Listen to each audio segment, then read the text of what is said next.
Great. Thank you. Thank you. Thank you. Thank you. Yeah.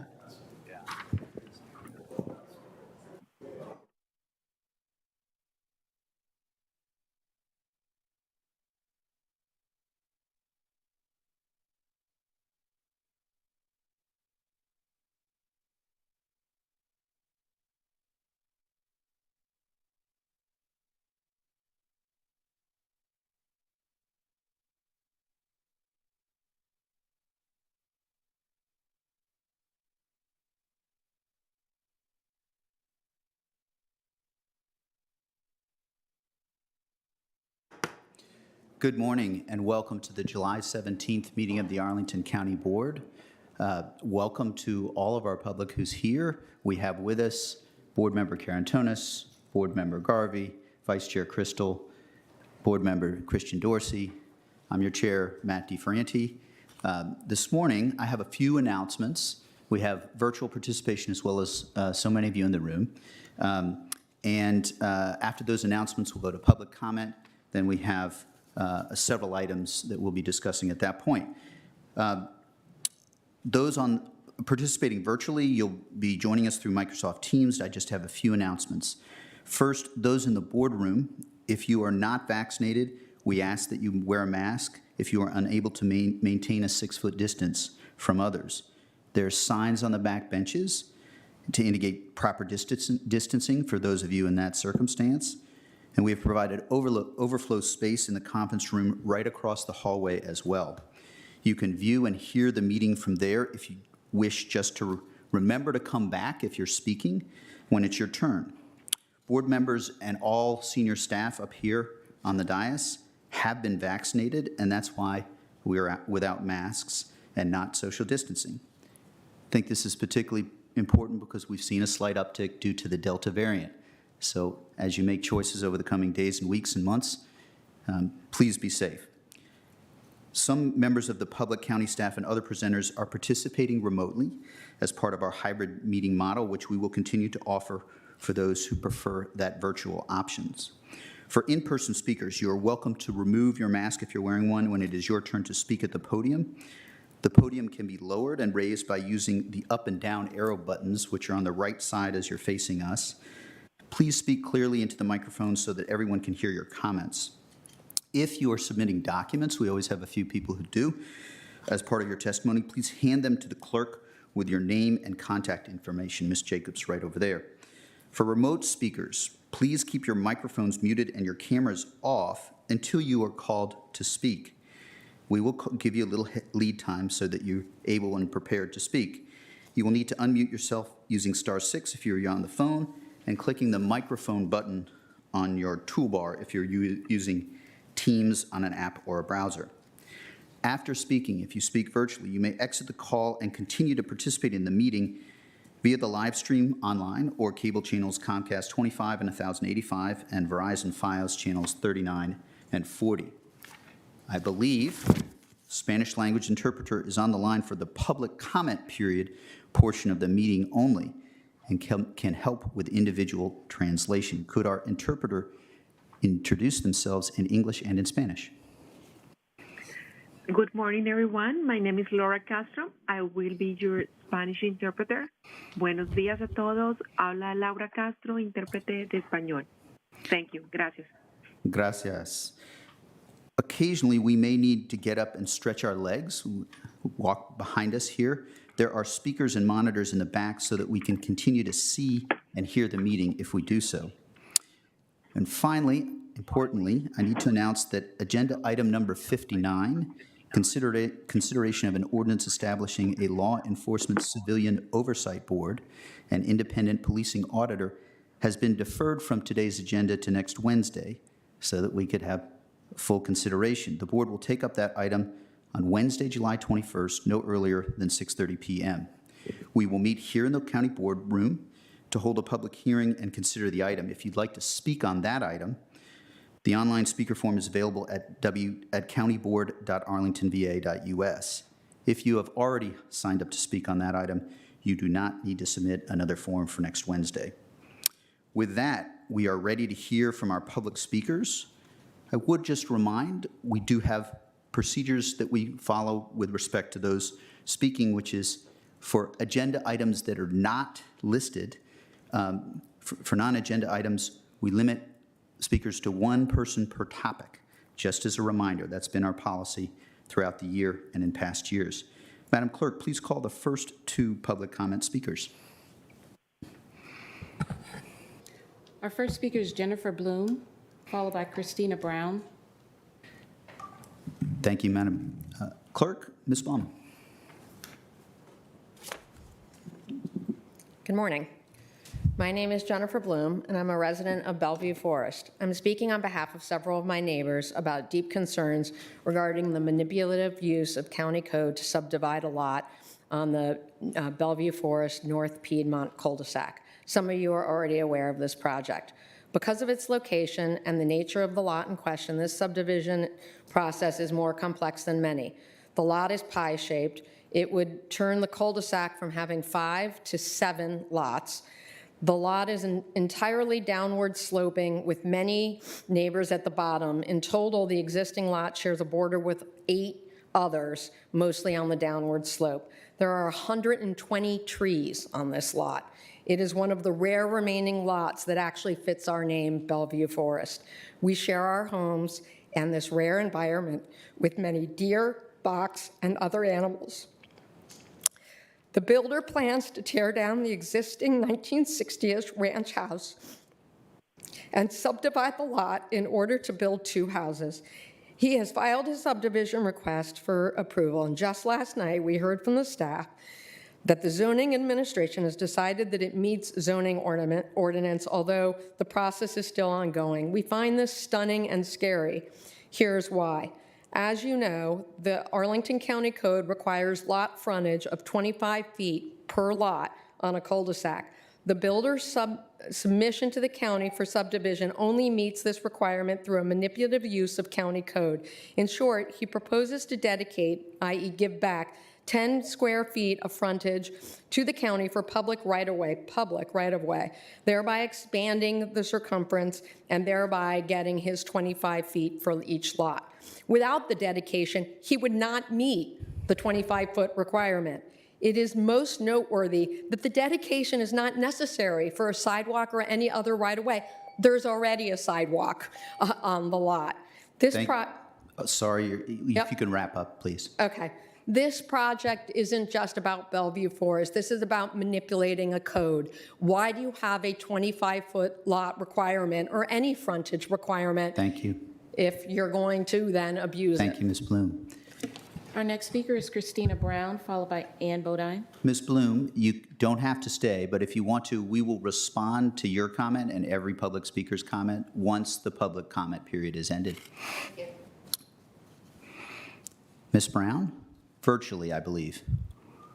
Correct. Are you there, Christina Brown? So we will go on to our next speaker, and if Ms. Brown is there, we'll come back. Next speaker, I believe. Ann Bodine, followed by Jane Zimmerman. Ms. Bodine. Yes, good morning. Thank you. My name is Ann Bodine. I'm a resident of Lyon Park. I want to thank the chair and the board for letting me speak today. Next slide. I'd like to congratulate the board for rising to meet some unprecedented challenges over the last year, most notably COVID and the need for racial justice reform in the county. But also, more recently, just in the last week, I witnessed the county fire department put out a raging fire 2 blocks from my house. It was an amazing effort. Next slide.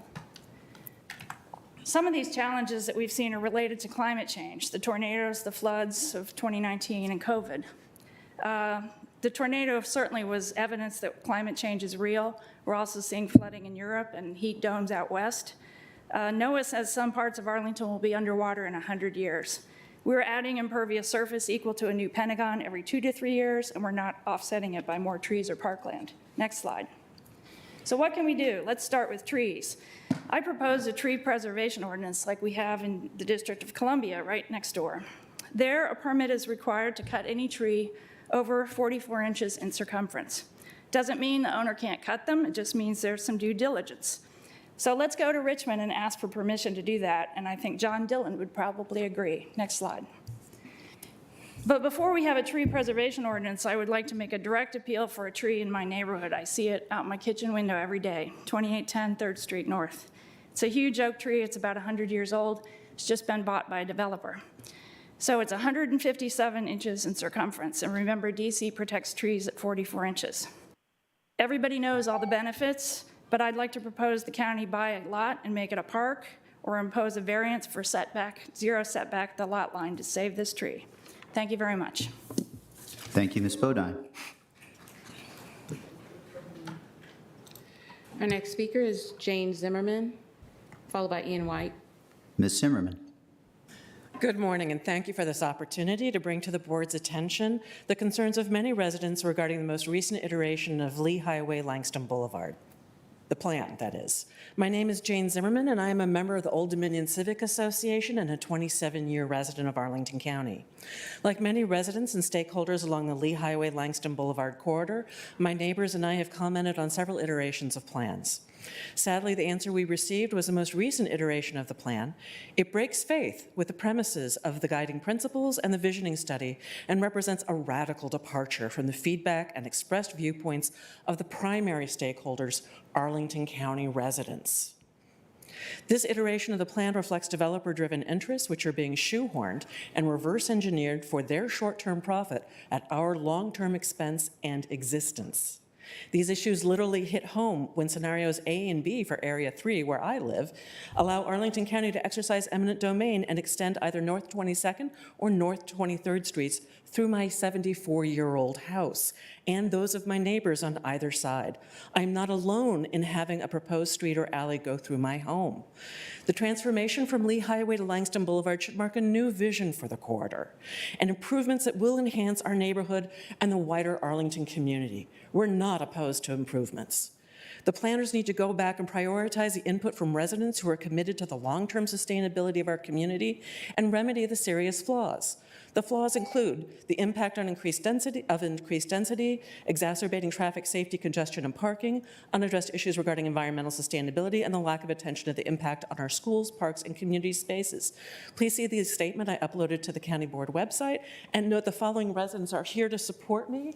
Right here, Rebecca Roper, Jane Robinson, who's been on this street for 47 years and whose house would be affected. Stephanie Daring, Roy Sherlock, Melissa Chang, Jason Harrier, Leanne Harrier, Margie Bell, Steve Barless, Ann Bodine, and Arlingtonians for a Sustainable Future. Thank you very much. Thank you, Ms. Zimmerman, and to each of you who stood, one way of expressing your feelings while staying with our one speaker per non-agenda item is to stand or to, I heard a few snaps a little earlier. That's one very helpful way for us. Next speaker, please. Our next speaker is Ian White, followed by Leo Metkoski. Mr. White. Let's see here. Okay. My name is Ian White. I'm here to comment on something from the first race and equity timeline. One part on it reads, 1932, Arlington adopted a new form of government allowing for an elected rather than appointed county board. This isn't quite correct. Board members were still elected before 1930. They were just elected by district, which allowed black neighborhoods in South Arlington to choose their own representatives to the board.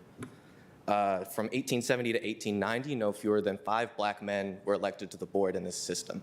After the adoption of Jim Crow laws, black candidates kind of faded away until the year 1930, when George Vollen Jr. ran for sheriff and Dr. Edward Morton, Mary Harris, and C.H. Mosley ran for the county board. This is the time when Arlington's white community organized to change to at-large representation. It was a deliberate effort to delete black voting power in a majority white county.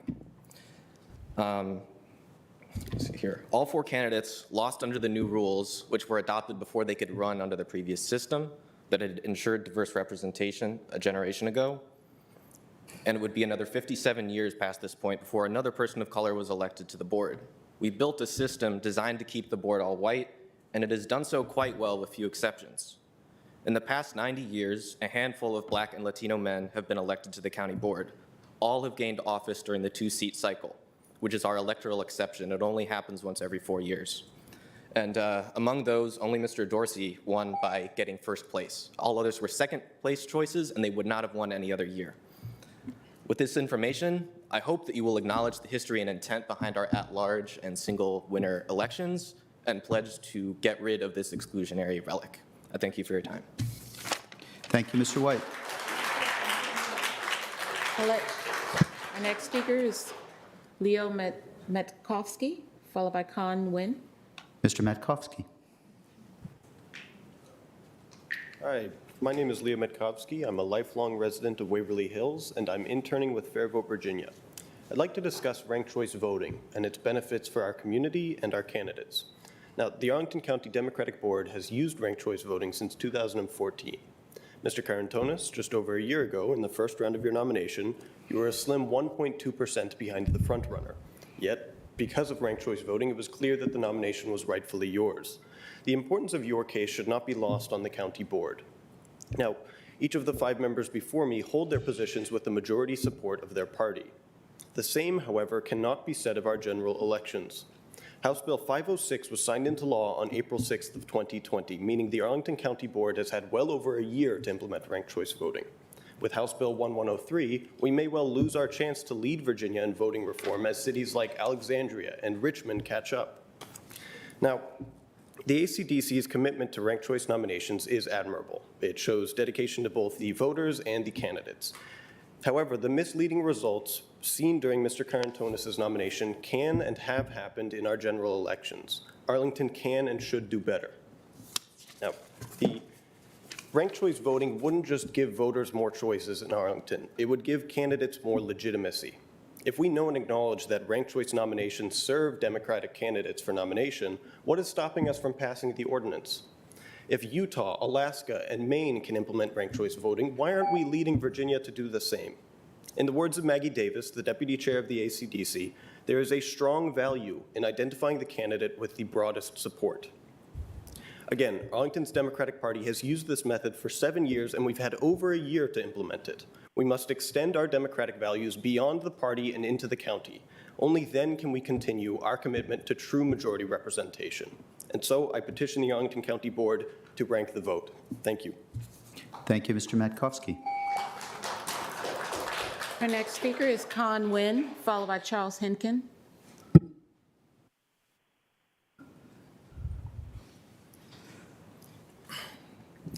Dear the Arlington County Board members, my name is Con Nguyen. I'm a resident of Arlington County. I am also a human rights lawyer who have worked with victims of persecution.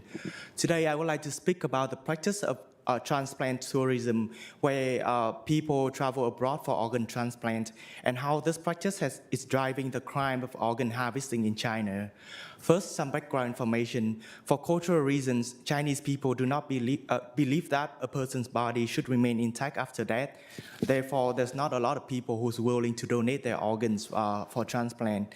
Yet, suddenly in the early 2000s, Chinese hospitals began advertising incredibly short wait times for vital organs.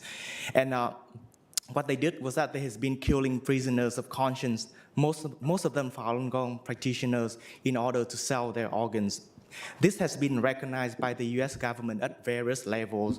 For example, the Congressional Executive Commission on China has acknowledged the abusive treatment of Falun Gong practitioners and expressed concern over multiple credible reports that organ transplant in China have used the organs of detained prisoners.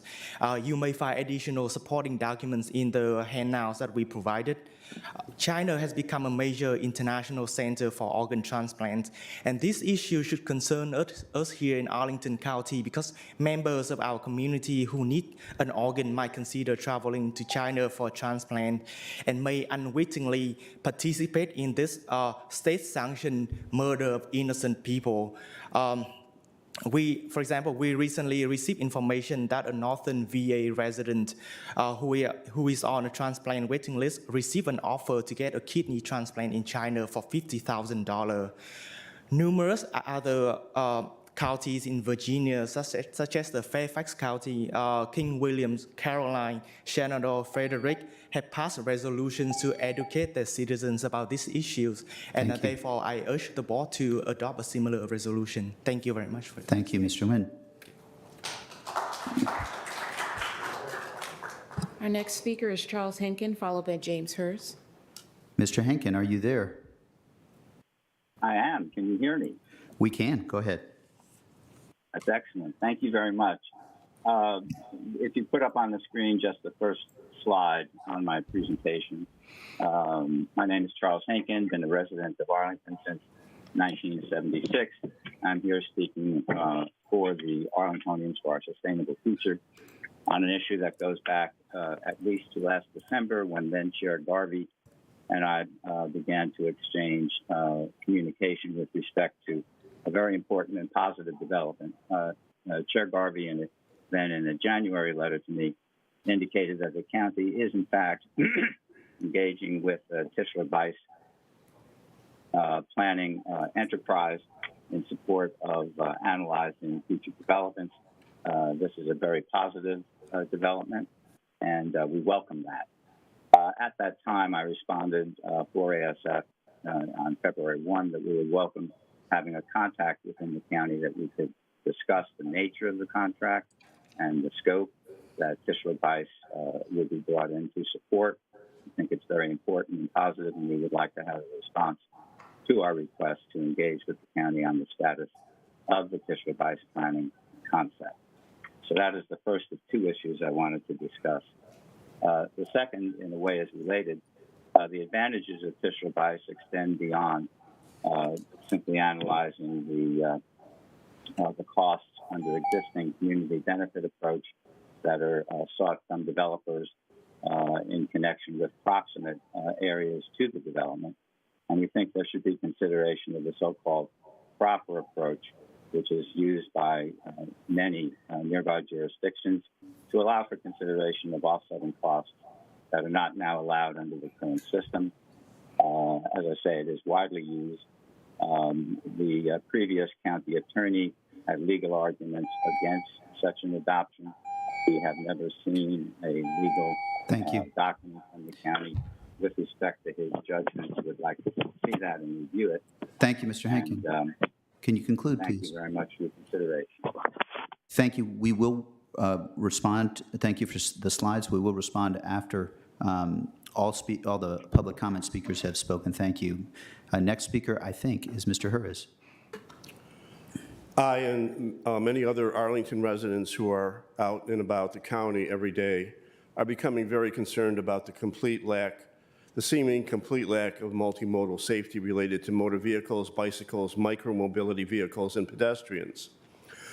Multimodal safety in Arlington is based on slogans that misrepresent what's actually occurring. Car-free diet is actually a continually increasing number of vehicles and vehicle trips by vehicles of all kinds. Streets, sidewalks, plazas, and other public spaces are continually repurposed for recreational use by bicycles, runners, and micromobility vehicles. Traffic calming is actually streets and arterials continually narrowed and impediments to the flow of traffic, crosswalks, stop signs, traffic signals, and no right turn signs continually installed. There is no apparent concern by anyone in county government about the cumulative effect on emergency vehicle response time, scheduled bus service, delivery vehicle schedules, and other essential motor vehicle uses. Vision zero is actually zero vision. We see increased reckless driving of motor vehicles and reckless recreational riding of bicycles and micromobility vehicles with little to no enforcement of traffic ordinances. And I seldom see the police anywhere in my neighborhood except when they're driving through at the speed limit.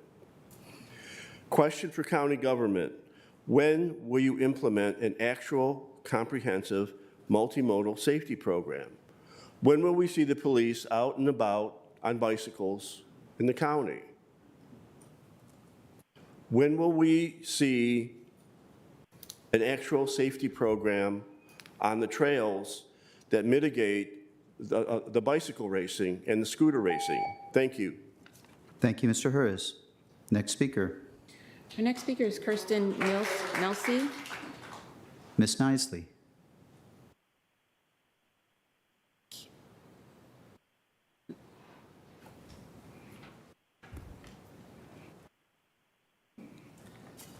Hello, my name is Kirsten Nisley, and I am a longtime resident, my whole life actually, of Arlington, Virginia, and I'm here to talk to you about the importance of ranked choice voting.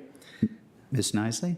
Yes. We have a rule, and there's a whole lot of green shirts who might each want to speak, and we try to apply that rule fairly. I think your colleague made good points, and we will respond to his and your points. Okay. Thank you. Unless you're opposed to ranked choice voting. Nope. Okay. Thank you so much. Next speaker, please. Our next speaker is Kelly Salzman, followed by Audrey Clement. Ms. Salzman.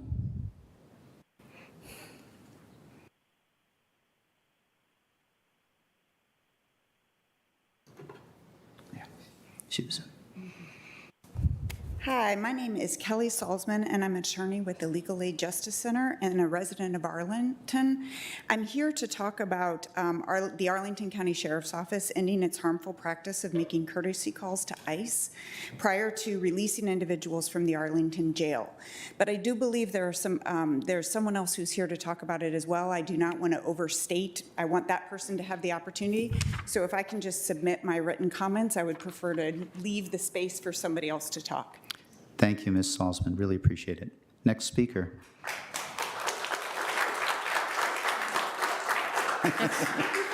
Our next speaker is Audrey Clement, followed by Jesse Frensblow. Ms. Clement. I think you're on mute.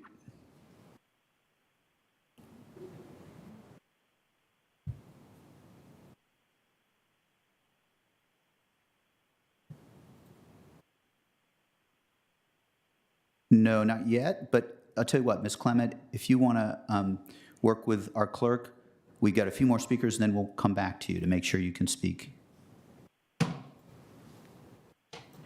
Sorry, you're still on mute. We know you're speaking. We can see you. We just can't hear you. So we'll come back to you in a minute or two once we can try to make sure you get off mute. Our clerk will work with you on that. In the meantime, the next speaker, I believe, is Ms. Fransblow? Jesse Fransblow? Oh, could be, excuse me, Mr. Fransblow.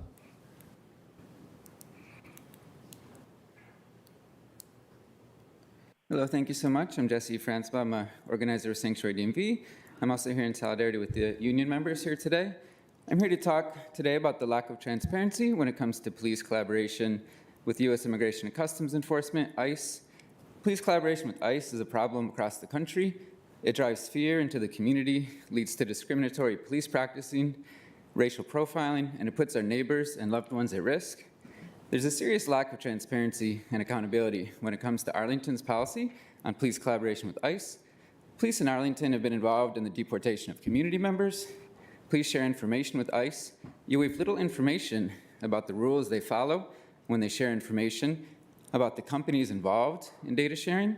We have little transparency on how much is paid in bail by people who have been transferred to ICE. I'm here to support calls to introduce and pass county directives, ordinances, policies that will end and prevent any collaboration and data information sharing with ICE. I'm here to support calls for the firing of the 4 police officers involved in the 2019 deportation of a community member, divest the funds from those roles from the police budget, and reinvest these funds in Arlington County's Legal Defense Fund as a step to defunding police and protecting migrant communities and against incarceration and deportation. The board should end collaboration with ICE at the Arlington County Jail by ending voluntary notifications and practices. We also call on for an audit to determine how many people have paid bail by people who have subsequently been transferred to ICE. We call for the defunding of policing and investing in public needs that keep our communities safe, like housing, healthcare, education, and legal defense funds. This includes not subsidizing corporations that provide technology for local police and ICE. Thank you. Thank you, Mr. Fransblow. Next speaker, Courtney Massey, followed by Sean Haskett. Ms. Massey. Good morning, y'all. I'm here today to speak about justice and equity. First, also want to express solidarity with the union members here. In order to create a truly just community, Arlington County must reduce police funding and reinvest that funding into initiatives that provide community members with care and support, such as housing, healthcare, education, and legal defense funds. In addition, Arlington must end all collaboration with ICE. The current relationship with ICE has harmed so many community members. Between January 2019 and Massey. October 2020, Arlington County Sheriff's Massey? Office turned over 104 people Ms. to ICE. Massey, I'm trying to find a subject that we,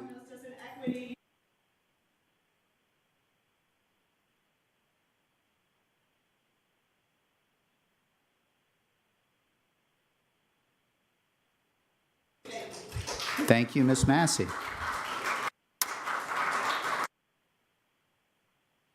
Mr. Haskett, I believe, is our next speaker.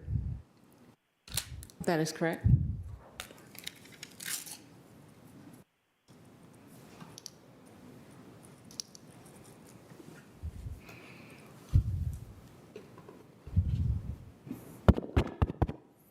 Hello, my name is Sean Haskett. First, I would like to start by expressing solidarity with the union fighting for collective bargaining rights.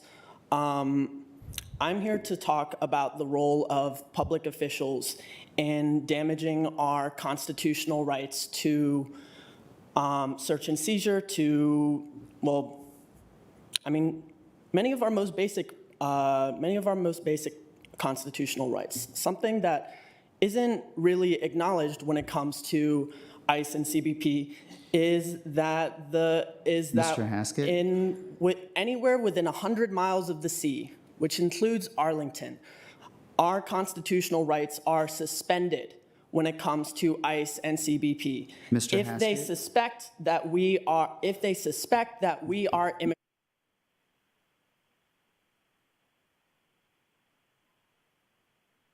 Mr. Haskett, I have to apply the rules. Can you wrap up, please? Mr. Haskett? that I deserve as fundamentally. Thank you, Mr. Haskett. Your colleagues have wrapped up.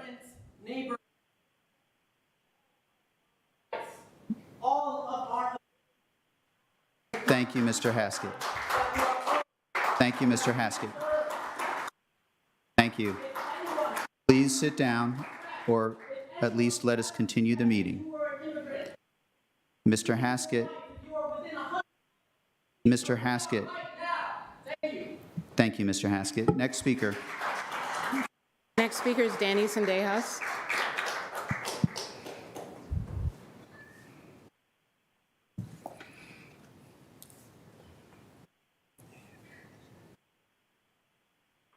Sure. Good morning. Next speaker. Is it Mr. Zendejas, right? That's right. Go ahead, Mr. Zendejas. Y'all can try to cut off the mic now if y'all want. My name is Danny, and I'm an organizer with La Colectiva, and I'm here to talk about y'all's bureaucracy, right? And y'all's failure of supposed leadership. Y'all get elected to office to act for our communities, but don't. But I know y'all act for corporations like Amazon. For the past year, La Colectiva community members have been meeting with all of you, have been demanding changes, have been demanding that you act for migrants in the county to end collaboration with ICE. Y'all have known Mr. about community Zendejas, members being deported would you wrap because up? of the police calling ICE on community members. This is a fact, Mr. and I know Zendejas. Christian's looking away, but he's had multiple Mr. conversations with us. Zendejas, April 14th. I'd like to ask you to wrap up. That we would have to address. We will answer your concern. Mr. Zendejas, I'd ask you to wrap up, and this is the first time I'll ask you to act up, to wrap up. And if you need to continue, we will have to ask you to leave. Ask me to leave. Please either sit down quietly and let us respond, or wrap up. Your 2 or 3 colleagues have each wrapped up. We have 4 demands. That the county pass.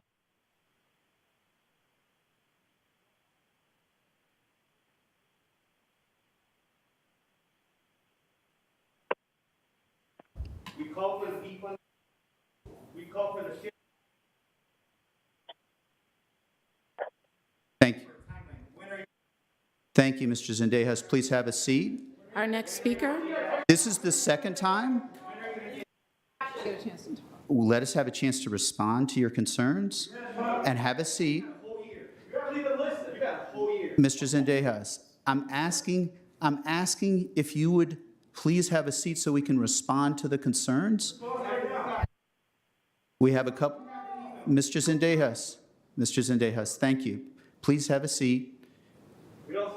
Mr. Zendejas, this is the second time. We want a chance to respond. I don't want, please pass those to us. Our next speaker is Audrey Clement. Ms. Clement.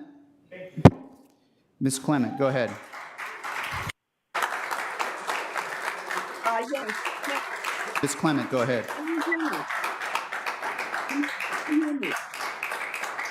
Can you hear me? We can hear you. That's enough. Now we're wanting to hear from other speakers. Thank you. Ms. Clement. Yes, can you hear me? We can. Go ahead, Ms. Clement. Can you hear me? We can. Okay. Okay. Welcome, members of the board and the county manager. I'm Audrey Clement, the independent candidate for county board. First, I want to thank Arlington Green Party Chair John Reeder for challenging Arlington County Board's decision exactly 3 months ago to deny local historic designation for the site of the since demolished Febre Lothrop Rouse estate. It took guts for Reeder to stand up to the thug-like tactics of the owner of that estate in thwarting the efforts of local historians to preserve Arlington's Civil War heritage, and even the county's own efforts to catalog the estate's many historic artifacts.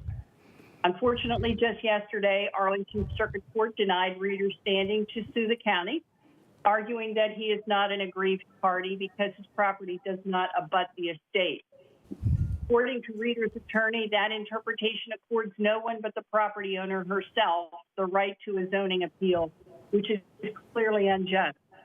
This arbitrary ruling also renders Virginia's historic preservation statute a dead letter. So what, scoffs the judge? If the public is unhappy with the decision, it can vote the board out. What if the people of Gettysburg were told that they can't sue to stop removal of Confederate monuments from Seminary Ridge, about a mile from the heart of Gettysburg? But for the opposition of Republicans in the U.S. Senate, this is precisely what would have happened when the Democrat-controlled Congress voted to remove these monuments in August 2020. Denial of the public's right to preserve its heritage may hold sway in Arlington County, but there's a revolt brewing in the hustings. The people of Gettysburg don't want their heritage destroyed in the name of fake social justice. Someday, when its own heritage has been obliterated, Arlington, too, will rise up. Thank you, Ms. Clement. Next speaker. I think we had one more, maybe Ms. Christina Brown, if she's there virtually, or is, Madam Clerk, I don't know if anyone else is there. I can see Christina Brown. I don't believe she's joined us, but let's just double check. Christina Brown. Not hearing Ms. Brown. I think that's all of our public speakers in open comment period. Is that correct? That is correct. Okay, thank you. Now, we will, as has always been our practice, we will go through each of the public comment speakers and provide brief remarks to seek to address the issue. Ms. Bloom, I'll say a few words. I think the manager also might have some. Have been out, as you know, to your neighborhood and hear the concerns. I had not been aware of the decision made, shared with you last night. The subdivision laws of Virginia are not always what we might wish, but right now that they are the law, and the Dillon rule limits what we can do to protect trees as much as we would like. The specifics of the intent and the issue at hand, I'd like to go ahead and pass to the manager for further thoughts. Thank you, Mr. Chair. I'm going to ask Ben Aiken, who has been involved in this, to comment. Mr. Aiken. Thank you, Mr. Manager. Yes, and for the residents, we are aware of the concerns, and I did just want to clarify something since there was an approval reference by the zoning administrator. The review for the subdivision in question is still ongoing, and our Department of Environmental Services still holds the review, and that process is not completed. So if there was some interpretation that this was a done deal. It's not at this point.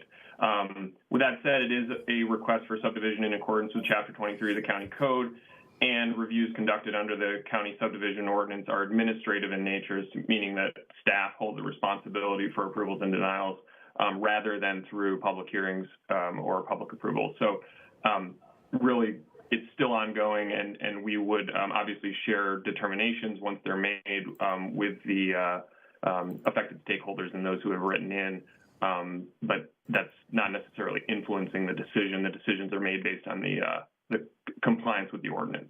So I hope that helps clarify. Thank you, Mr. Aiken. So you've mentioned, Ms. Blum, we'll just finish answering and you can follow up with an email or further conversations. I have twice hoped to respond to you. The question is regarding anything that is within the scope of a subdivision. As you know, we don't have authority. That's a staff decision. You've asked questions about policy and questions about the intent of what's being done. I don't know. Policy is ours to consider, except the limitations of Richmond. And on intent, that's something that I will want to follow up with the manager on. So I hope that's an answer for you that at least may not be the answer you want, but at least a fair answer of your concerns. Ms. Bodine, you mentioned a tree preservation ordinance in Richmond. I think you're here. Yes. And we have long sought and are still working. We made some progress in Richmond, but not as much as candidly we want. As you know, I think DC has a different set of authorities that it is allowed, as opposed to Virginia, where we have the Dillon rule, which in this case frustrates the board's desire to seek to address this. There are other ways in which we can see. You mentioned also a specific case of a tree.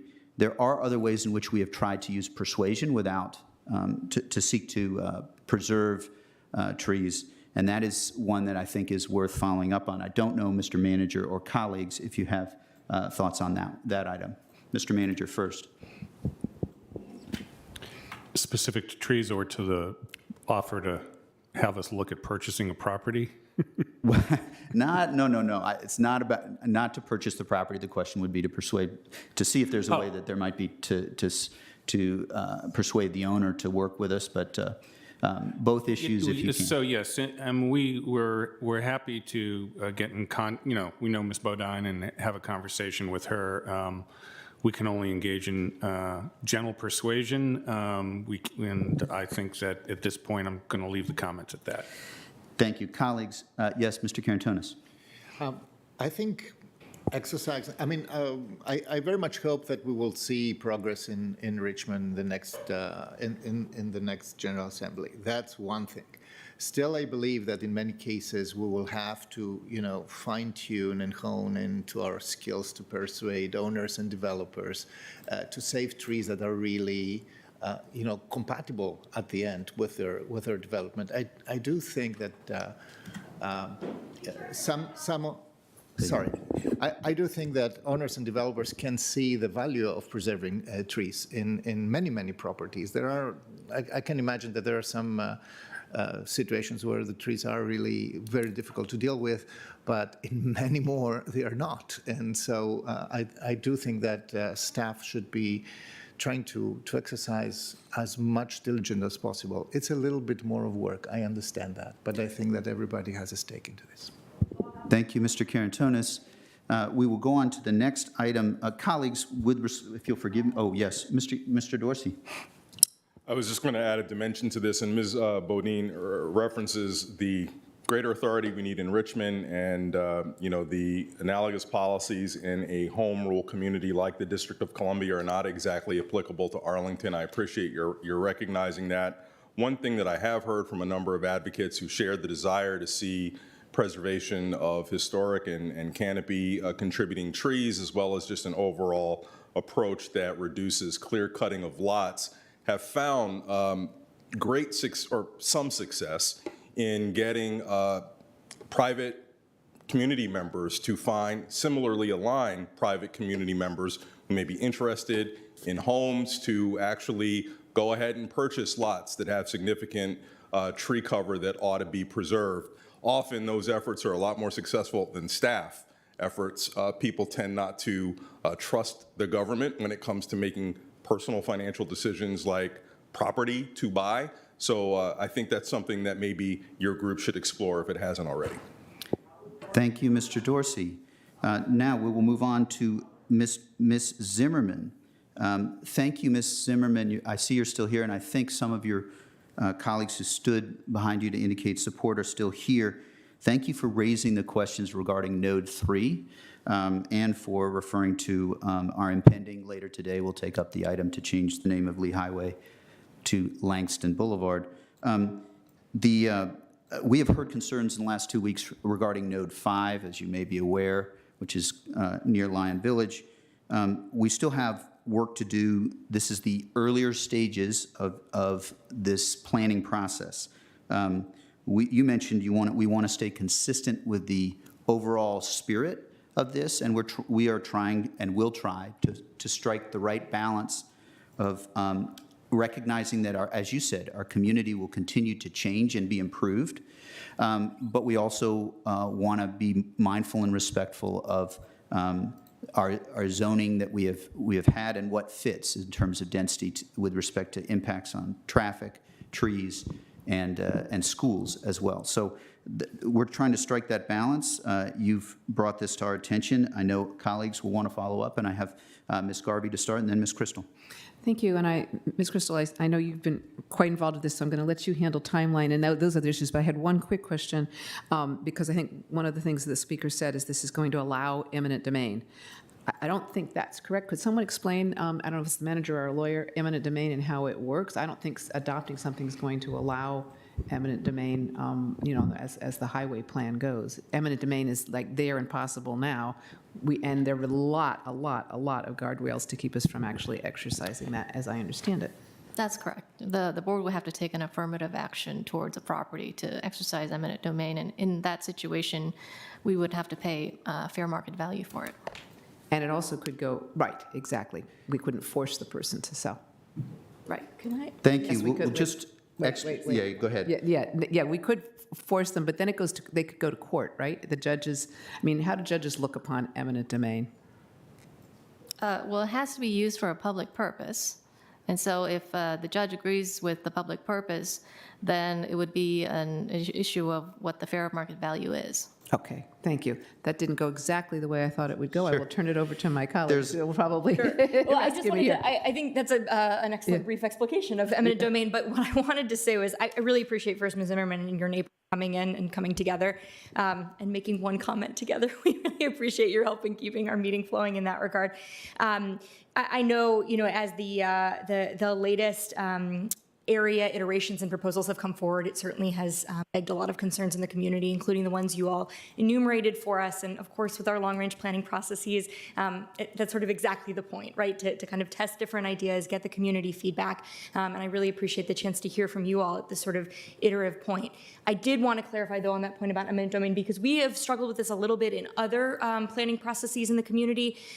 For example, I know my colleagues will recall with 4 Mile Run, there may be a rendering, for example, that envisions a future condition of an area. And these are 30, 40, 50-year plans, including a road. And that touches off, understandably, very good concerns that the county intends to seize that property, to exercise eminent domain, when in fact that is not at all the intent. I have not seen the specific renderings for Area 3, or I can't immediately call them to mind, but what I'm hoping we could do is confirm with our planning staff, and I'll look to maybe the manager, Mr. Aiken, to help us with this, and follow up with you and see if we can't get in writing and clarification of the intent, right? Whether that may be a rendering that suggests under a future redevelopment condition 40 years down the line, if you were to willingly sell your property to someone else, that may be a goal, because it is pretty rare that we would put in a plan, in a long-range plan, a plan to exercise eminent domain. So I'm hoping we can maybe see if we can clarify some facts about what's in the area, and I hope bring some comfort to you on that specific issue if you allow us to follow up. Thank you. So I'll ask the manager to work with Mr. Aiken and follow up on that, and I'm confident we have your email from the sign-up. And others will have points to make. I think, thank you, Ms. Kaur, for the description.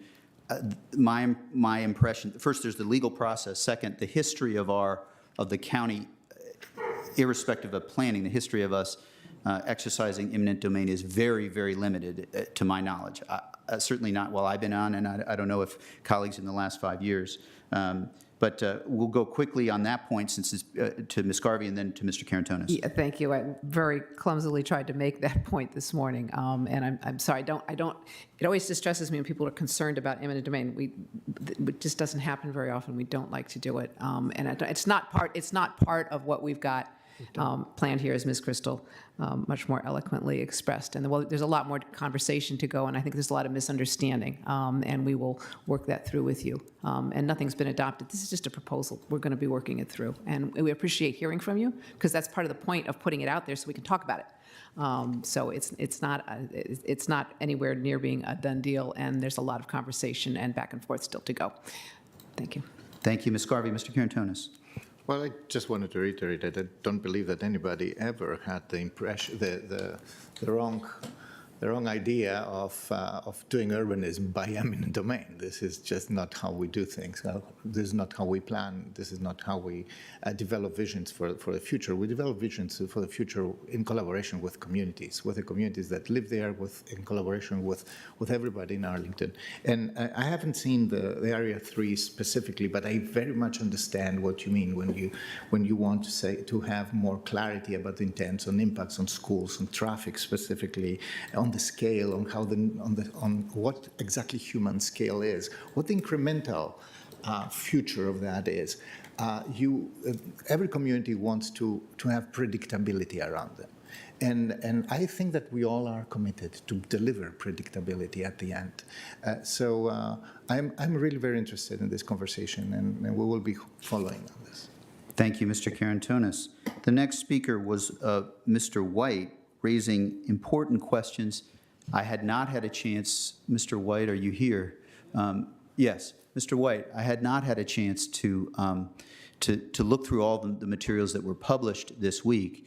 I am well aware, having gone to law school in Texas, of the terrible history of attempting to there are instances, of course, where in the 20s, 30s, and back to the 1890s through really through all the way to today, and frankly, in Texas and Georgia, we're seeing it right now. There are efforts to mute the voices or systemically move to the sidelines the voices of leaders of color, and I think it is very important that we consider that. And so we will take a look at that. The rest of that item that we published this week had some very helpful history in being honest about Arlington's history of systemic racism.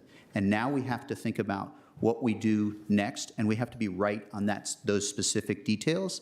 I will say that there are different ways of empowering and having fair democratic process that we'll talk about with respect to the next couple of speakers, and we want to get that right. So I'm not saying per se multi-member is the way to go, but I am saying that we need to consider how to make sure we have a fair and representative democracy.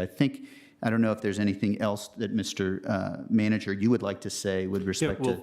Yes, first I wanted to thank Mr. White. He sent us an email earlier this week with these comments, and that actually was one of the purposes why we published the race and equity timeline. We explicitly noted when we published it that it was a work in progress. We want to crowdsource, get more information to add to the timeline. Ms. Bird, Samia Bird, our Chief Race and Equity Officer, will be in contact with him to make sure that that information is incorporated. And the information that we put out is just for a couple of pieces. We still have a lot of years to cover, so I appreciate Mr. White coming and his thoughts on that. Thank you, Mr. Manager. Ms. Garvey. I actually had a chance to scroll through most of that work in progress, and it really is, it's great to get started on it. And I also appreciate Mr. White coming and our working it through. You know, I'm aware of a lot of the history. Going through the timeline year by year by year just kind of keeps bringing it home, which is the point of it. So I would encourage people to do it. It's on our website, I believe now. Yep. And if you probably go on and probably just put search on history timeline, perhaps that racial. And you can also go into our newsroom because we put out a press release on this about 2 days ago that has a link within the release. Okay, that would be great. Anyway, I'd encourage anybody listening to take a look at it, and I think we're going to get some further reports on it, but it's really a good thing. Thank you. Thank you, Ms. Carvey. To the next speaker, Mr. Mitkowski, I wanted to, this is an issue that I have 100% confidence that several of my colleagues will want to speak to. I personally think that we should take the step of ranked choice voting for, I'm confident with respect to primaries. There is a question that we would need to work on further in the fall, and I felt simply that a work session as we lead up to next Wednesday's Police Oversight Board, as we take up, and we will pass collective bargaining today, as we work on those major issues, I didn't feel that this moment before the July meeting was the time to bring up this topic. But I ought to be quiet because Ms. Crystal, I know, and others are ready to jump through the mic to say their points. Thank you so much, Mr. Chair. And Mr. Chair knows because I'm constantly badgering him about it. This has been a priority and interest of mine. Mr. Mitkowski and Ms. Nicely, thank you. I really appreciate your understanding of our rules so we can get to the business of the day. Thank you for coming to bring that citizen perspective about the importance of RCV. I just wanted to perhaps assuage you that we are not losing our head start on ranked choice voting. The General Assembly did empower localities to adopt this 2 years ago, but the mechanics of it, as I imagine you might know as an advocate, are pretty complicated, and so they have taken some time to unspool themselves. Just in brief, I've been in pretty close collaboration with Delegate Hudson as well as Arlington's own Delegate Hope, and I know they are still hopeful Arlington will be the first to adopt. I think we are probably ahead of where other communities are in that our electoral board and our terrific registrar have been doing a lot of the research about the necessities in place to implement ranked choice voting. But most specifically, the Department of Elections for the state had to purchase appropriate tabulation software, promulgate rules for tabulation and display of results, and none of that was done until starting just this summer. So I think they're still contracting out for the new software that will allow for the tabulation of ranked choice. I think they are still actually taking public comment on those proposed rules. They are on a timeline to be prepared to do this in 2022. They are not going to have their new election night reporting system until earliest July 1 of 2022.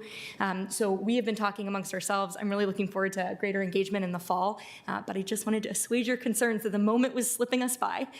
In fact, the mechanics of this are moving in their own deliberate way as well, and I think that our community conversation will be on pace with that. Thank you both for coming in. Thank you. Mr. Karantonis.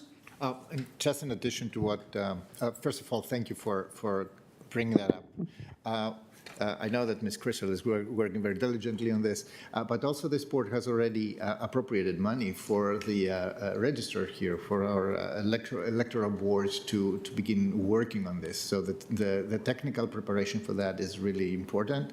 And there is also another significant factor, which is the general information, the training and educating voters how the system works. I mean, you have seen, the recent vote in the city of New York, so how important it was for voters to understand how the system works. Thank you.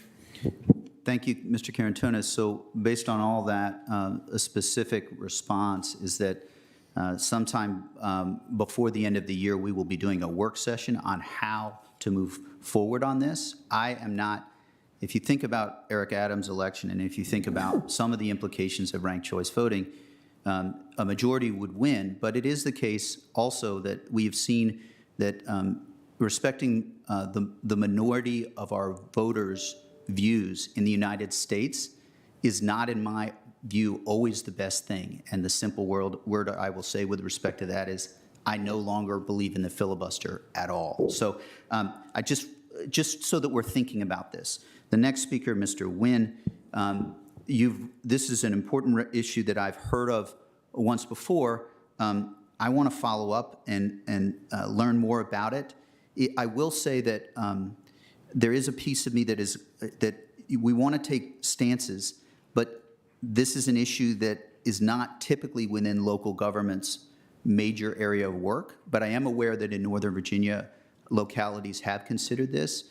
And certainly, human rights are an important issue that are really referenced in our vision statement as a community. So what I would suggest is that if we can follow up via an email, I think I would need a chance to look at your materials and think through them more thoroughly. Mr. Henkin joined us remotely with respect to and this touches on others' comments today, with respect to the Tischler Bice essentially what this issue is that has been raised is, what are the costs and benefits of development? And I don't believe that we can figure out all of those down to the cent. Some of it is based on the changes that are happening in our community.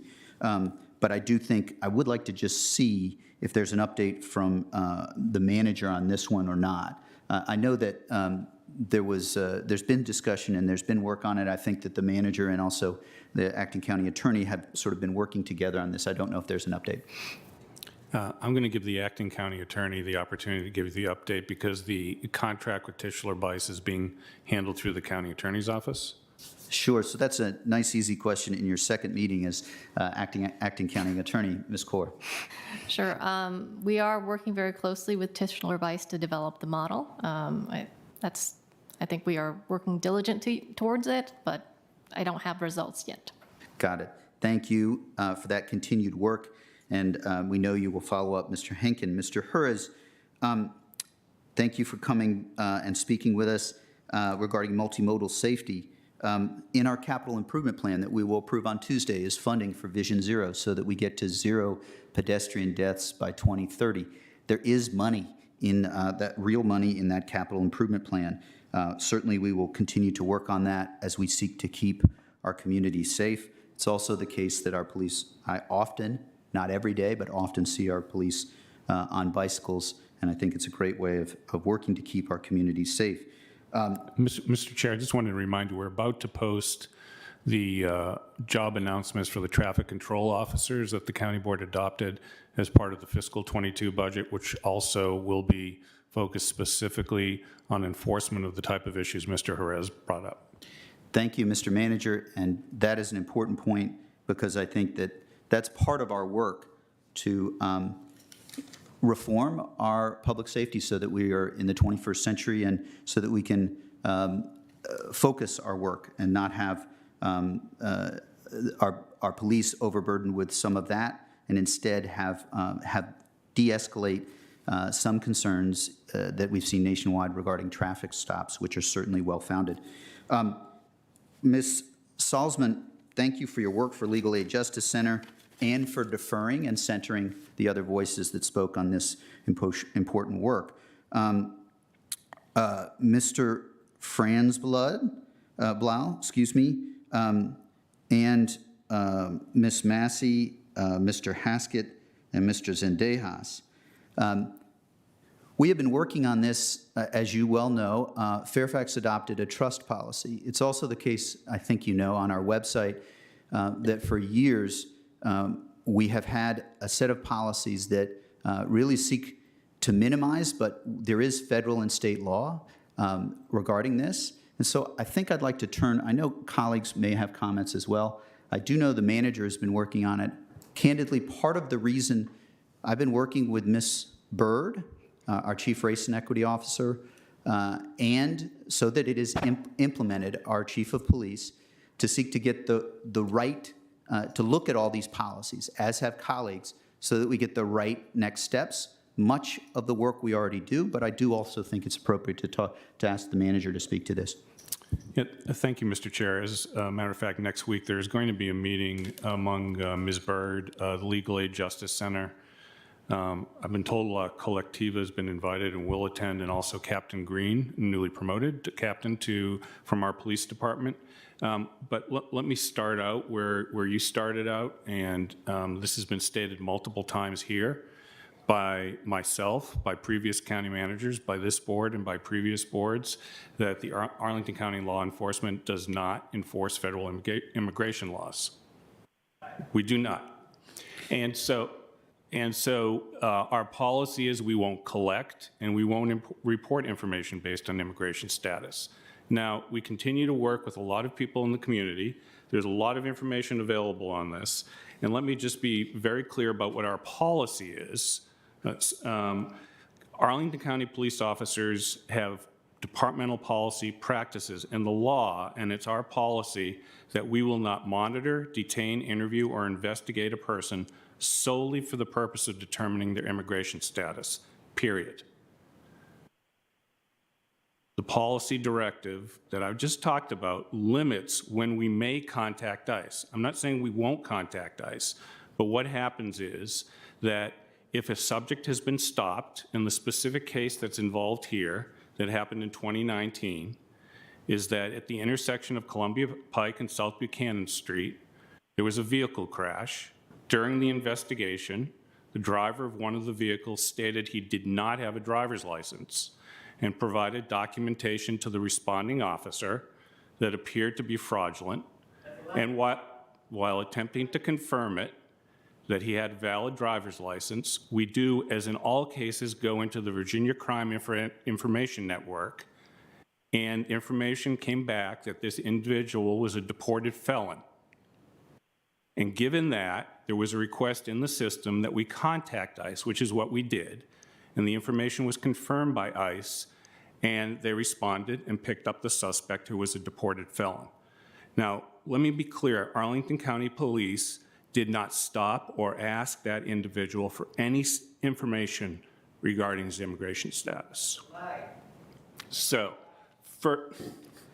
further, let me continue on, which is that we are working now with members of the community to further clarify our clear policy about when it is and what it is that will happen with our police officers when they stop people and when they come in contact with ICE. I cannot speak to the policy of the Arlington County Sheriff's Office. I'll let the sheriff do that.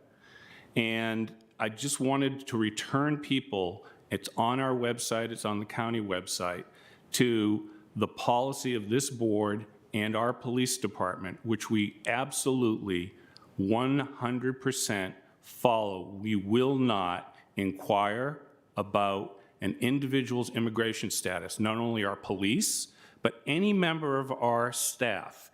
And we're being very clear, we're going to continue training of staff. We very often are in situations where members of the public will come in and ask our staff questions about the status of an individual. None of our staff, I will never allow that to happen on the part of any of our staff. Thank you, Mr. Manager. Mr. Dorsey, go ahead.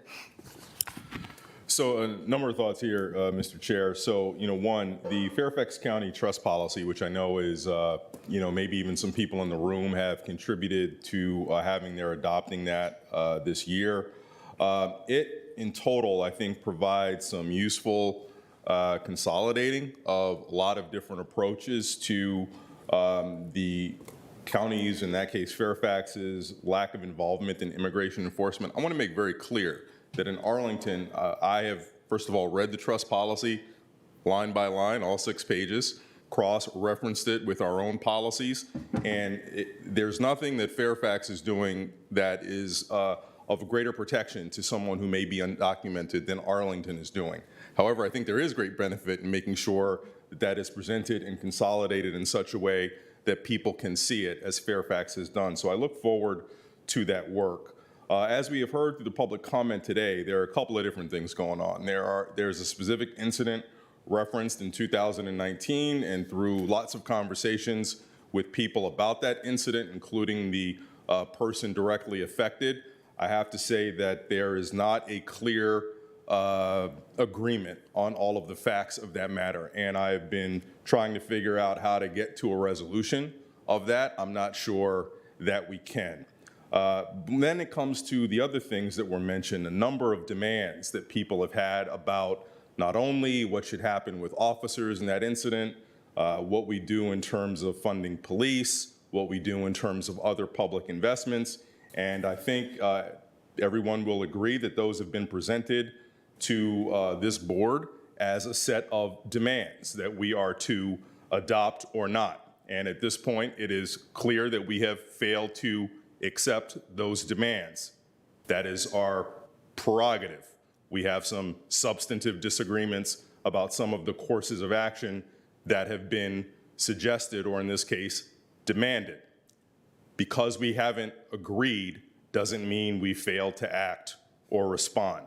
I recognize that the failure to agree to the demands is something that you can be very disappointed with. It is not, however, appropriate to describe it as a failure to act. Thank you, Mr. Dorsey. So what you have is the manager's focus on this specific incident involving the individual and the accident, followed by the understanding that this individual, there's facts that can be discussed. There's a response there. It may not be just let me finish. But it may not be responsive to all items. Beyond that, you have clear indication that the 6 pages are deeply under consideration and are under consideration now. Candidly, part of the reason that I didn't think we could get to the trust policy consolidation in this meeting is that I also wanted to try to get right the Police Oversight Board. And doing both those things at the same time provided a challenge. So that's the response. I'm very pleased that both Legal Aid Justice Center and La Colectiva will be joining our newly promoted captain as we continue to work on this. And I am eager as well to get on, as many of you referenced, to the important work of collective bargaining, which is also related to some of the justice-related points that were just made. So with that, that concludes our response to, oh, excuse me. So, Takas, go ahead. So, we seek to build a community where every person is seen, where every person is I'm asking that you let us continue this meeting, and you've made your point, and I respect that. This is the first time. I want to let Mr. Carantonis speak. Mr. Zendejas, would you let Mr. Carantonis speak? Mr. Carantonis, go ahead. Mr. Chair, I think this is not, I mean, when people want to be heard, they are heard, but when we are... Mr. Zendejas, I'd ask you to let us finish the meeting and have Mr. Carantonis speak. We urge you to work with Sure. Thank you. Thank you very much.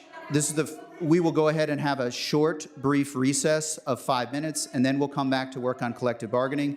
For those, we also have consent. We'll be back in 5 minutes. Thank you.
If our audience could come back and we will proceed.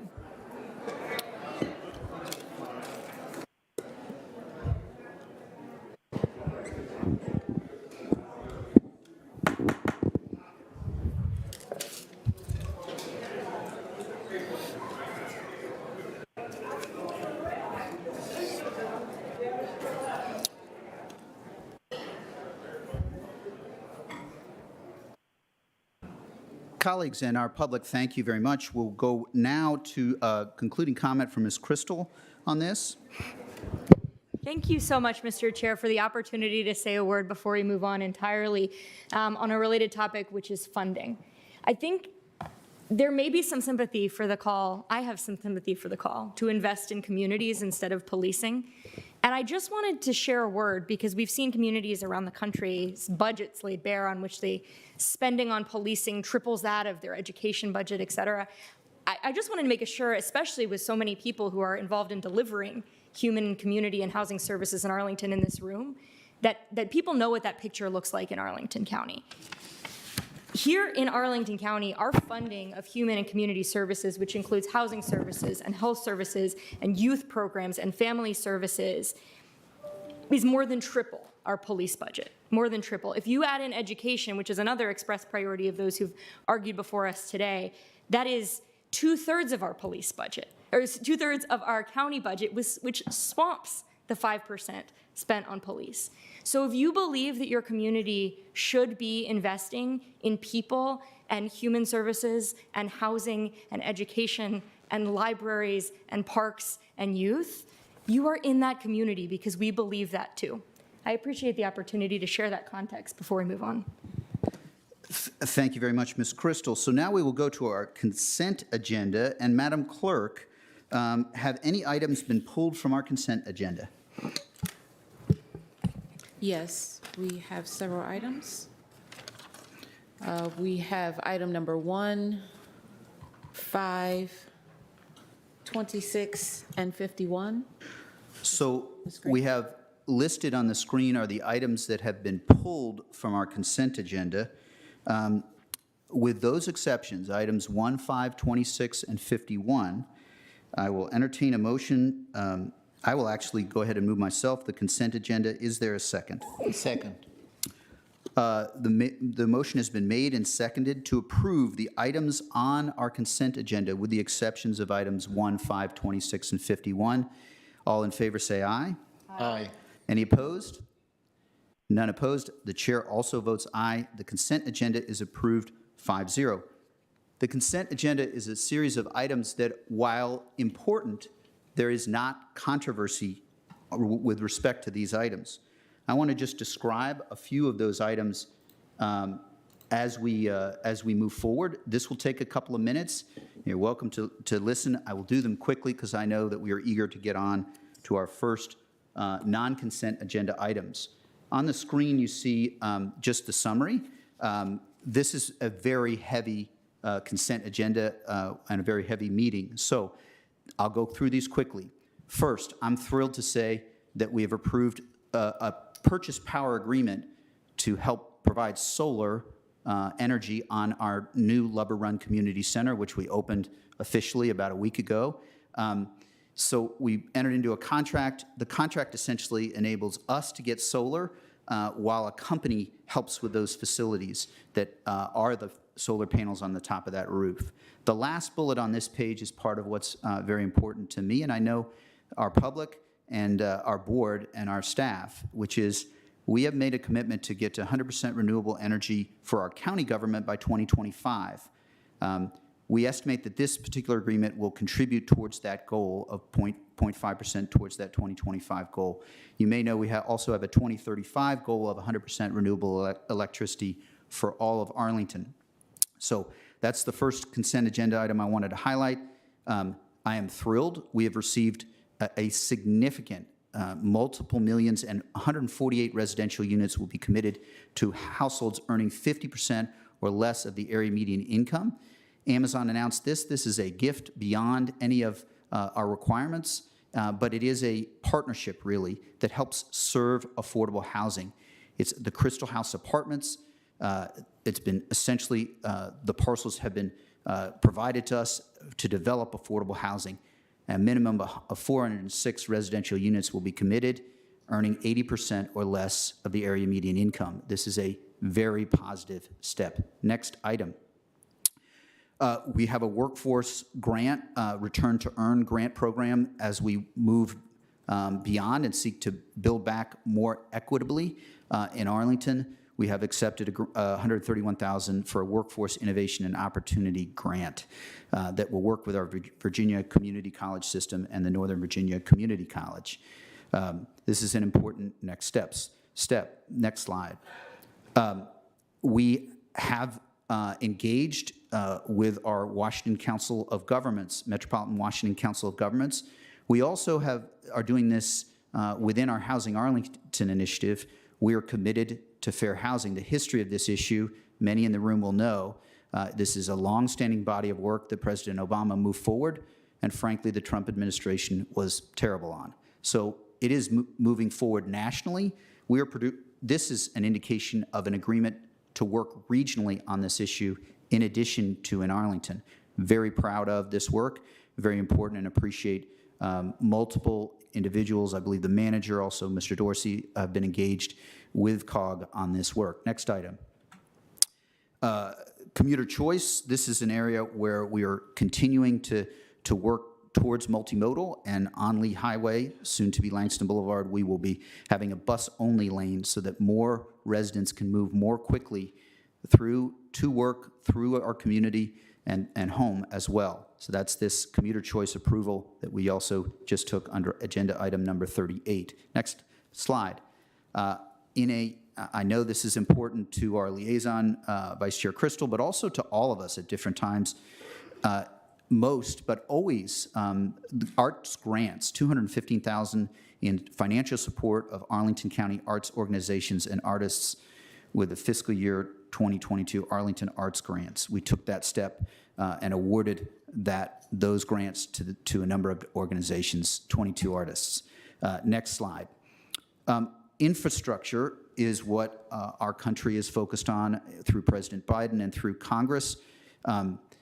We have to continue to make investments in infrastructure, and so many in this room know of that important work and may work on it.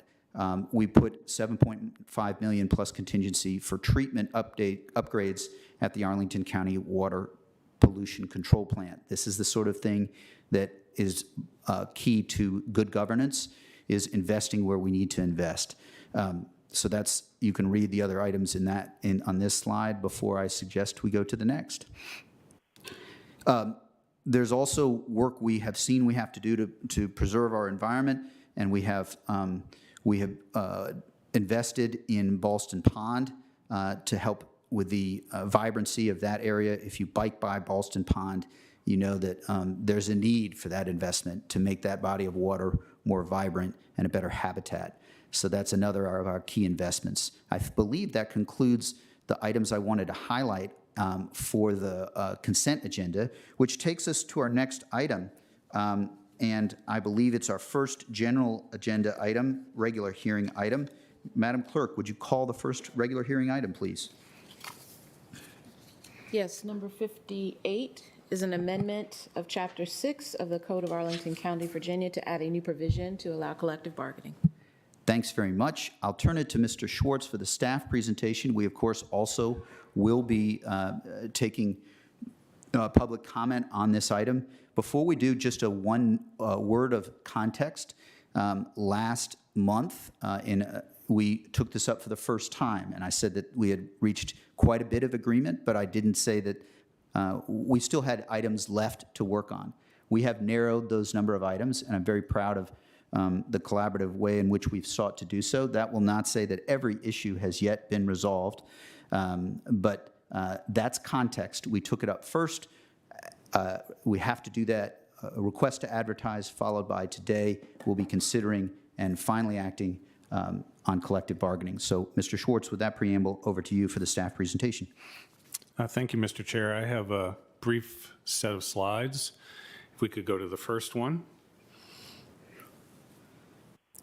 Go to the next first one, Okay.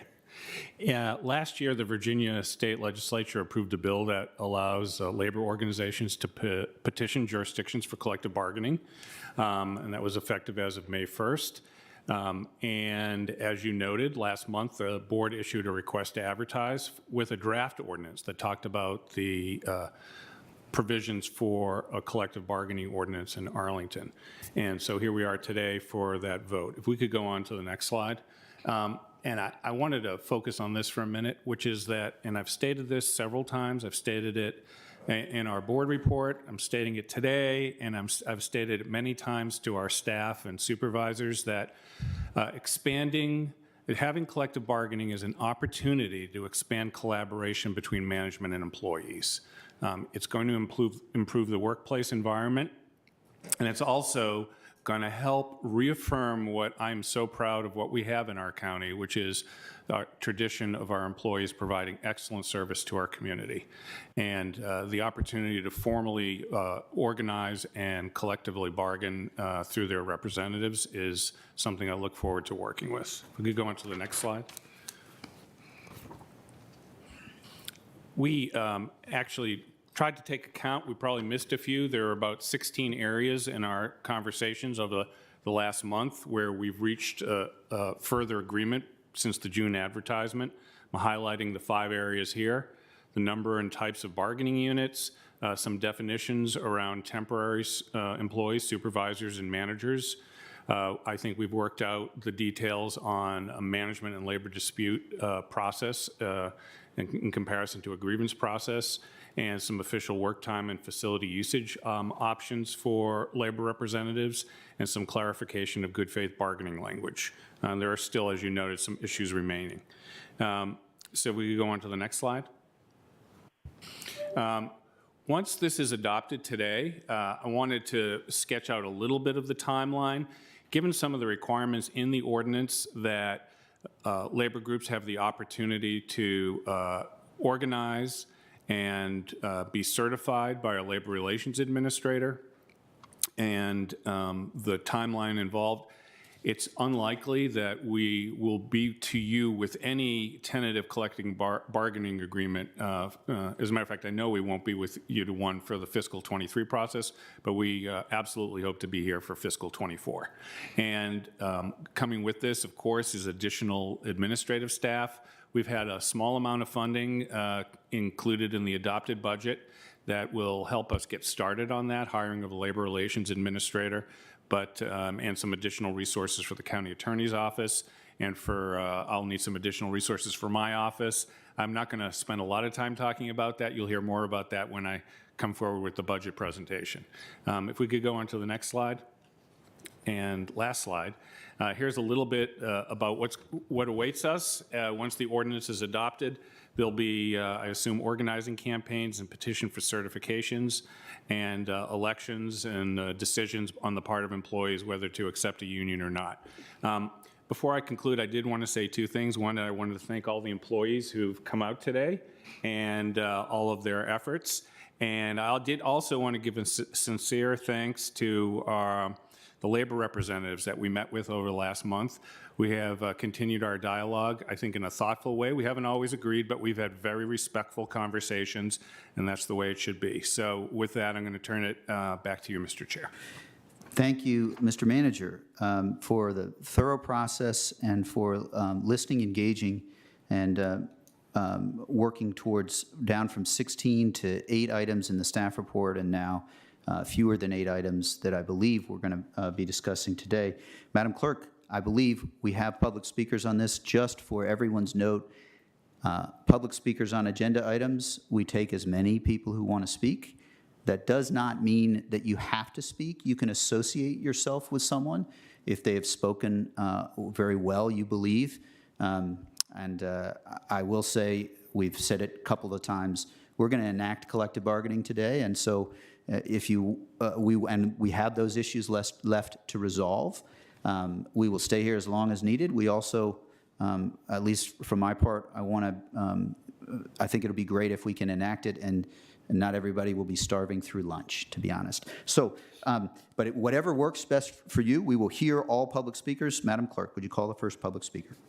Our first speaker is Daniel Weir, followed by Regina Richardson. Mr. Weir, are you here virtually?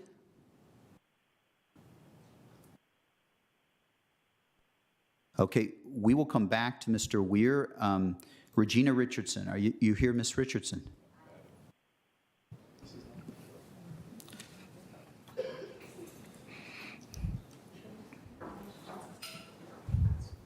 Take this off. Okay, I would like to say good morning, Mr. Chairman and school board members. My name is Regina Richardson. I'm Vice President of the Arlington Education Association, speaking on behalf of 1,800 members, and I am an employee of the Arlington Public Schools for the past 26 years. AAA supports the adoption of the proposed collective bargaining ordinance.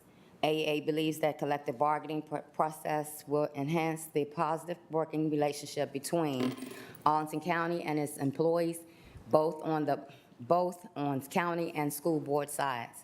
AA is encouraged to see that several issues have been resolved through discussion between management and employee representatives. We think that it is a great start on productive collective bargaining relationship.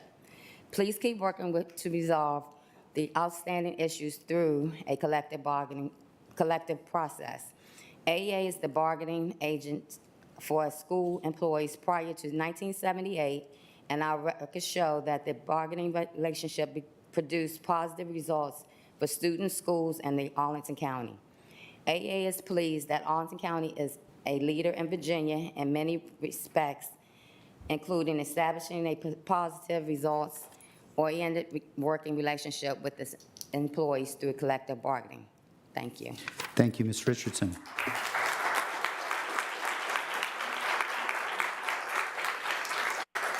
Our next speaker is Julia Spain, followed by Mr. Max Ewert. Mr. Spain, are you there virtually?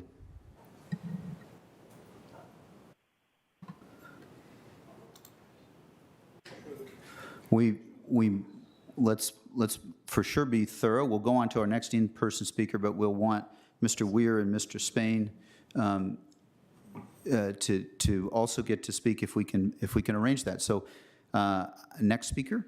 Our next speaker is Max Ewert, followed by James Rodriguez. Mr. Ewert.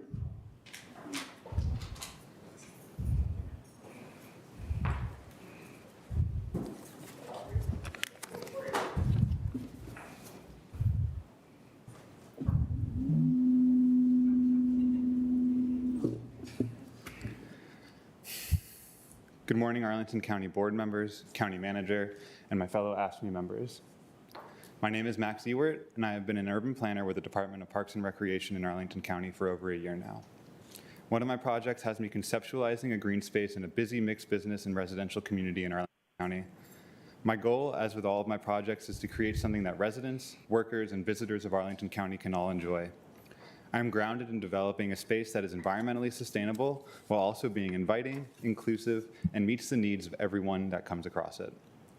Green spaces and parks should be enjoyed by everyone, no matter their background or current situation.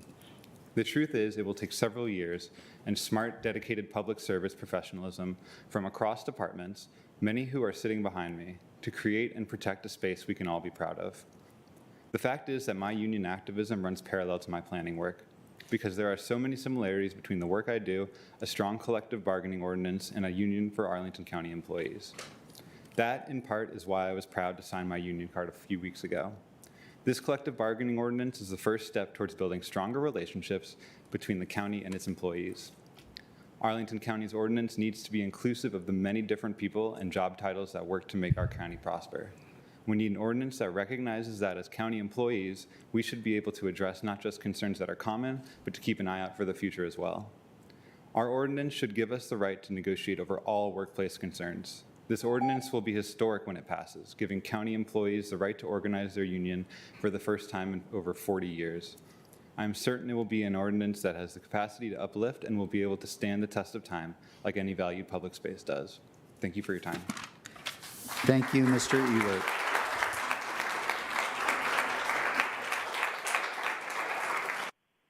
next speaker is James Rodriguez, and we will circle back to Julie Spain. Mr. Rodriguez. Good morning, all. I want to thank facility management for the wonderful air conditioning.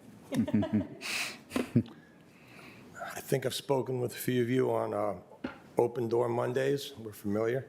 My name is James Rodriguez. I've been an Arlington employee for 27 years, since 1994. And I'm currently the ASME 3001 president. Let me first thank you by saying, grateful for all the time you've spent to listen to employees and constructing a proposal that we can all be proud of. I have been representing county employees as an ASME union member and currently as the ASME local president. That is why today really means so much to me. A lot of work behind the scenes has come to a culmination today. But in the past, no matter how hard I tried, no matter what I did to represent my fellow employees, there always seems to be an imbalance. Without certain defined legal rights, public employees did not have a true voice on the job and the ability to offer their own expertise and advice. Collective bargaining, as many board members have said, is about mutual respect. It also creates an official and defined process and set of procedures that both management and employees can use together and create a stronger and more vibrant Arlington. I am proud to be here with the board and especially my fellow Arlington members, ASME members. This conversation taking place today will play an important role as we move forward. I look forward to working with the Arlington County Administration in the spirit of collaboration under a strong collective bargaining ordinance. Thank you. Thank you, Mr. Rodriguez.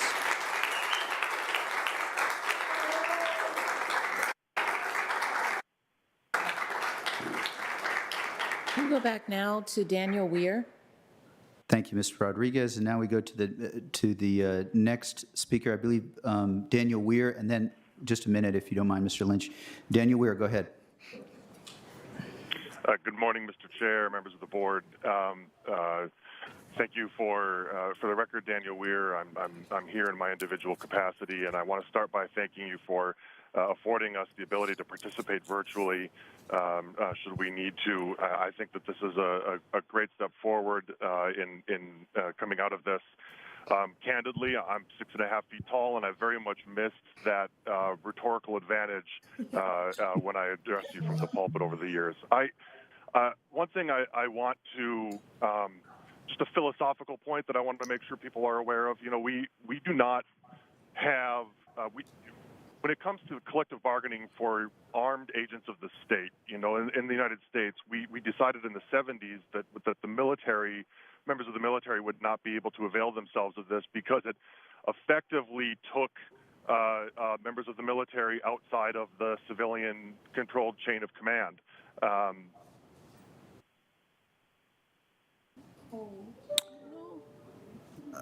Let's pause the time, and we will. I guess what I'd suggest is we'll give a couple of minutes. We'll go to our 3-minute speakers. I believe Mr. Lynch is next, and then we'll come back to Mr. Weir, and I think we're trying to see. Oh, sorry, Mr. Lynch, you want to just stand by right there, and then we'll see if we can finish. Go ahead, Mr. Weir. You'd have to unmute.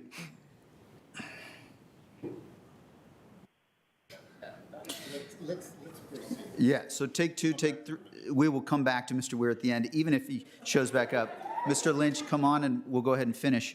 Mr. Weir, we'll get you off mute. We'll get you 55 seconds, and while we're doing that, we'll hear from one president of a local to another. Mr. Lynch.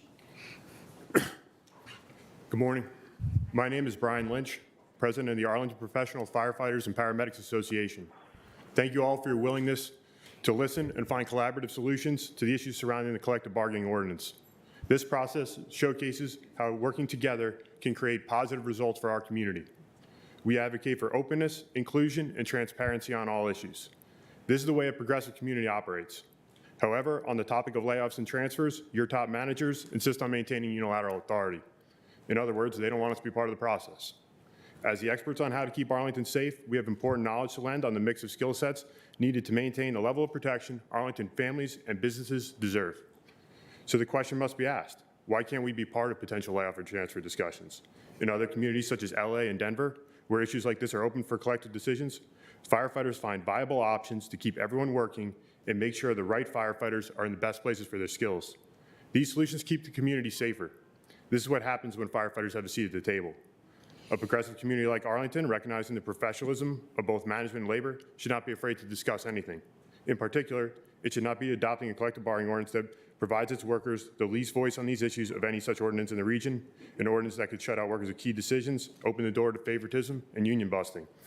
These types of policies, akin to Trump administration directives for the federal workforce, would be to the detriment of not just those workers and their families, but the community as a whole. Even if any social justice arguments about the dignity of work are dismissed, one must recognize that refusing to discuss an issue does not make it go away.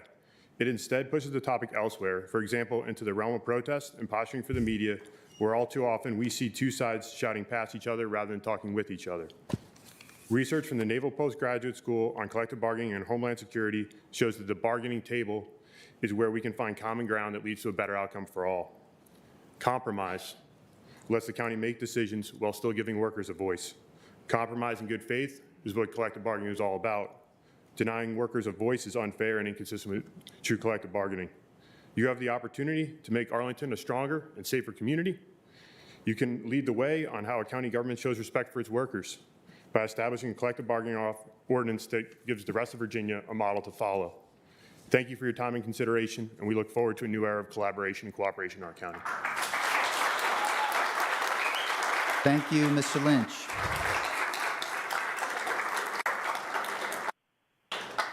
Next 3-minute speaker is what it looks like. Go ahead, Madam Clerk.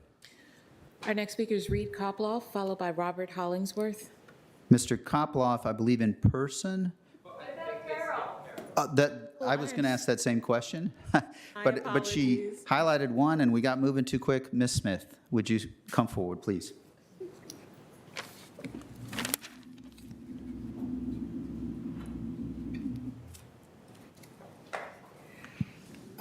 Morning. I shared pictures.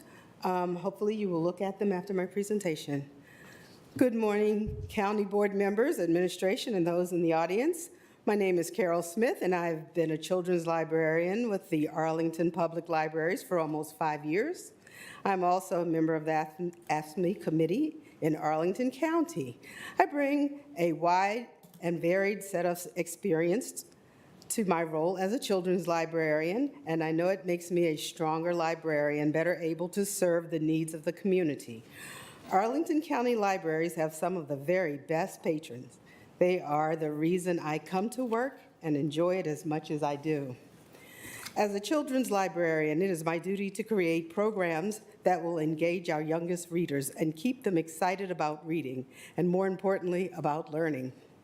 I'm especially proud of a popular annual hibernation education program I've worked on for the past 3 years. I work in partnership with the Arlington Career Center that invites teens from all over the county. They have different subjects that they specialize in, like animal science. The teens create lesson plans for patrons about different animals and how they hibernate. It is an exciting exercise where children hear a story that I read to them and get to learn about real live animals. We have had a mini horse, rabbits, turtles, a Great Dane, and even a snake. I've collaborated with one of our deaf patrons to create a sign language course that many of our children are excited to participate in. It's meaningful work, and that makes me proud to be a children's librarian. Because my coworkers and I are so invested in our work and the community, it is disappointing when we are not treated fairly or with respect by administration. That is why I have worked so hard and why we have worked so hard in the past few months to organize and advocate for a strong collective bargaining ordinance. I'm so proud of my colleagues, many of whom are here today. It is ultimately for them that I support a future that includes bargaining rights and a strong union. We want to have a real say in decisions that impact us. I'm here today to support a strong collective bargaining ordinance that would give me and my coworkers a real voice at work, especially around discipline. I believe every person working in public service deserves a fair grievance process, one that is applied fairly and can hold not only the employees but their management and administrative accountable. Our neighbors in Maryland and Washington, D.C. had successful grievance procedures for years. I know that the board is working very hard to create an ordinance that we all can be proud of. We are a community of professional adults, and I'm very much looking forward to the ability to formalize an ordinance that gives us the respect that we deserve. Thank you so much for your time. Thank you, Ms. Smith.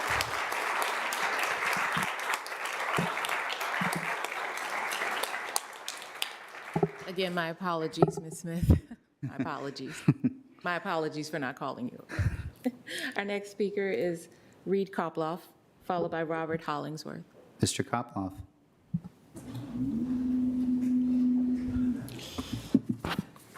Good morning, members of the board. My name is Reed Koploff. I represent the International Association of Firefighters, Local 2800, the Arlington Professional Firefighters and Paramedics. More importantly, though, I'm a 12-year resident of Arlington and have been a homeowner in the Radnor Heights neighborhood for nearly 7 years now. So my clients that I'm representing here today are more than just my clients. They're also the people that I rely on to keep my family and my home safe. Over the past few months, representatives of the county's labor organizations have had very productive discussions with county administration, and through those discussions, we have largely reached agreement on a meaningful collective bargaining ordinance. We appreciate the county's willingness to work with us and hear the workers' voices in developing this ordinance.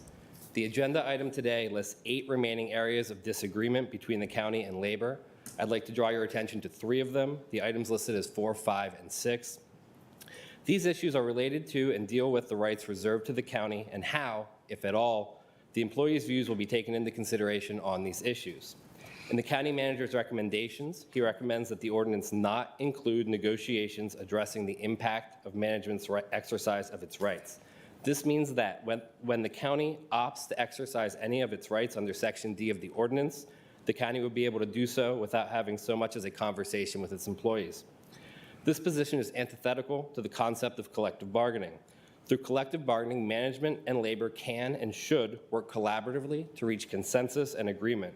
We are not here today to argue that no rights should be reserved to management. Instead, what we have requested is a fundamental principle of collective bargaining, frequently called effects or impact and implementation bargaining. It involves negotiating over procedures and arrangements for employees affected by management's exercise of those rights. It is an extremely common right in collective bargaining, and it ensures that workers have an opportunity to have their voices heard. Additionally, in the list of rights reserved solely to management, the county manager has included the selection criteria for transfers, assignments, layoffs, and RIFs. Reserving that right solely to management would permit the county an unfettered right to make determinations about what employees will be transferred, reassigned, or laid off without providing the employee's exclusive representative any opportunity to even discuss the decision. A fair compromise on this issue would give workers a voice on these vital issues while still allowing the county to make decisions. Compromise, of course, is at the core of collective bargaining. Denying employees any voice in this area, however, is unfair and inconsistent with true collective bargaining. Thank you for your time this morning. I appreciate your consideration of these issues, and I look forward to continuing to work together to ensure that our community is a leader in the Commonwealth for respecting the rights and views of its workers. Thank you. Thank you, Mr. Koploff.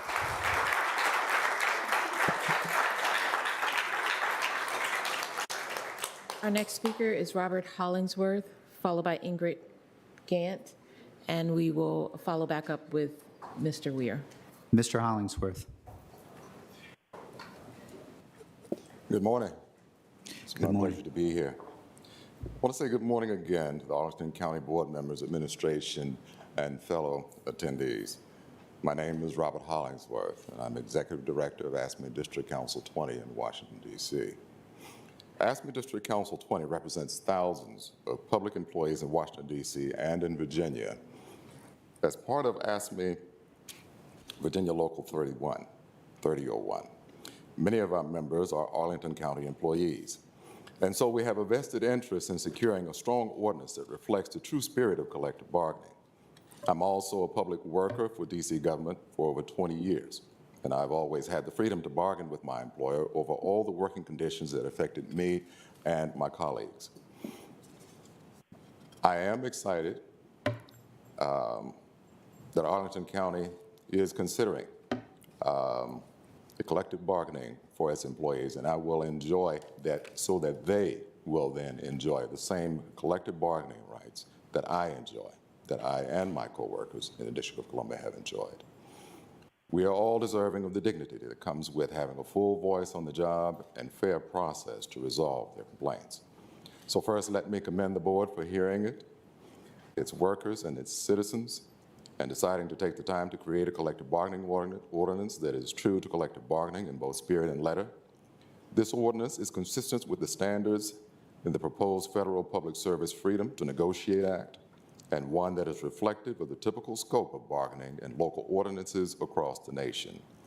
ASME is a union of individuals, each with their own story, but we share a common commitment to public service, whether it's maintaining our city streets, collecting the trash, making sure drinking water is clean, and our cities are safe. People who work in public service never stop. It isn't just a job, it's a calling. Every person working to make their community safer, stronger, and better deserves respect. And that respect is a full and meaningful voice on the job. I believe Arlington County will soon be the model for what public sector collective bargaining in Virginia looks like. So again, on behalf of the thousands of ASME Council 20 public employees, we commend the Arlington County Board for hearing our concerns, and we look forward to working with them on an ordinance that serves as a leading example for cities and counties across the Commonwealth. Thank you. Thank you, Mr. Hollingsworth.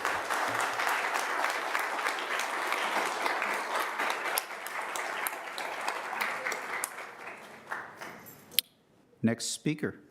Our next speaker is Ingrid Gant, and followed by Daniel Weir. Ms. Gant.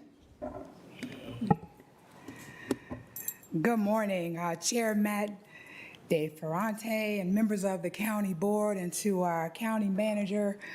On behalf of the Arlington Education Association, my name is Ingrid Gant, and I am the president of this union of members that are unified. We come here today connected with our union brothers and sisters in support of the collective bargaining ordinance that is before you.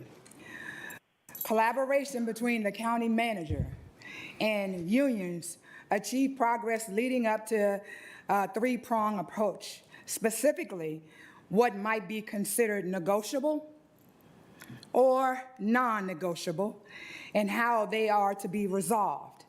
If unresolved issues after a non-binding resolution gives the final decision to this county board, I want you to ask yourself, is this in order?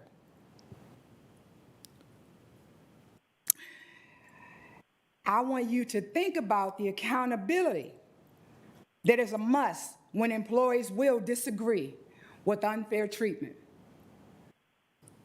and being dismissed without having a say. Is that in order? Passing this ordinance will strengthen representation on both sides.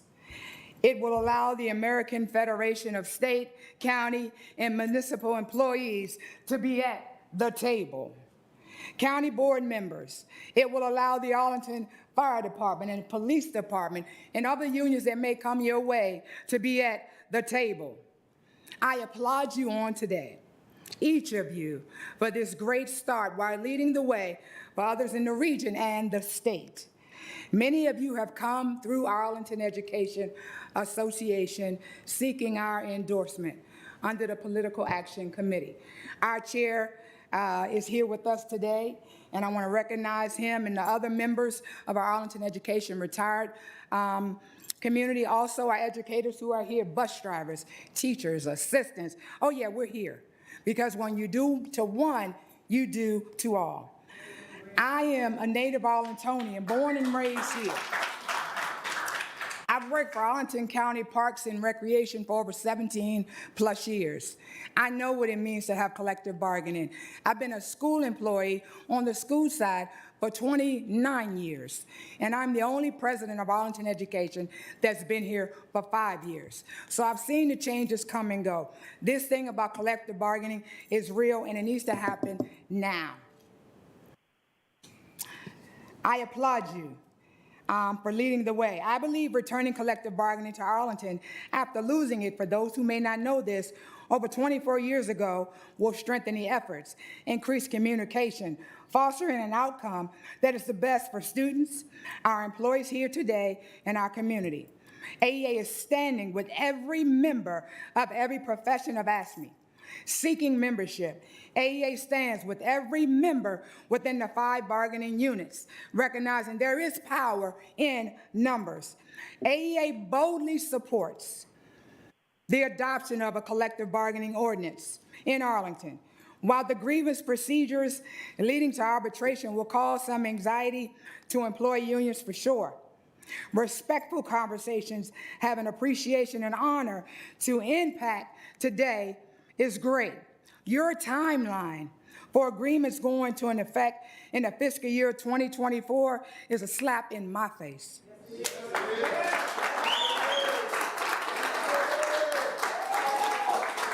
Respectful conversations. Hear me clearly, respectful conversations have an appreciation and honor for our employees is okay. But if we're not at the table, if this is not important for you to put things in action before the fiscal year 2024, shame on you. You cannot allow our employees to come to work every day and to be dealing with all kinds of things, and you say, we want collective bargaining, make it happen before 2024. We need to improve working conditions. We need to increase equitable pay. We need to have better benefits, and having consistent administrative procedures are a must. County board members, please vote yes to move collective bargaining forward as Arlington School Board participates and anticipates taking the next steps with our educator union. I applaud you to make it happen sooner than the 2024. Thank you for your time. Respectfully submitted, Ingrid Gant, Arlington Education Association. Thank you, Ms. Gant.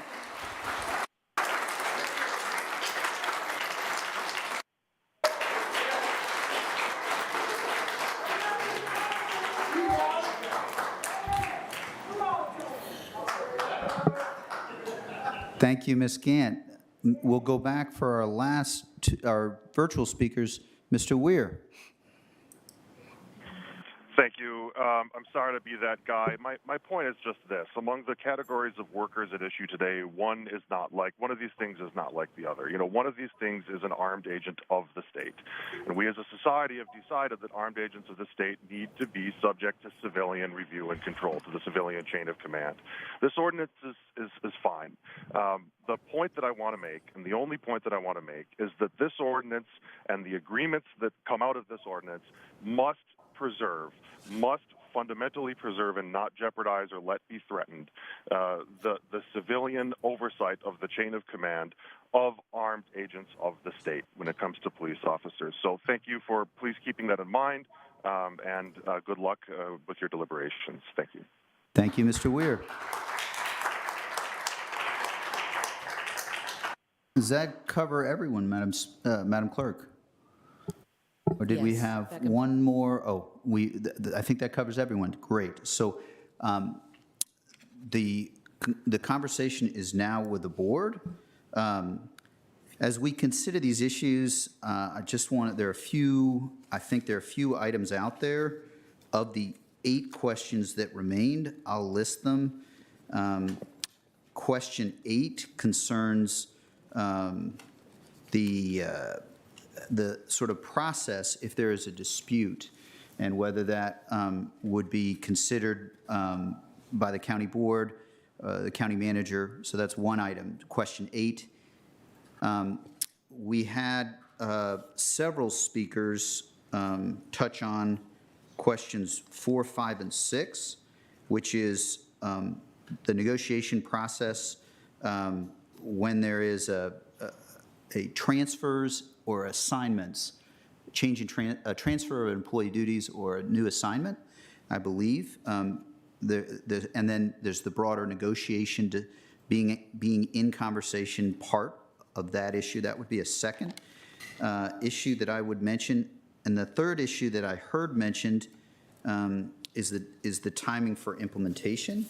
Does that cover the main issues? I think just the bargaining units, we reached some significant consensus. There may be a question or two on the bargaining units. So I guess what I propose first is if perhaps we could go to the question 8 and the question of, and discussion around that part of this, and sort of what would happen if there is a disagreement, what the process would be with respect to sort of reporting through and to the county board. And I think, Ms. Crystal, you may have been working on it, but I don't know if there are other comments. Okay, so great, then we'll. Reach resolution, and I look forward to proposing an amendment. Sure, so that's one issue, and so we'll come to conversation on that one. The other two areas for questions are, and I think maybe I'd frame it as clarifying questions followed by an amendment that we'll get on the table, which will be the manager's amendment, and then we'll, I suspect, amend the manager's amendment. But let's start with questions for clarification on 4, 5, and 6. If there are any questions that seeks to work on transfers and assignments, and I think Mr. Dorsey has been working on this, although all of us are interested. Mr. Dorsey. Sure, if that's what you desire. As you know, I have been working on this, so there are no questions that I would like to surface at this point. Sure. At some point, I do think that I have a method of getting at what several of the speakers spoke about and trying to address that while also supporting management's desire not to lose exclusive rights and authority. So I think we've effectuated what I would describe as an acceptable compromise, one that probably neither side would view as ideal, but both can live with, which I know Ms. Garvey has spoken eloquently often, is the best kind of compromise, perhaps, or at least the best that we can do at this point. I'm happy to introduce that now, but just if for your planning, Mr. Chair, I actually did have some questions to ask about number 1, which is one of the areas of disagreement, if you'd like to get some conversation on questions. Sure. So let's do a round of questions. I think it's true to the process that we would really work this through, and it's tough call because there has been a lot of agreement, but we want to work this through thoroughly for you. So let's start with questions. Go ahead, Mr. Dorsey. Thank you, Mr. Chair. So for the unresolved issue in the staff report number 1, should fire department battalion chiefs be included? I'd love to ask Mr. Schwartz, whomever you'd like to have speak on this, what's your position and reason why the battalion chiefs should not be included? Thank you, Mr. Dorsey, for that question.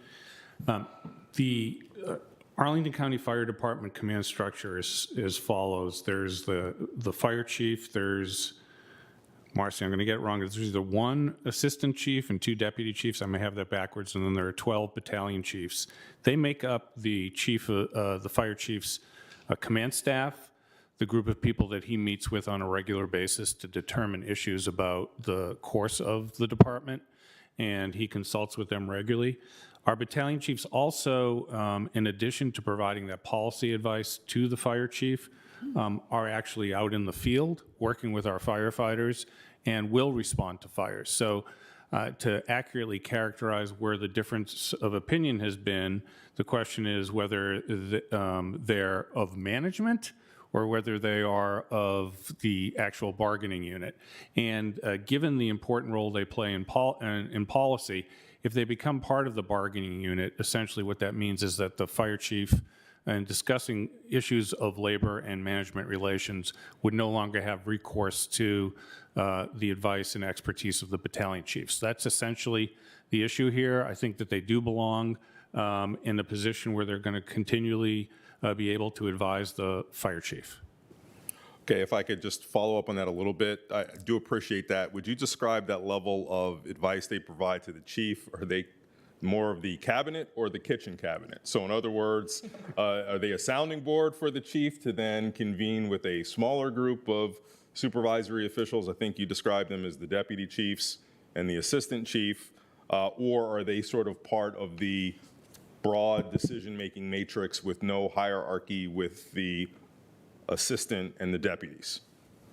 Well, as I know, and I'm looking over at Mr. Lynch when I say this, everybody in the fire department is part of a kitchen at one time or another. But specifically, I'd say that the fire chief uses not just the three people who are immediately reporting to him, but the battalion chiefs in the full advisory role. He can speak better on it than I could on a day-to-day basis, but I think he takes advantage of all of them for advice and shows no favoritism among them, though there certainly is. It's a department with a rank structure, so there is always that. Okay, thank you. Thank you, Mr. Dorsey. Any other questions on that? I guess I'll ask a question or two on it. I believe we have, in that battalion chief, we have the chief medical officer, some personnel. I don't know whether you Mr. Schwartz, or Ms. Cowan could speak to the, I think there's 12 individuals of the 320 or 330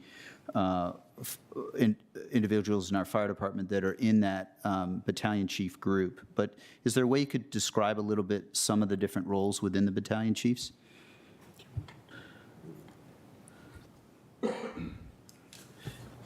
I'll also be looking at Mr. Lynch here in a moment, but we have... Oh. Thank you, Ms. Foster. Go ahead. Can you hear it? Yes, go forth. Battalion chiefs, there are a number of them that work in operations, a number of them that work in the office as well.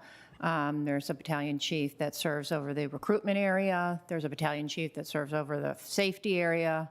There's one in logistics. Brian, you want to help me out? Fire marshal's office. Yes. So there's a number of areas that they're spread out over. Got it. Thank you. I knew the fire marshal's office, so that's helpful for me in the different types of roles. That's really the only other question I had. Mr. Karantonis. So just to elucidate that, so there are, I definitely understand that some, for example, the chief medical officer, they would have, you know, managerial functions because they also, because they are specialists in something, they have, you know, the initiative to propose stuff and to do the stuff. Is that true for all battalion chiefs, or are, you know, different classes between, or, you know, different divisions of labor between them that would designate some of them definitely as people who would, workers, employees that would be fitting into the bargaining unit, and others not? That's true. Don't know if that's for Ms. Foster or Mr. Schwartz, or if it is helpful, Mr. Lynch. I'm happy to get it started, but the battalion chiefs are rotated through areas. So even though some are operational at times, there are many that are in the office as well, and then they rotate through those roles. So they're never always in that one area. They actually rotate and lend their expertise in different areas throughout the course of their years as battalion chief. Great, thank you.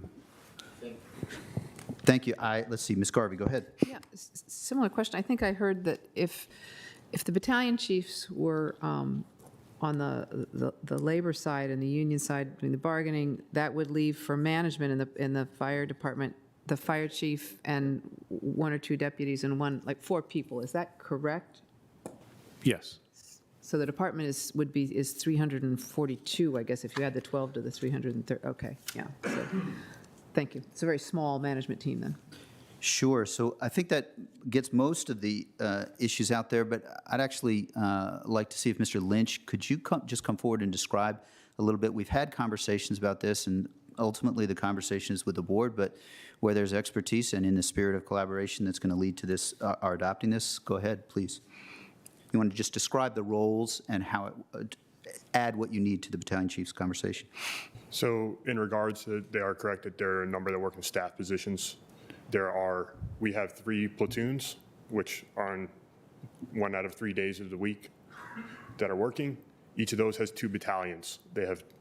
So that's a total of 6 battalion chiefs. So you're looking at the most common, and the plurality of battalion chiefs are in the operations under our Northern Virginia Common Operational Guidelines.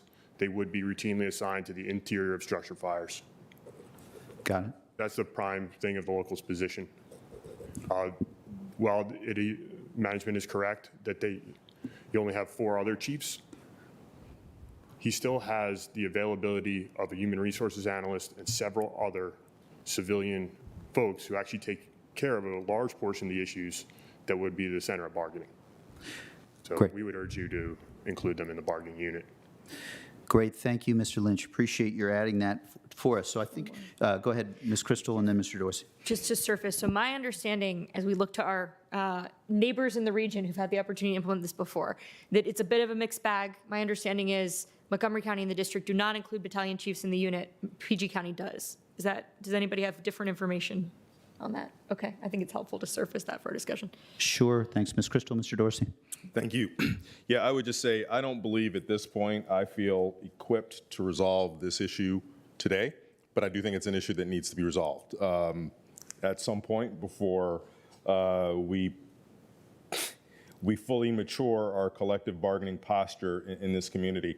And part of the reason that I don't feel equipped to resolve it today are because maybe the way we have battalion chiefs operate creates a lot of that ambiguity, and maybe the onus is on us to structure that position a little bit more clearly so that we can have a dispositive answer at some point moving forward. It kind of sounds like the way it operates, and I don't know if this is the nature of battalion chiefs everywhere, but they have a significant operational role, but also they are relied upon by the chief to a level of conducting leadership of the department, creating that tension. If there could be a little bit more of a clear delineation of their responsibilities, hierarchy, I think that would be of value over the next couple of years so that we could really figure out the dispositive answer to the question.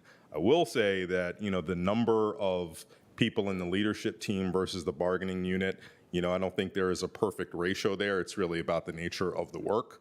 And that really should be our North Star.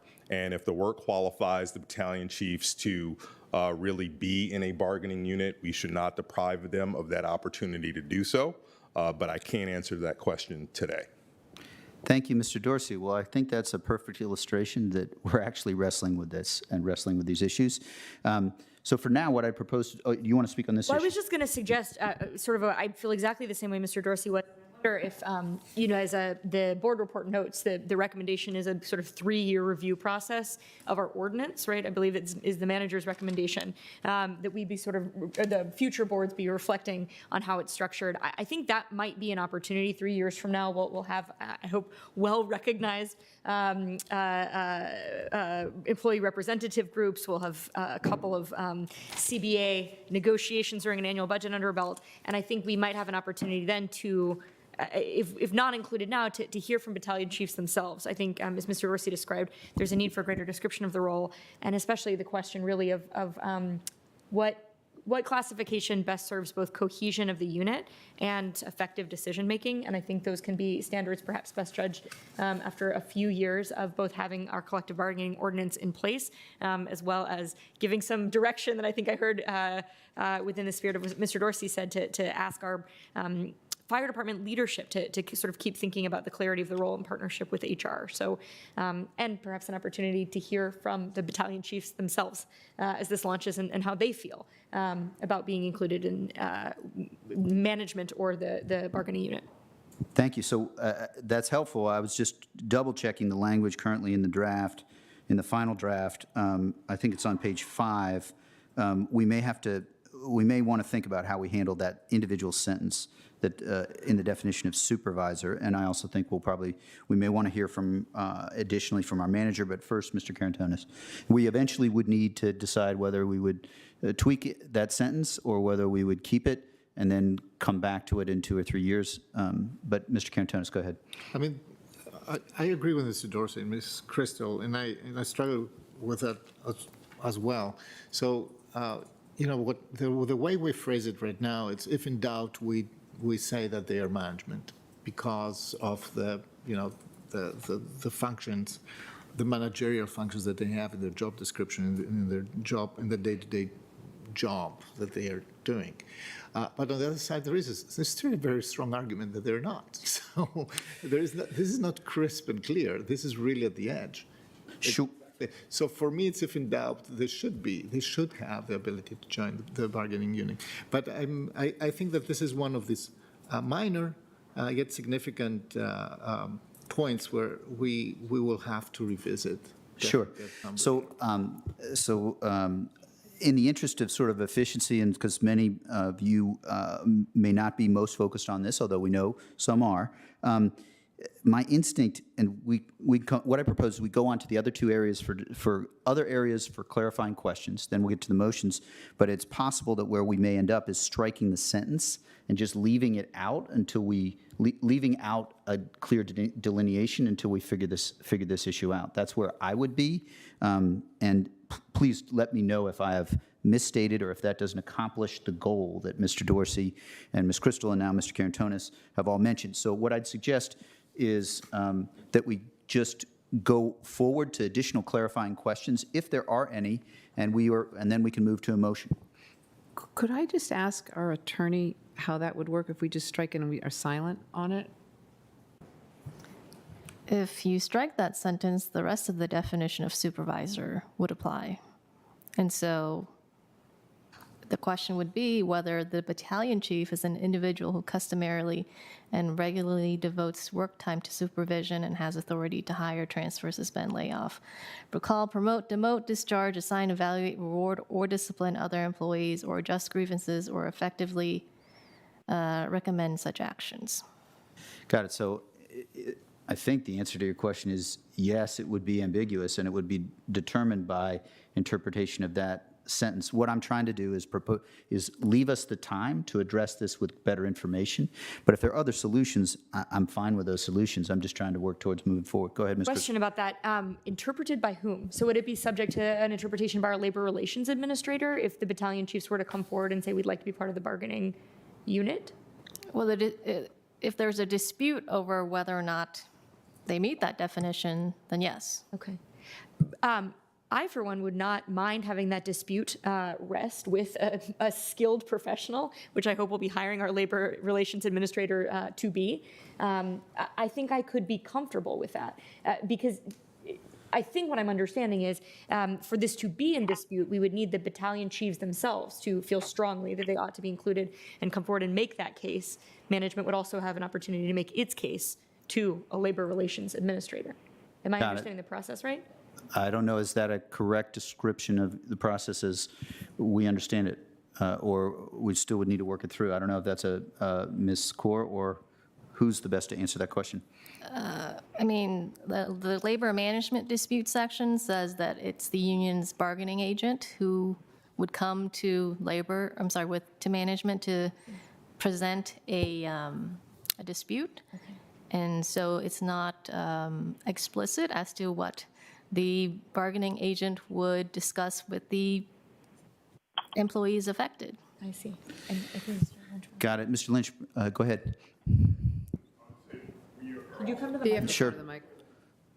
And to our other members, please, thanks for your patience as we work this through. So our goal, our members' goal, is to initiate bargaining relationship as soon as possible. Adding complexity as to who is in the bargaining unit for purposes of certification election is just counterproductive to the process. We'd like clarity on captains. If this body wants to issue this we're happy to come back and discuss this issue further if you guys don't feel comfortable taking action today. Thank you. Okay. Thank you. Yeah, so the ambiguity is not helpful. Mr. Dorsey. I just wanted to thank Mr. Lynch for, providing the clarity for us to move forward, and, we'll move on. Yeah, so any other questions for clarification? Mr. Carantonis, are you ready with a motion? No further questions. I would like to move so that we get the discussion on the motion and amendments. So I'm honored to move to adopt the attached amendment here to this board report on item 58, with all red line changes accepted to Chapter 6, Civil Service of the Code of Arlington County, Virginia, to add a new provision to allow collective bargaining, according to Attachment 1. And I'm mindful, Mr. Chair, that there is amendment language on several provisions of this, so I'm... Sure, so we have a motion, but I see Ms. Kaur, we want to make sure we've got a clear description of the motion. Go ahead, Ms. Kaur. I'm sorry, I just need to clarify one thing, which is that in the attachment, there is one section, it's the section on battalion chiefs, where the text that, the alternative text is not shown in strikeout, it is shown in brackets. So I just want to clarify that the motion would be to accept the amendment with all red line changes and the language not in strikeout. Yes, then we got this clarifying language Yes. to the initial motion here. Okay, so that clarifies the initial motion, so it would read, all personnel at the rank of, just so I understand, at this moment, at the rank of deputy chief or above? Mhm. Okay, Yes. so that's Battalion chief. Battalion chief. my apologies, battalion chief or above. So that's the current motion. We have a motion. Do we have a second? Second. The motion has been moved and seconded. Now, I know we'll have additional discussion. There are two big areas that I outlined. One is the questions 4, 5, and 6, and transfer and assigns, and I think we'll go to Mr. Dorsey first. Sure, happy to do so, and thank you for the motion. And second, I would like to submit for the board's consideration an attempt to resolve some of the ongoing concerns about items of controversy described in 4, 5, and 6. And I believe the clerk has a copy of the clean amendments. I'll just briefly describe what it is they are intended to accomplish as soon as that's ready.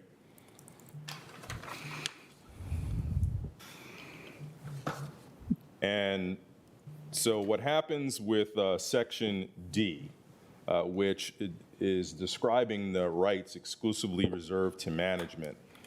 In that section, A, C, D, E, and F are matters that are considered non-negotiable matters and exclusively reserved to management. Subclause B, which concerns layoffs, RIFs, transfers, assigns, and retentions. Management retains exclusive rights to effectuate those actions, those, in some cases, unfortunate actions. However, labor representatives retain the right to have the procedures to affect the arrangements for those affected to be negotiated. The effects of that negotiation, we hope, will be collaborative and produce agreement, but if not, it will be subject to the provisions of N2C, which is generally our non-binding arbitration clause. The next section concerns Section L, which has been described as the impact or effects bargaining clause. And that contains a couple of key distinctions that I'd like to draw to your attention. So the first part of it concerns what constitutes good faith bargaining at term, so at the point of constructing a collective bargaining agreement. Management does have exclusive rights, as we discussed previously with Section D. However, when there are impacts that accrue to employees, 2 or more, made pursuant to those authorities under management's exclusive rights, the procedures that the county management follows as it implements those decisions shall be negotiable. And they shall be negotiable again according to the provisions of the non-binding arbitration clause. Secondarily, during the time you have a bargaining agreement in place, otherwise described as midterm, the county does retain the right to implement changes. However, those changes shall be upon the agreement with the labor representative, or if that is not attainable, at impasse, so subject to no further non-binding arbitration clause. So that's what it does, and I'll just briefly at least editorialize as to how I think this meets the version of an acceptable, if not ideal, compromise to all parties. The principle that we heard earlier was that nothing should be off the table, and I agree wholeheartedly. Nothing should be off the table. We should never preclude a conversation that could help this organization run well from happening, and for us to codify anything that does prevent that from happening to me would be a huge mistake. There is still, as we initiate collective bargaining in our county, there's going to be some reticence on whether or not management can fulfill its responsibility to act on behalf of the public and do what's necessary to ensure that this government does what is required for the public community of Arlington. Until this matures a little bit, there's going to be a little reticence on management's part. So there is the reservation of some authority for management to ultimately do what it feels it needs to do in the public interest, but we've preserved the ability for labor not to be denied an opportunity to discuss not only impacts and effects, but also maybe perhaps alternatives as we go about doing it. And, I think one of the things that I've seen in my experience, typically the first time you do this, there is a desire to, make sure that, management rights can be protected. And over time, we see that there's much more of an understanding that there can be an embrace of subjecting more things to higher levels of determination when it comes to bargaining. So I hope that's the case here. But in this case, I think this kind of preserves the right balance. Labor is not denied the opportunity to contribute meaningfully to decisions that affect them from management, but management at the end of the day is not hamstrung from fulfilling the public's interest. So that's the intent. Probably could have been done better, but I think, as the saying goes, it's good enough. Thank you. So that is an amendment. Is there a second for the amendment? Second. Okay, so unless there are additional questions, let's focus in on the amendment. Go ahead, Ms. Garvey.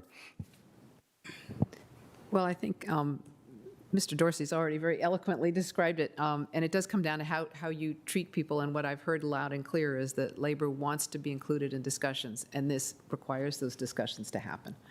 And I think that's the way this organization works now, but I think people are right to be concerned about different personalities going forward, and I think this is a great way to start. And as Mr. Dorsey said, this is a start, and we're going to be kind of, making modifications as we go forward, and I think it's a good start. Thank you, Ms. Garvey. So at least for my part, I think there's a little context that is important, and as we do the deliberations, you see the language here.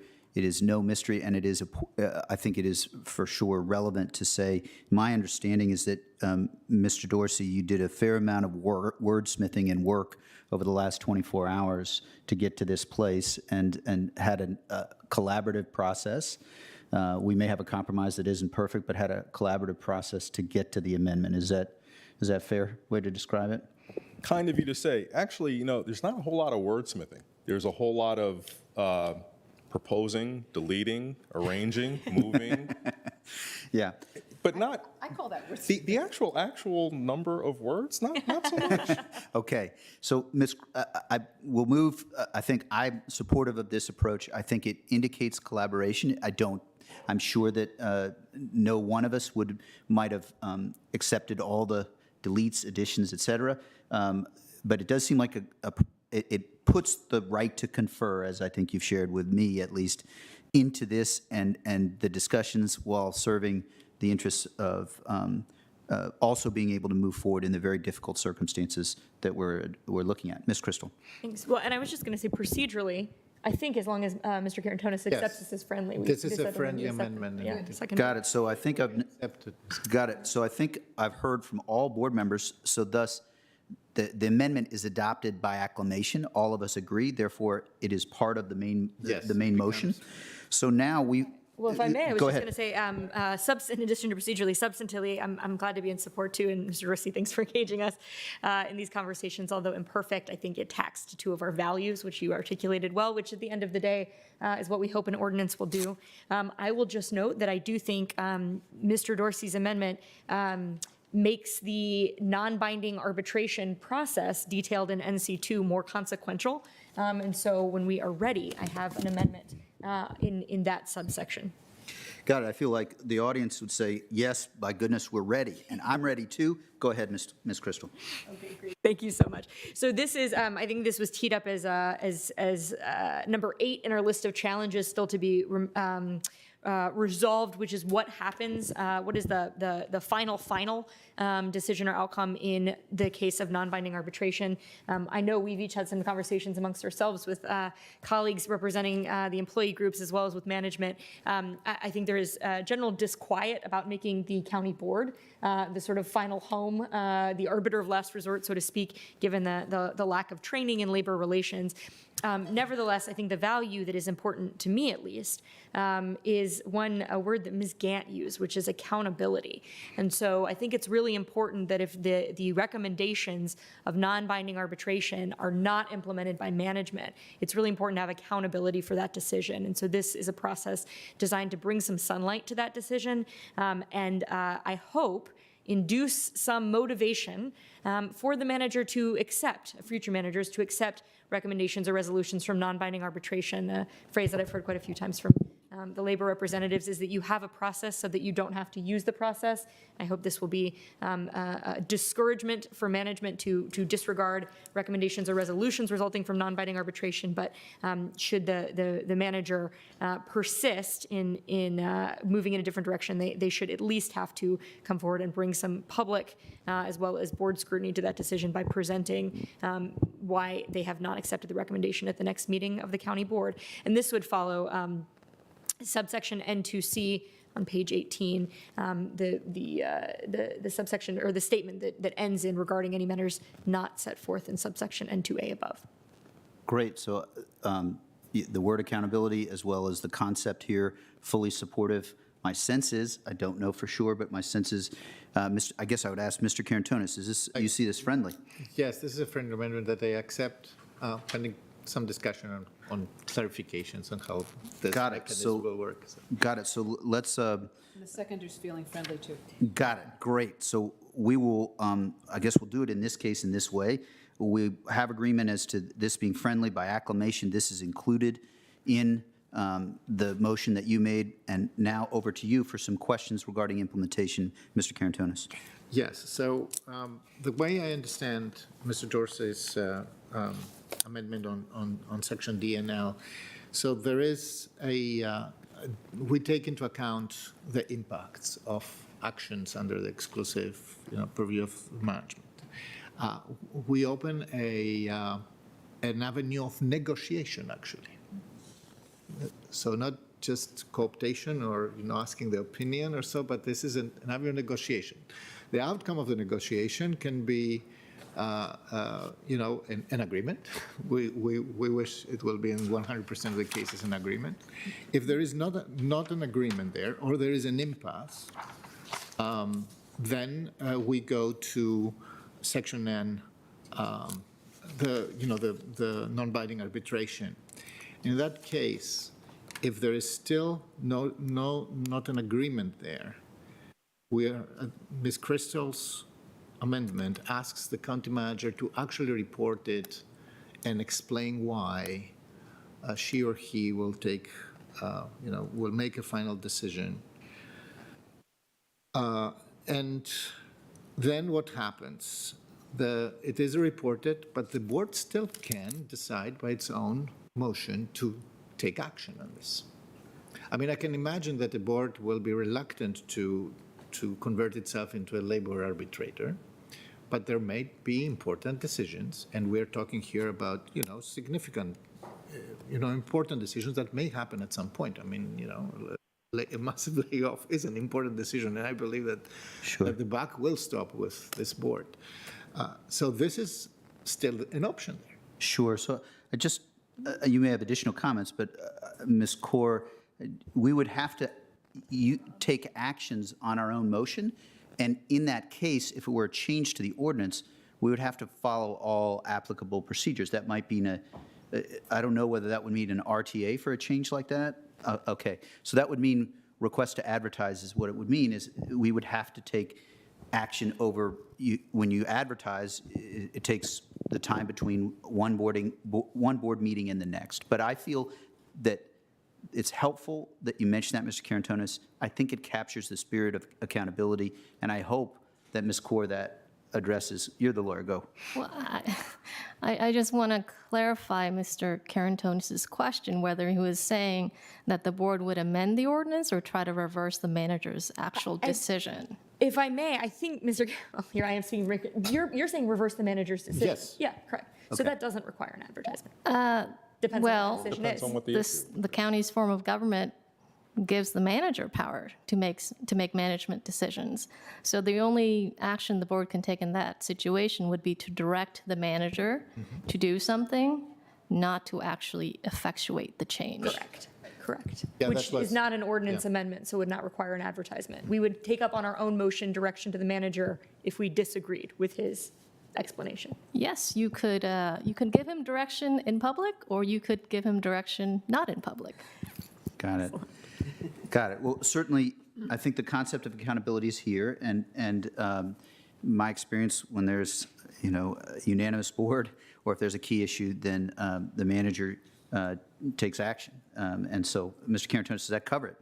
Yes, it covers. I mean, and it just shows that, in the very, very, very unlikely case that we have a very, very tough disagreement on a very, very big impact decision, the buck will stop with the board at the end of accounts. Yeah, Mr. Chair, I would just like to note, and this is my understanding, which is that if we go to an arbitrator, and the arbitrator in a non-binding situation issues a decision, that decision at the speed of light will become known to everybody. And so before I'm able to actually ever do anything, I think that there will be a robust conversation about that between me and you, and also between myself and labor representatives. So this amendment, the reason why I'm comfortable with it is that it will provide sunlight and provide further ability to reach the right solution. Thank you, Mr. Manager. Mr. Dorsey.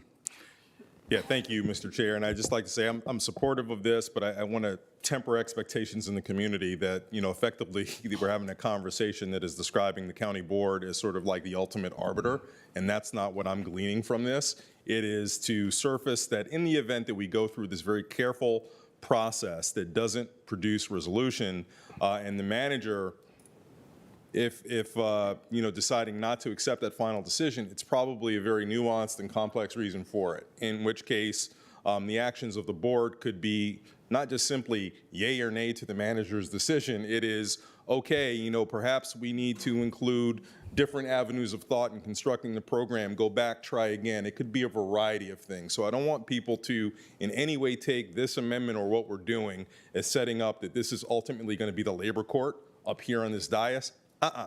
You don't want that, right? You want us to make sure that the spirit of the ordinance, where there is constructive dialogue that leads to agreement, takes place. And I think that's what this does very well. Doesn't set us up to be an appellate body, which I would hope that none of you would ever want. Thank you, Mr. Dorsey. I really appreciate your clarifying that and mentioning that.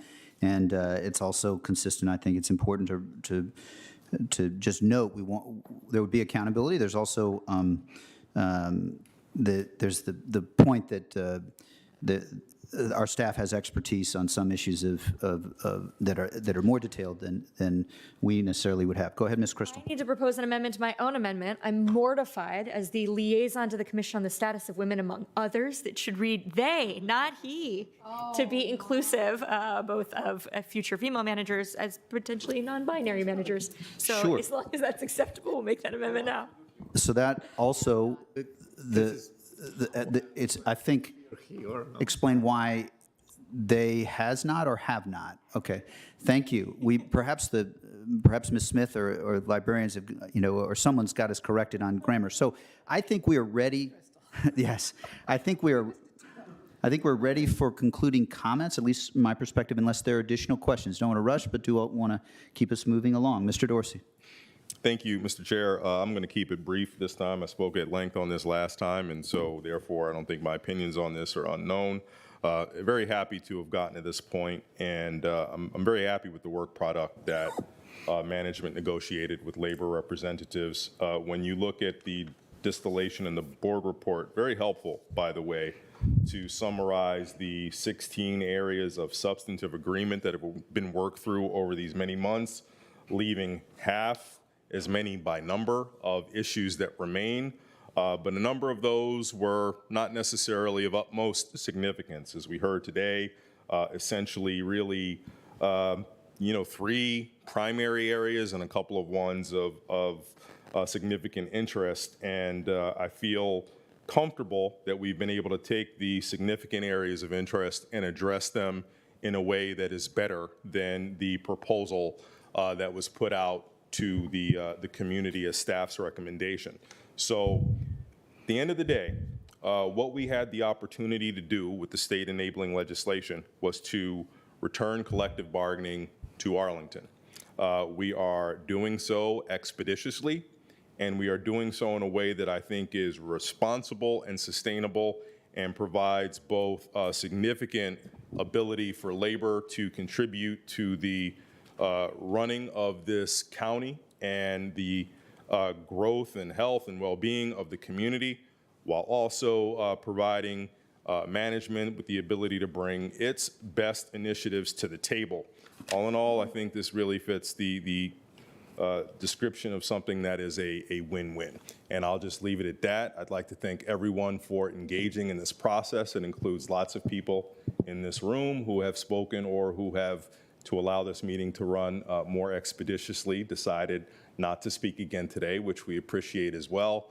But this is something that I'm just excited about for the future of Arlington, because for all of the particular points of the ordinance, I'm really excited about what it's going to mean for the work that is done on behalf of this county and the fulfillment, hopefully, and attachment to the work that people who do it will feel by being valued by their employer and having this avenue for constructive engagement. So thank you.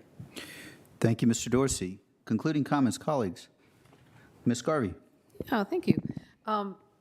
Lots of thank yous. First, actually, particularly for Mr. Dorsey and Ms. Christo, who really did take the leadership on this and have been doing a lot of work all the way through. Thank you for that, helping guide us through that. Thank you for all the labor reps that we have been meeting with regularly. The meetings have been good. They really have. I think there's been a really good exchange. It's been respectful. It's been informative. It's been really helpful. Thank you to the manager and everybody. I think, as Mr. Dorsey pointed out, I think when we started, it was way more than 16. There was a huge, huge body of work that had to be worked through, and it all got worked down. So here we are, and it's not, I don't think, even noon yet, which is really pretty darn good for something like this. And then finally, I really want to thank our employees, and it's so great to see you all here today. I want to say thank you. Thank you for what you do. You know, one of my favorite corporate statements, it's Marriott, and I'm not going to say it quite right, Marriott Corporation. I don't know if they've kept it. They should. We will treat our employees in such a way that they render excellent service to our clients. And that recognizes the fact that it is the folks that are, where the rubber meets the road. It's the people that deal with our citizens and our residents here that make it happen. And you do it 24/7. And I constantly get compliments about this community. And it's nice. We're on the board. Sometimes they think it's because we're here, but it's really because of you all. And the management that makes things happen, that you can perform that way, and the support that you get. And this is just going to improve, I hope, that support and the communication. Maybe it means that we get to see you a little bit more, which is really kind of nice. And if I'm ever driving by and you're working and some crazy lady starts kind of yelling at you, that's probably me. There's sometimes I say, they don't even know who you are. But I really do want to say thank you so much for what you do. Thank you for your work here. I think we're in a really good place, and I look forward to kind of getting this implemented and working it forward. So just a lot of big thank yous all the way around. Thank you, Ms. Garvey. Mr. Carantonis. Thank you, Mr. Chair. So this is indeed a historic moment. It took 44 years, and you probably all remember that it was the case against the Board of Supervisors of Arlington County that was decided back in 1977 against us. So it is really the first thank you that goes out to the voters in Virginia and to the representatives in the General Assembly that allowed us to do that today. So the second is to all of you who engaged, who have been steady, have been working with us, with our management, and I couldn't thank enough Mr. Swartz and his team for bringing these negotiations to a very, very good end and a very balanced document. I think one thing we didn't mention until now, what's in for Arlington County citizens, and I want to really reiterate that this is really about, when we talk about the orderly and constructive partnership between the public employer and the public workforce, we are actually talking about how to improve on the services that Arlington County citizens receive. They all expect the highest quality of governance, the highest quality of services.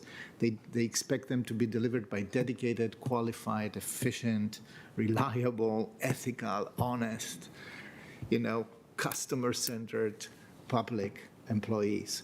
And I do believe that by giving voice to you, to the employees of Arlington County, to decide, to co-decide about how your jobs, how your working conditions shape up, how we do work together, this really accomplishes this for the citizens of Arlington County. There is enormous dividend from this process, from restoring your collective bargaining rights for Arlington County citizens. So I am really very, very, very pleased to support today the restoration of collective bargaining in Arlington. Thank you, Mr. Karantonis. Ms. Crystal. Phil, go ahead. To pick up where Mr. Karantonis left off, I was so struck when Ms. Gant testified how she was around when collective bargaining actually governed relations here as part of our Parks Department. And I can't help but think how lucky we all are to be part of a moment when it returns. And I really want to thank and recognize the leadership who have risen to that occasion to shape what I think is an excellent ordinance moving forward for Arlington. That includes President Rodriguez, President Lynch, those of you from the national or locals who have supported them, certainly all of the members, our manager for being willing to negotiate in such good faith as Mr. Lynch noted in his testimony. The process of getting here today shows the whole point of what we're trying to do, how these entities can work together. And Mr. Ewart and Ms. Smith, especially in your comments, if that was the how, you showed the why. It's so important to hear the voices of our children's librarians and our parks planners and our team down in water sewer streets and everyone else who will have this opportunity to come together and ensure that we are delivering the best case for citizens by including the voices of those experts. So my only remaining question, now that we've established the how and the why, is who's next? And I challenge the General Assembly to tackle with the same alacrity they took on collective bargaining some of the anti-union provisions that still govern the private sector here in Virginia.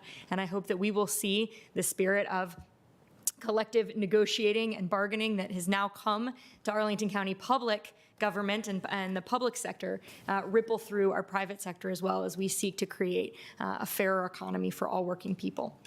So thank you. Thank you, Ms. Crystal. And we will take another of our steps to make our economy fairer in the item after the next one, which is on prevailing wage. I know folks are here, and I see the head nod of, in addition to President Rodriguez and President Lynch, there's also our NOVA labor leader, Ms. Diamond, here. I can't resist but to say, Mr. Ewart, excuse me, your remarks were not loud, but they were powerful, and I just really, really appreciate it. Mr. Rodriguez, 27 years I so respected. Ms. Richardson, who is, I think, left, I was only a union member for 1 year when I was a teacher, but I will never forget that year and never forget that thought and that shared commitment. I will say, and we could be only happy, but it's been alluded to, elections have consequences, and we do not have this authority if we had not changed the legislature in 2019. And elections will have consequences for every one of you working in the years to come. And so let's be true to that. Let's not let other people speak for us, because we know that in any community and in the United States, many already have a voice, but making sure that you and all of us have a voice, and it's a majority voice, is so critical. So I think about my years in learning about AFSCME through Gerald McEntee and learning about IAFF through Howard Schellenberger, I think that's correct. And the history is there, and the history is important. This board weighed in to encourage that collaborative process, and I think it made a difference in this ordinance, in this process. And I'll just conclude by saying, you know, we never get large, loud rounds of applause, and last month you shocked me by doing that, and I didn't want to overpromise that we were going to work everything out perfectly. We haven't, but we have come darn close. And I am so proud to be able to sit here today with colleagues and get to vote for this and make sure that every one of you in this room and those not in this room, your voice is heard, matters, and we move forward. So with that, I'll call for a vote. The question is on the motion as amended with all friendly amendments. All in favor say aye. Aye. Aye. Aye, and the motion passes 5-0. Congratulations.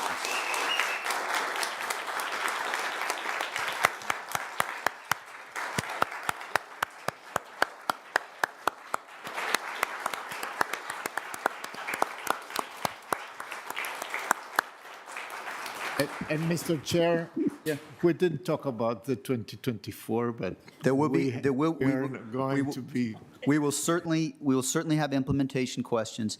And I think for this moment, you don't have to stay here. Get some lunch or some food or some coffee. You can stay if you want to. We will keep working. We'll change the name of Lee Highway and enact prevailing wage. But for now, let's take 2 or 3 minutes. You guys all can slide out. Thanks so much. Left. Yeah. No obvious, right?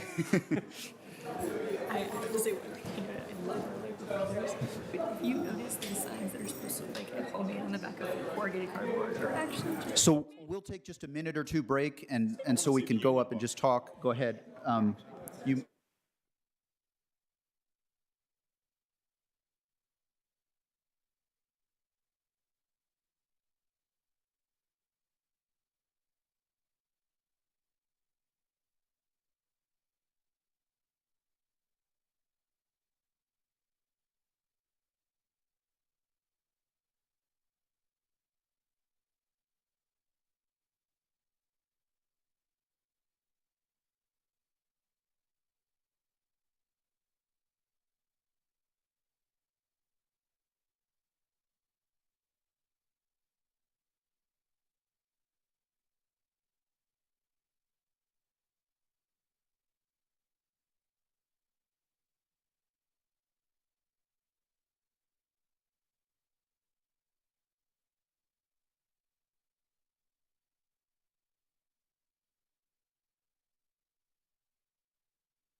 Colleagues, we're back. We have the next item, which is, I believe, item 60. Madam Clerk, would you call the next item, please?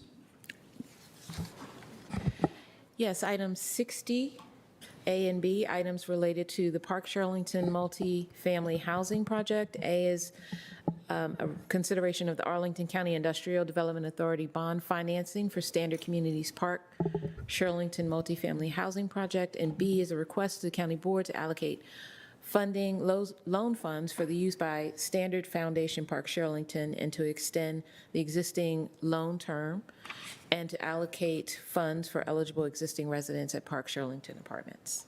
Thank you, Ms. Jacobs. Over to the manager for the staff report.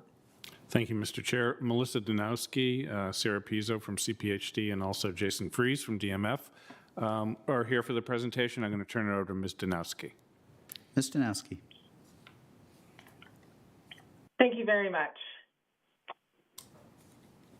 Thank you very much, and good afternoon. I'm Melissa Danowski with the Housing Division, and we'll be walking through the staff recommendations in regards to the Park Shirlington renovation proposal and commitment to long-term affordability. First, the Park Shirlington property is located at 4510 31st Street South in the Fairlington neighborhood. It's a garden-style apartment community built in 1954 and containing 293 units. There is also an additional unit being used as the leasing office. It is bordered by Fort Reynolds Park to the west and the Arlington County Trade Center to the north. I-395 is located to the south of the property. It is also very close to the Abingdon Elementary School, which is located just on the other side of Fort Reynolds Park. On November 27, 2017, the County Board approved a 3-year, $6 million Affordable Housing Investment Fund, or AHIF, loan to Standard Communities and Foundation Housing to help finance the acquisition of Park Shirlington Apartments. During the loan term, Standard Foundation, in collaboration with county staff, worked to develop a long-term affordability plan for the property. The County Board also has an option agreement to purchase the southern parcel of Park Shirlington Apartments, located south of 31st Street South, by the end of the year. The southern parcel contains 105 units, and the purchase price is about $28 million. Instead of purchasing the southern parcel, staff recommends proceeding with the proposed renovations of Park Shirlington Apartments and plan to commit all existing units to 75 years of affordability. The actions before the County Board today include a request by Standard Foundation for an up to $29.3 million AHIF loan as part of the financing package to renovate the units. The financing will also include low-income housing tax credit equity and a senior first mortgage. As mentioned, there's an existing $6 million AHIF loan that was used to help acquire the property in 2017. Part of the County Board actions are to extend the existing $6 million AHIF loan term from August 1st, 2021 to January 1st, 2022, when senior financing matures. The $6 million loan would be rolled into the new up to $29.3 million AHIF loan requested by Standard Foundation, as would the $540,000 used to exercise the option for the southern parcel. In addition, staff recommends $124,000 in AHIF be allocated for a tenant assistance fund, or TAF, to assist eligible residents. The renovation meets many goals in the Affordable Housing Master Plan. It will prevent the loss of community affordable housing. The site will be affordable for 75 years. The project will preserve family-size CAF units, including 222 two-bedroom units and 14 three-bedroom units. It will add up to 8 Type A accessible units, and 15 units will be added to the permanent supportive housing stock. The County Board adopted an equity resolution in September 2019. The resolution includes, in part, direction to engage and collaborate with partners to enhance county efforts and commitment to fostering equity, and to apply a racial equity lens for every project we look at. Specifically, we ask the questions of who benefits, who is burdened, who is missing, how do we know, and what do we do? While we don't have specific racial composition data for Park Shirlington Apartments, the 2018 American Community Survey data for racial composition for rental households earning up to 60% area median income indicate 25% are Latino, 20% are Black, and 15% are Asian. We also know that Park Shirlington has a particularly high Spanish-speaking population. In regards to who benefits, the $29.3 million AHIF loan would benefit the current families that are living at the property because it would enable them to continue to live in their homes at an affordable rent. And the renovations would ensure quality homes are being provided. If the renovation program at Park Shirlington does not come to fruition, there is a possibility that the property or a portion of the property would be listed for sale in the open market, thereby risking displacement of families currently living at the site. And if the project does not move forward, the low and moderate income families at Park Shirlington are the population that would be burdened. According to the latest supply data as part of the fiscal year 20 Affordable Housing Master Plan Monitoring Report, only about 10% of the total supply of housing is affordable to those earning up to 60% area median income, or AMI. Furthermore, it's an Affordable Housing Master Plan goal to prevent the loss of existing affordable housing. And again, losing this affordable housing would cause uncertainty for existing tenants on if they could stay in Arlington. In regards to who is missing, the finalized affordability program of the units will average no more than 60% of area median income. We'll continue to evaluate the inclusion of households that may be just over 60% AMI through the use of income averaging, which allows low-income housing tax credit subsidy to be applied to units that are affordable between 60 to 80% of area median income. And through the commitment of 15 permanent supportive housing units, we'll also serve a portion of the population that is at risk of homelessness and may earn well under 60% of AMI. And we know all this through our data collection efforts, through the Affordable Housing Master Plan annual reviews, and our ongoing work as part of Housing Arlington. We're ultimately bringing this project forward as it is the first step towards providing committed affordable housing for the current residents and would ensure 75 years of long-term affordability. And staff will continue throughout this process to use and apply the equity lens to the project, and specifically the questions of who benefits, who is burdened, who is missing, how do we know, and what do we do? In regards to the financing details, Standard Foundation is requesting an up to $29.3 million AHIF loan. This equates to about $100,000 per unit. The existing $6 million loan and $540,000 deposit used to exercise the option would be included in the new up to $29.3 million AHIF loan. The AHIF loan will be a 40-year loan term to be consistent with the term of the senior financing at a 0.5% interest rate. The project will also include 4% low-income housing tax credit equity, a deferred developer fee, and an anticipated $3 million seller loan. The final amount of the AHIF loan will depend on finalization of senior lending commitments, further refinement of the renovation scope of work and costs, and other financing assumptions. The County Board will consider the final loan amount when considering loan documents in advance of finance closing, anticipated for December. In this table, you can see the sources and uses for the proposed renovations. The sources, as I just mentioned, include 4% tax credit equity, AHIF loan, deferred developer fee, senior loan, and a senior first mortgage FHA HUD loan. Standard Foundation anticipates using Arlington County Industrial Development Authority bonds to meet the requirement of utilizing the tax-exempt bonds for 4% low-income housing tax credit projects. And the uses are shown on the right side of the table. The renovation costs are estimated at up to $100,000 per unit.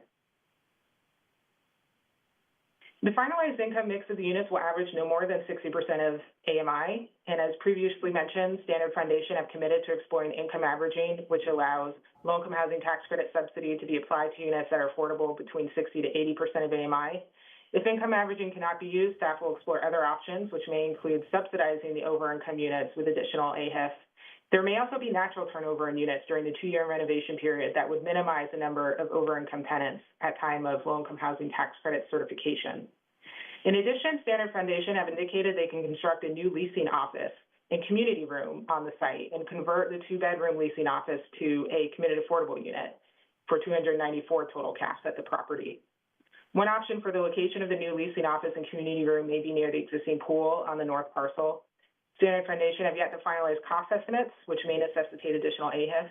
But staff would like to pursue the inclusion of this community room and leasing office, as most AHIF funded projects do include that community space amenity, and would also free up the leasing office to be used as a residential unit.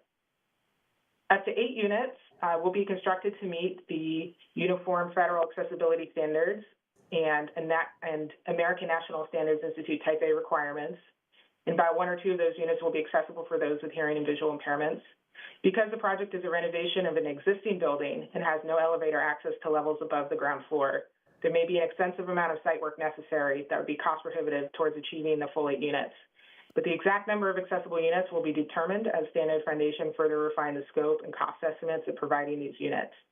The final AHIF program, including the above items, is to be considered by the County Board concurrently with the finalized loan documents, which is anticipated for the December County Board meeting. The renovations will not begin until 2022 and will be phased, with approximately 10 to 20 units undergoing renovations at any one time. Standard Foundation proposes a renovation method that would allow all existing tenants to remain at the property during renovations. It's anticipated that any individual unit may take 10 to 15 days to renovate.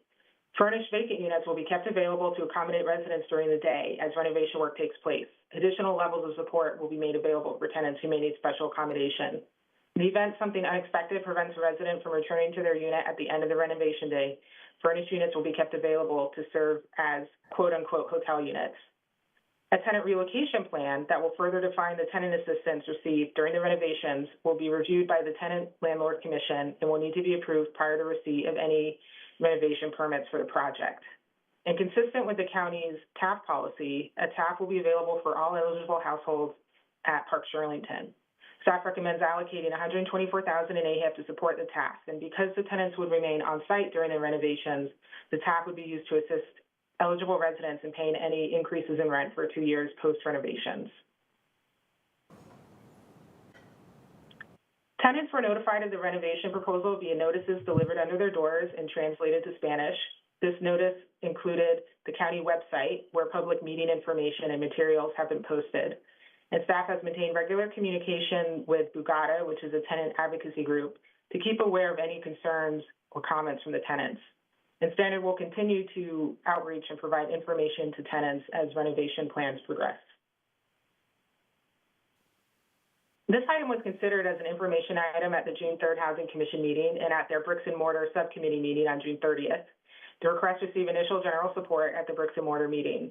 At the July 8th Housing Commission meeting, the Park Shirlington item was considered as an action item. There was a long discussion, and ultimately, the staff recommendations received unanimous support by a vote of 10-0. The conversation included the desire for a community room, solar panels, free or reduced cost internet, and resident services to be required. These are all things the applicant is exploring and will include pending financial feasibility, and staff did note the finalized program will be part of the finalized loan request to be considered by the county board this December. Some commissioners also wanted us to go through the county's Notice of Funding Availability, or NOFA. The NOFA is the county's process for forming a staff recommendation for multifamily loan funds. In addition to an in-cycle process with a set application period, there is an out-of-cycle option that helps the county respond in a timely manner to projects that are at risk of losing affordability. The out-of-cycle process option was utilized when the county assisted in the acquisition of the property in 2017. Due to the county investment in the property, ongoing discussions and communications with Standard Foundation since the 2017 acquisition, and timing risks of including this in a NOFA round since the fiscal year 2021 round was canceled and the fiscal year 22 round is still ongoing, staff did not require the Park Shirlington project to enter the in-cycle NOFA process. And lastly, this item was heard as an information item at the July Tenant Landlord Commission meeting. Members expressed initial support for the plan to renovate and commit the units to 75 years of affordability. In terms of the timeline, today staff is requesting county board approval of the loan document extension of the existing $6 million loan, a new AHIP allocation, and TAF allocation. Staff is also requesting county board approval of the Arlington IDA bond issuance. These bonds are needed in association with low-income housing tax credits that will be used as part of the renovation financing package. So staff, again, anticipates county board consideration of the final AHIP loan documents and then finance closing in December. Renovations will begin in 2022 and be completed in 2024. So to wrap up, the staff recommendations are to allocate about $22.76 million in AHIP funds to support the renovations of Park Shirlington, extend the $6 million AHIP loan from August 1st to January 1st, 2022, allocate $124,000 in tenant assistance funds. I do want to add that this project has a long history and is of great importance. That is one of the larger affordable housing developments in the county. Staff has been planning for an AHIP allocation for Park Shirlington for quite some time, since the 2017 approval of the acquisition.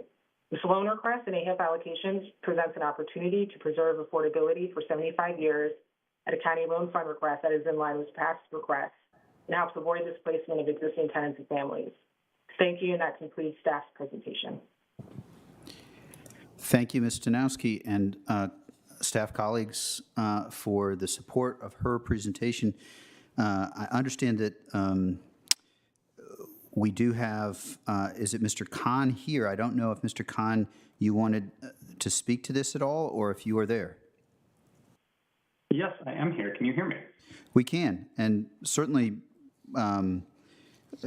feel free to add thoughts. We also, we're thrilled with where this is at this point, so you may not need the longest of presentations, but go forth.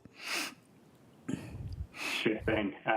Let me put a couple slides up then. I think Melissa presented this very well, and as she and her colleagues have worked, spent a lot of time to pull this together. So I'll present just a little bit of additional information that she did not cover. Just speaking to my organization, Standard Communities, as well as our partner in the Steel Foundation Housing, though we are new to Arlington, this will be our first project in the county. This is exactly what we do. We work to find high opportunity properties located in high opportunity areas where we can work to preserve and create affordable housing. Between our two organizations, we've got 25,000 plus affordable units in close to 24 states, and are looking forward to implementing what we think is a really good and thoughtful plan developed in collaboration with the county and all the different stakeholders at Park Shirlington. And I think it will be for great benefit to the residents and to the community. So we are very excited about this. I think Melissa ran through all of the background information, so no need to rehash this. But in addition to Standard and Foundation Housing, we're working with a project team that includes a lot of professionals well known to the county and very experienced working here. So I've listed some of them at the bottom in case that provides any additional insight and comfort.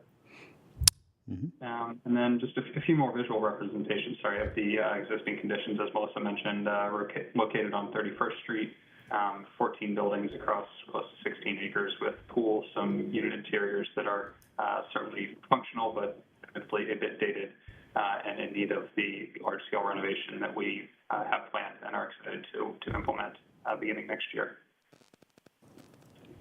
That renovation, just to give a bit more context and color on what it will include, I'd be hard-pressed to think of an area of the property that would not be impacted by the renovation. The unit interiors, appliances, and kitchen and bathroom fixtures, flooring cabinets, lighting, painting, really an effort to make these feel closer to, if not very comparable to, market rate housing, and not something that feels as dated and necessarily consistent with the preconceived notions of what affordable housing is. An important part of that as well is the building infrastructure, the systems, the air conditioning, the windows, the roof, the facade, the plumbing and electrical systems, all of which would be upgraded as part of this renovation. And on the electrical, very happy to move forward with solar at the property. We think a rooftop solar installation is going to make a lot of sense. I know that's something that's been discussed previously and is of importance, and we've gone through a lot of diligence with architects and engineers and do believe that is something that is going to be able to be implemented with the property. So we are very excited to have that as part of this. And then within the common areas, given the type of construction that is here, there unfortunately isn't a ton to work with, but everything that does exist, the laundry rooms, the pool and the pool area, stairwells, mailboxes, landscaping, all will be in scope. And as Melissa mentioned, we very much would like to have a community room and clubhouse at the property, something dedicated and new, which not only would allow that additional unit, 294th unit at the property, to convert from what is currently a leasing office back to a residential unit, but would also allow for a true hub of this community, which is something that's important to us. So we would like to see that move forward. We are exploring both locations and the costs of doing so to make sure that it works within the budget that has been presented. And we would like to work with the county to get that done. But we're very focused on, obviously, the core of this, which is the housing, and we think that that would be a really nice benefit that we are both motivated to see come to fruition. And last thing, just as Melissa mentioned, we expect to complete this renovation without displacing any qualified residents from the property. So they'll have places to go during the day, and they'll come back to their apartment each night with some meaningful component of their unit renovated, and that will repeat for between 10 and 15 days as we do, say, cabinets one day and flooring the next day. But we'll be back to a fully connected and livable unit each evening. So with that, I'm happy to step aside and make myself available for questions or any additional comments that you all may have. Thank you, Mr. Khan. I really appreciate it. As you know, this was not inevitably headed in the direction that it is headed now. And so just very much appreciate you working with our staff and helping us move forward here. We do have, if you'd stay, we may have a question or a question or two for you. We do have advisory groups. I believe Paul Brown is here on behalf of the Housing Commission. There you are, Mr. Brown. Yeah. Good morning, or actually good afternoon, Mr. DeFerrante and members of the board. I'm here to report on behalf of the Housing Commission, which considered the Park Shirlington AHIF allocation at its July 8th, 2021 meeting. As Ms. Danowski represented, eventually the project did receive an affirmative or a recommendation, a unanimous recommendation to move forward. And as the letter that was sent by the commission to the board explains, that was the second vote on the project. The project actually went through and failed in its first vote. There was a considerable amount of discussion about the project. This discussion centered around a number of items. Number one, it seemed that the financing might not be fully cooked at this point.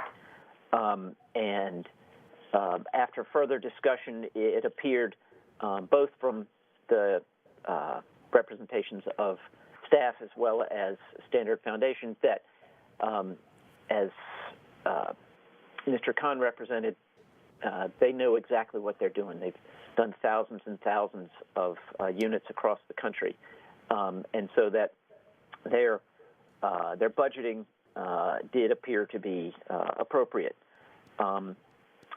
There was concern also about the fact that the staff report and the motion is for a loan of up to $29.3 million. There were several items that could potentially affect the ultimate amount of that AHIF request. And it seemed like that might be, in effect, a blank check. And so that created some discomfort among the board, the commission. Finally, there was significant discomfort with the fact that the project is being done out of cycle, outside the NOFA. And ultimately, I think the commission realized that now that the NOFA is underway and that applications have already been submitted, that horse has sort of left the barn, so that the only opportunity would be next year. So in the end, I think we felt we did not have an option to say no based on that. I would note that back in November of 2017, when the project was initially approved, members of this board actually asked, and it was committed that the project would go through the NOFA process. But that's not the case. But again, the commission felt that, number one, the project is achieving substantial benefits and is preserving 293 or 294 units that would ultimately be at risk if the deal were not to go forward. And that it was important for the applicant to be able to submit its other funding applications that it have the assurance that the county funds would be available. So in the end, it seemed that the only answer was to vote to recommend approval of the AHIF allocation. There was a friendly amendment so that our recommendation would be that the allocation not exceed $29.3 million, but that did pass unanimously. So I am happy to answer any questions, but I appreciate your time. Thank you, Mr. Brown. And the discussion, of course, of the NOFA is familiar to me, although it has certainly, I'm sure, evolved. So we will now turn, if you stay with us, we may have a question or two for you. Very much appreciate your being here and your continued service to our county. We'll now turn to our public speakers. Madam Clerk, do we have any public speakers? Yes, we have one public speaker, Guy Land. Mr. Land, sometimes known as the mayor of Shirlington. Excuse me, Fairlington. Oof. There's somebody, Edie Wilson would be. Yes, sorry. Go ahead, Mr. Land. Good morning, Mr. Chair, members of the committee, of the board, the county manager. Thanks very much for the opportunity to speak to you very briefly this morning in strong support of the proposal that's before you.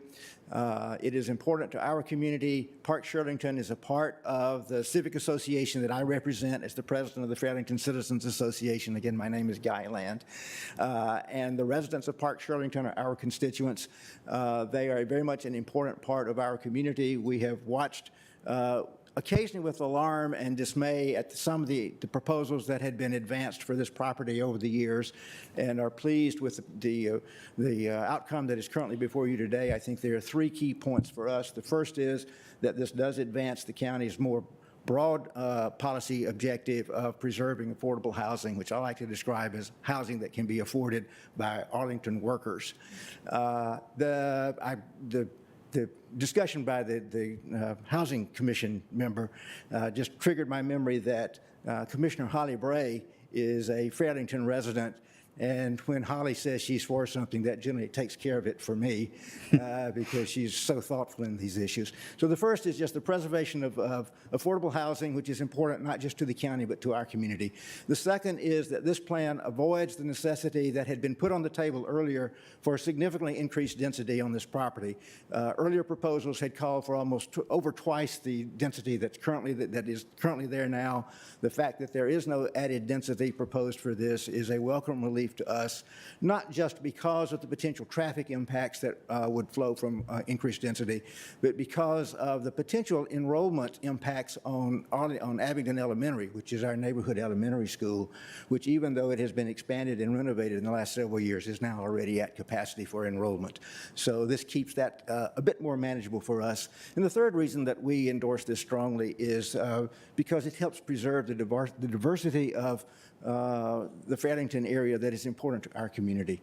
The residents of Park Shirlington are very much parts of our community.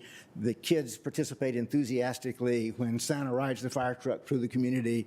Families engaged in our yard sales when we were having them. Fortunately, we're going to reinstate them again this fall. And the kids, their kids, and the Fairlington kids collectively walk to Abingdon Elementary School. So it's an important part of the community. We're pleased that this will enable them to maintain their status in the community. We had been concerned about how the residents would be treated during the renovation. The assurances that we've received from Mr. Kahn and his colleagues have been sounded good to us. So we thank you for your support for this. We hope that you will approve it. I just quickly acknowledge as well the good help of Ms. Danowski as this process is going forward. So thank you very much. Thank you, Mr. Land. In particular for your comments and commitment towards diversity in the community.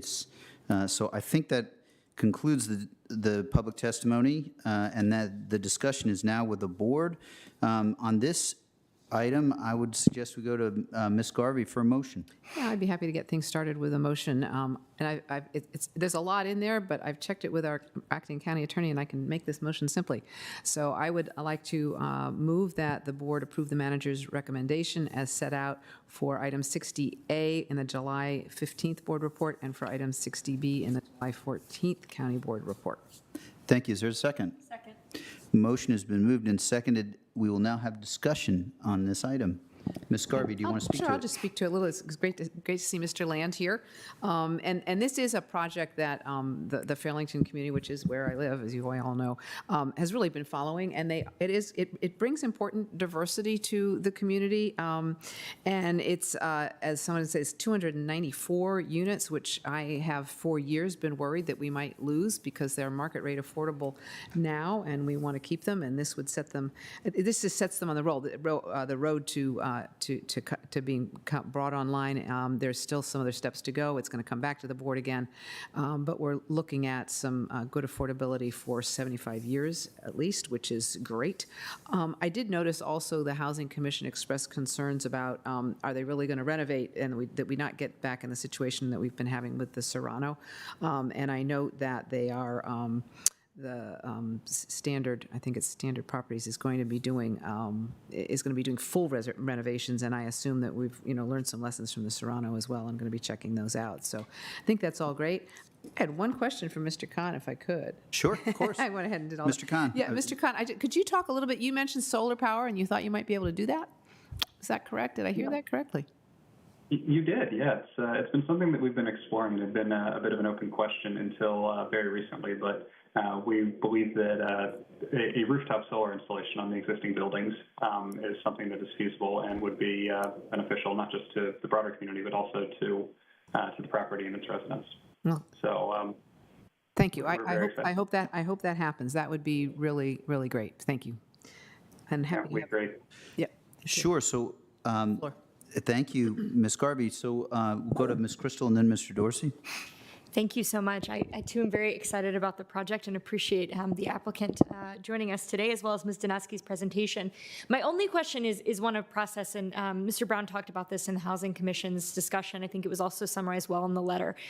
Some sense of, Mr. Brown can correct me if this is too strong of a word, but frustration that a project that has gone on for so many iterations couldn't have made its way into one of our NOFAs along the way. Of course, we looked at that notice of funding available as a tool to understand whether projects are not only good, but good in context of every other possible project and opportunity cost for those AHIF dollars. So it's also my understanding, as has similarly been alluded to, this project, not only the sort of development plan, but also its financing has changed many times. And so I can imagine there was some tension there in trying to get it into the NOFA.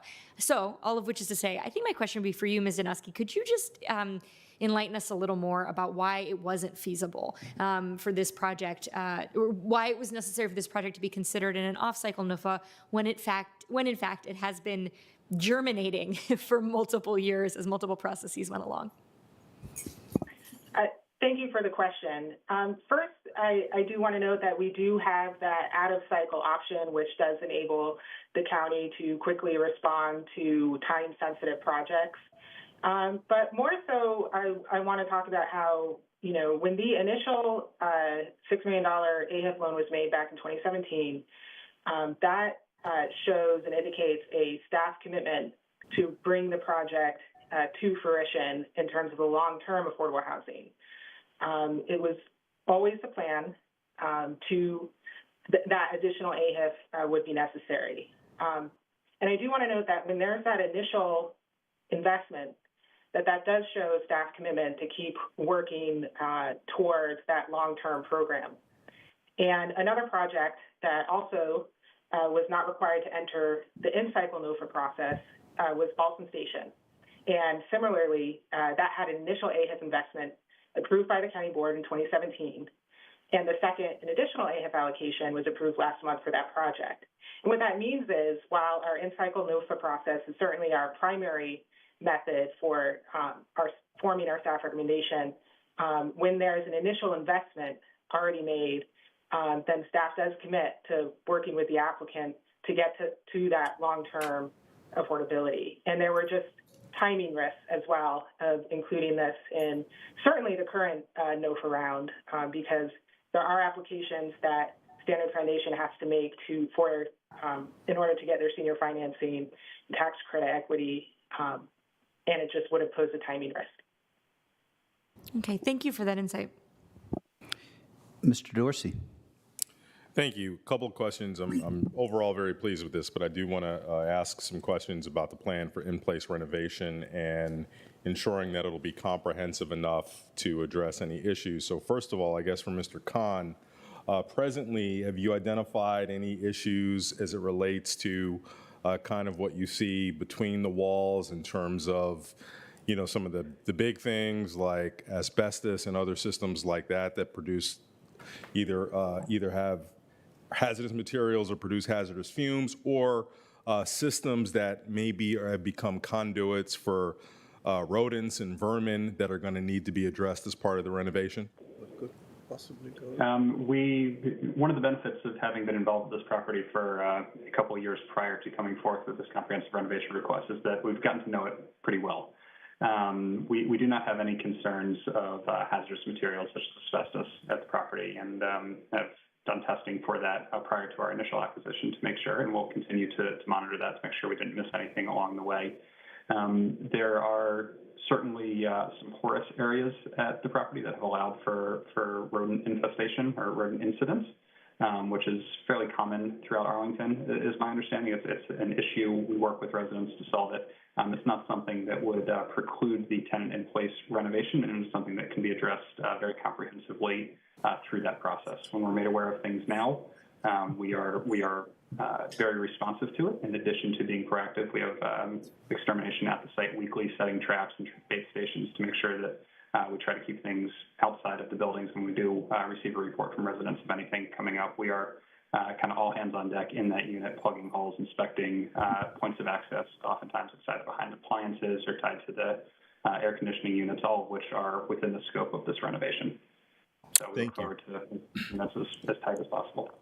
If I could do just a quick follow-up on that. So with the in-place renovations, it's always great when they can be proposed, but in my experience, they rarely ever go well, at least from the standpoint of, tenants feeling like their places were left in a state of repair that they actually could return to at the end of the day, complaining of excessive dust and other things that were left by the contractors and the subs. Are you planning on an approach to ensure that your contractors and subs actually do leave places fit for someone to return to at the end of the day? Yeah, absolutely. Hugely important to us. The resident experience comes first and foremost. So we are firm believers in a very high-touch process, hearing from us early, hearing from us often, identifying through dedicated personnel on each at the property that are going to be focused on engaging with the residents and making sure that they are aware well in advance of how this process is going to work, and making sure that similarly we are aware of any special accommodation that may be required for their circumstance. So the out-of-the-box protocol that we use for this, we've done this thousands and thousands of times across the country with success, so we think we have it well refined, does include ensuring that each unit at the end of every day has been cleaned and is serviceable. You're not coming back to something that feels like a horrific construction site. Is there going to be a little bit of mess, or might you notice that something isn't exactly as you would have liked? Sure. Realistically, yes, that is going to happen. But tenant belongings are going to be professionally packed and boxed and moved out of the way and covered with plastic sheeting so that they are not damaged, and they'll have access to those in the evenings when they return. And if for any reason something goes wrong or something goes not according to plan during any point of this renovation, as anyone who's lived through any renovation knows just might happen, we will have vacant units fully set up as, call them hotel suites at the property, so that if someone can't go back to their home that night, they're not off-site somewhere else. They still are able to live within the community and have access to their ordinary routine. Their walk to Abington Elementary, their access to the bus stop on 31st Street without this being totally disruptive. So we try to be very mindful of the resident experience, communicate early, communicate often, and make sure that it's two-way communication so that it does work well. Thank you. Back to you, Mr. Chair. Thank you, Mr. Dorsey and Mr. Khan, for that thoughtful response. Mr. Karantonis. Thank you, Mr. Chair. Very close to or following the line of questions of Mr. Dorsey. So this is for Mr. Nowski. So these buildings are right now 65 years old, correct me if I'm wrong. So they could use a very good renovation, right? So and we are investing for 75 years of a commitment, which is a very, very nice number. And we don't see that very often for commitment of affordable units. So is county doing something to verify and evaluate the level of repair, the level of rehab that this project needs? Do we do our own investigation or certification of the condition of the buildings? So thank you for the question. In short, for this project, yes, we have hired a third-party architect to review the scope of work and inspect the property. But I do want to note that the rehab scope will also be governed by VHDA, now Virginia Housing, and they do have very thorough requirements as well. And just one more note that their architect, KGD, has worked on many projects in Arlington and is also very experienced with Arlington County properties and VHDA rehab requirements. But yes, we, for this project, did hire a third-party architect to confirm the renovation scope. Thank you, Ms. Stanowski. And are there any other environmental standards that we would like to see met there, during the rehab and retrofitting of these buildings? So, for example, better insulation. I mean, I see that, for example, we have there are windows listed as a rehab item. So, will we be asking, or will Mr. Khan, you can answer that as well. Are you trying to get to improve these buildings from the point of view of their carbon footprint, their environmental soundness? Yeah, absolutely. Melissa, I'm happy to answer. Yes, energy efficiency and carbon footprint is at the forefront of every project that we undertake, not just in Arlington, but nationwide. The solar, I think, is going to be a huge benefit to this property, but even some of the less headline items that you mentioned will make a meaningful difference. Things like replacing the windows, which are currently single pane sliders, that will be hugely beneficial. Keeping cold air in, hot air out, and improving the envelope and the seal that works there. Updating the HVAC systems, which are a bit dated and certainly nearing, if not at the end of their useful life. All of that will be kind of bigger projects. And then when you get into the in-unit renovations themselves, all the appliances will be Energy Star, all of the fixtures, the water fixtures, the sinks and the toilets and shower heads, all going to be low flow. This is something that we do just as a matter of practice, and we wouldn't think of doing it any other way. But as Melissa mentioned, VHDA does have requirements to make sure that we are doing it that way. And given that we will be using FHA financing here as well, they are pretty comprehensive in their examination of our renovation scope. And it's also the embodied carbon footprint that you preserve there. So just last question. So new HVAC means all electric with heat pumps for heating and cooling? Not necessarily. So it's a challenging site or existing building condition to put heat pumps or ductwork into. So what we are looking at is a thorough modernization of the existing systems, which are through-wall fan coil units. So residents have access to their heat and air conditioning that is generated at a central plant. There's one plant north of 31st Street and one located south of 31st Street that serves the buildings on each side. Okay, I hope that there will be some good consultancy in between to help make that even better as well. This is an investment in the long term, so I would appreciate the forthcoming attitude on this. Thank you. Absolutely. Thank you. Thank you, Mr. Karantonis and Mr. Khan. I will go ahead and move us to brief concluding remarks. The thought occurs to me first that this project has there have been a lot of iterations of what might occur, and I know that there was concerns regarding density.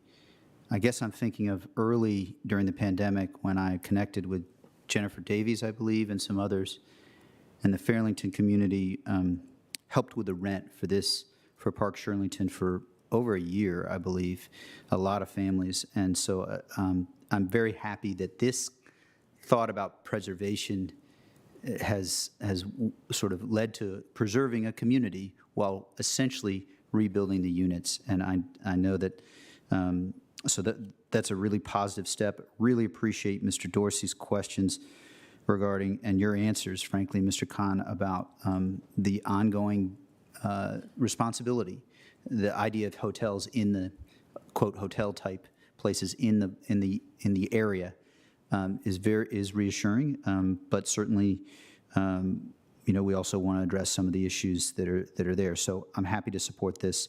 There's not a huge number of public speakers, but it is a huge victory for our community as a whole. Thank you. I don't know if other colleagues have comments. Feel free. Mr. Dorsey and then Ms. Crystal. Sure, thank you, Mr. Chair. I'd just like to briefly say I'm thrilled that this is happening. And, I know that the Housing Commission very thoughtfully and deliberatively considered the implications of the off-cycle NOFA, and in this case, I do think it is warranted. It really meets the use case for why we do have off-cycle contributions. Mr. Brown described it as at risk of losing units. I think that's not just a polite way of saying it. These units would not be preserved were not for this action of Standard and the county supporting the effort. So this is essential to ensuring that we don't lose ground on our affordable priorities. And, let's just face it, when it comes to Park Shirlington, terrific location, terrific anchor of the community, but apartments badly in need of renovation. I do want to point out that, Mr. Khan, you should be proud. The number of complaints about the management Park Shirlington, I think, are a significant difference post your involvement. But that said, you still can't remediate, a good management company can't remediate the lack of investment in soundproof walls and windows and updating kitchens and other systems from decades ago. The place is in need of renovation because even though it is an affordable community, it ought to reflect high living standards for the people who live there. They deserve nothing less.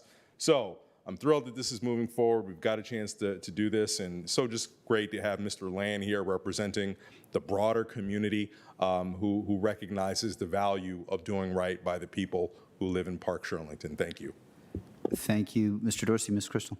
That was well put. I don't have a lot to add other than to just note, I think the way renovation will proceed is going to be as hard as it is thoughtful, and the real commitment to ensure that as few folks are displaced as possible, to do this incrementally. It's reflected in the high price tag of this project for the AHIF. It's reflected in how challenging it was to bring it together, but it's also reflective of what I think are values we really share with the applicant here. And so we're really delighted to have you all as a presence and a continued presence for 75-year life of the unit's affordability commitment here in Arlington County.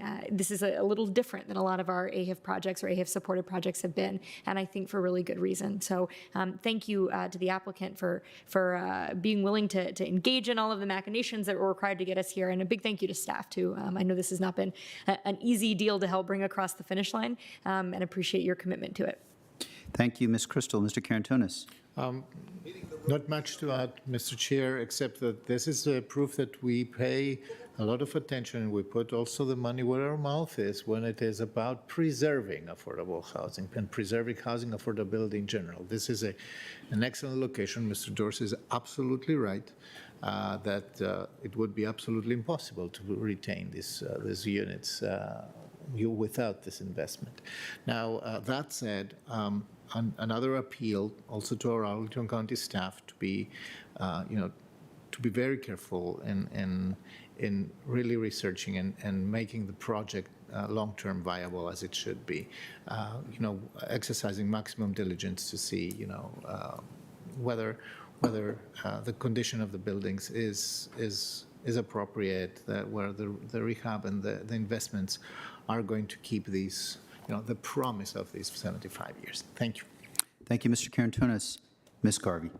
Well, I think it's all probably been said already by my colleagues, and I said a fair amount when I made the motion, so I won't add too much more. It is, I may have said it earlier, I think Standard Property Company, this is their first project, as they pointed out, here in Arlington, and I think that's great to be starting to diversify, if you will, the affordable housing partners that we have in the county. So I think that's great. Looking forward to it, and please go ahead and vote, I think. Thank you, Ms. Garvey. As our Fairlington resident, appropriate that you would bring us home on that, and so we will ask for the vote. The question is on Ms. Garvey's motion. All those in favor say aye. Aye. Any opposed? Motion passes 5-0. For those watching, or perhaps if Ms. Jones or others are coming back, or maybe Mr. Ackerman, we will now go to lunch, and I would propose that we start at 12:50. Is that too soon? Would you like 1 o'clock, or I'm flexible? 12:50 looks okay, so we will eat efficiently, if not too fast, and we will be back at 12:50 to take up our next item, which is prevailing wage, but for now, we are recessed until 12:50. Thank you.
Arlington County Board back in session after a brief lunch recess.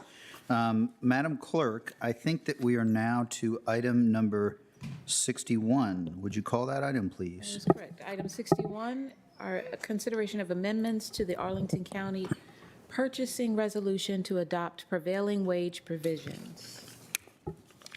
Thank you, Ms. Jacobs. Now we will go to the manager for this, for probably introduction of the staff presentation or the presentation itself. Yes, Mr. Manager. thank you, Mr. Chair. With me today is Michael Stewart, who will be doing the presentation. We also have Maria Meredith with us, and I think we have Sharon Lewis, who's our purchasing agent online. So over to you, Michael. Mr. Stewart. Good afternoon. Afternoon. We have a brief presentation this afternoon. We met with you a month ago in June to introduce a new prevailing wage policy for the county. So we have a brief reminder of some of the remarks from last month, but mostly just focused on some of the decisions and clarifications that we've been able to take since then. So we go to, yeah. Right. So last year, the General Assembly enacted new legislation to require state agencies to enact prevailing wage provisions for public works contracts in excess of $250,000. That action also gave local governments the option to enact their own prevailing wage policies if they so chose. The requirement for localities is non-mandatory, and as such, we are able to modify the requirements to be slightly less restrictive if we choose to.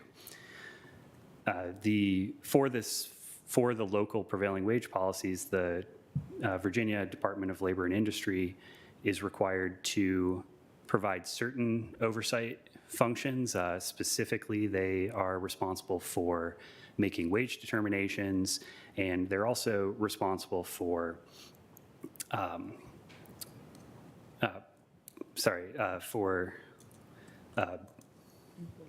enforcement of prevailing wage complaints. Sorry, I lost my train of thought. Next slide, please. No problem.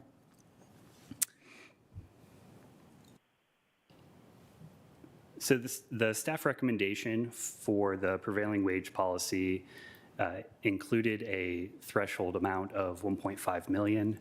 At the June meeting, the county board opted to advertise a prevailing wage threshold of $250,000, which we understand, and that's primarily to be consistent with the state's threshold, as well as to have the greatest overall impact from the policy.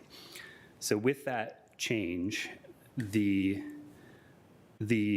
policy will now have a greater impact in terms of the number and value of construction contracts that are likely to be impacted. So we estimate, based on prior year construction contract actuals, that the average number of construction contracts is likely to increase from approximately 42 to about 113. So significant increase in the number of contracts impacted. The value of those construction contracts is more of a modest increase, really only looking at an increase of about $13 million from 72 to 85. And that just speaks to the fact that we have a lot of smaller dollar construction contracts. So the increase in the number of contracts is going to impact us in the county in a couple of key ways. Primarily, it's, as I mentioned, it's a lot more contracts to administer, which will impact the amount of staffing we need to add to provide program oversight and compliance review. And additionally, it increases the amount of potential exposure we have in terms of increase to future construction contract values. And at this point, we're not, we don't have a lot of certainty around what those increases might be. We appreciate that it's going to be highly variable and on a case-by-case basis, and that's something we'll have to monitor over time. Next slide. So as I touched upon earlier, the state's role in the prevailing wage program, primarily they provide the official wage determinations for prevailing wage programs, both at the state and local level. They also are required to keep the official file of vendor compliance certifications. So anytime a vendor enters into a prevailing wage contract, they have to attest at the beginning of that contract that they will follow all of the rules. And then DOLE keeps a file of those. They also are responsible for processing and adjudicating reports of wage theft or other wage compliance issues that are brought forth by workers or labor groups or the contracting agency, such as the county. DOLE does not have any responsibility over compliance monitoring, which will ultimately be the most labor-intensive aspect of the county's prevailing wage program.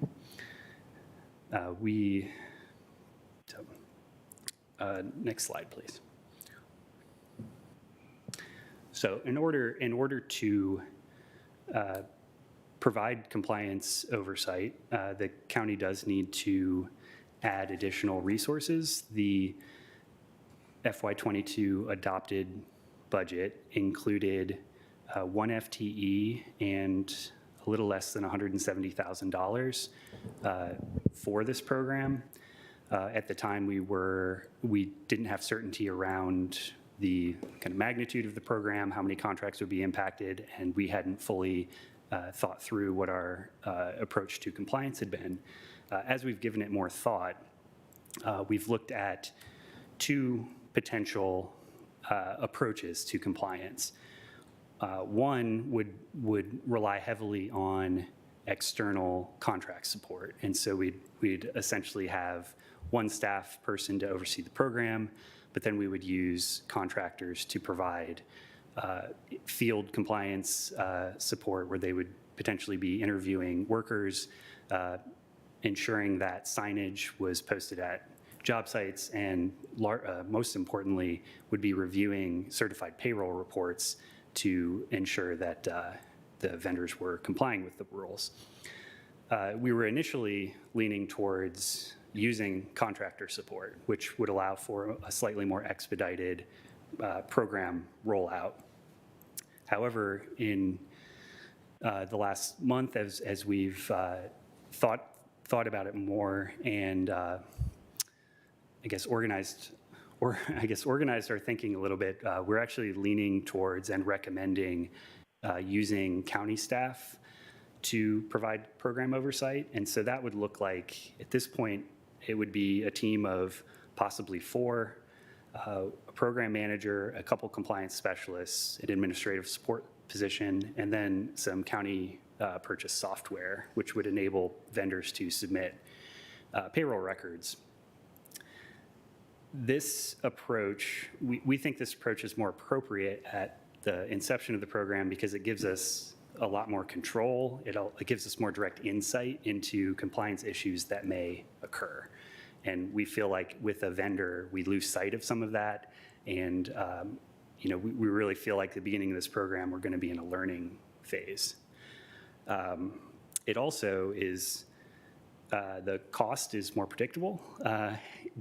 With the contract, it's fee-based, based on the size of the construction contract, and so we could have fairly significant swings in annual costs depending on the size of our construction program. So cost predictability and greater oversight, we think, is the way to go.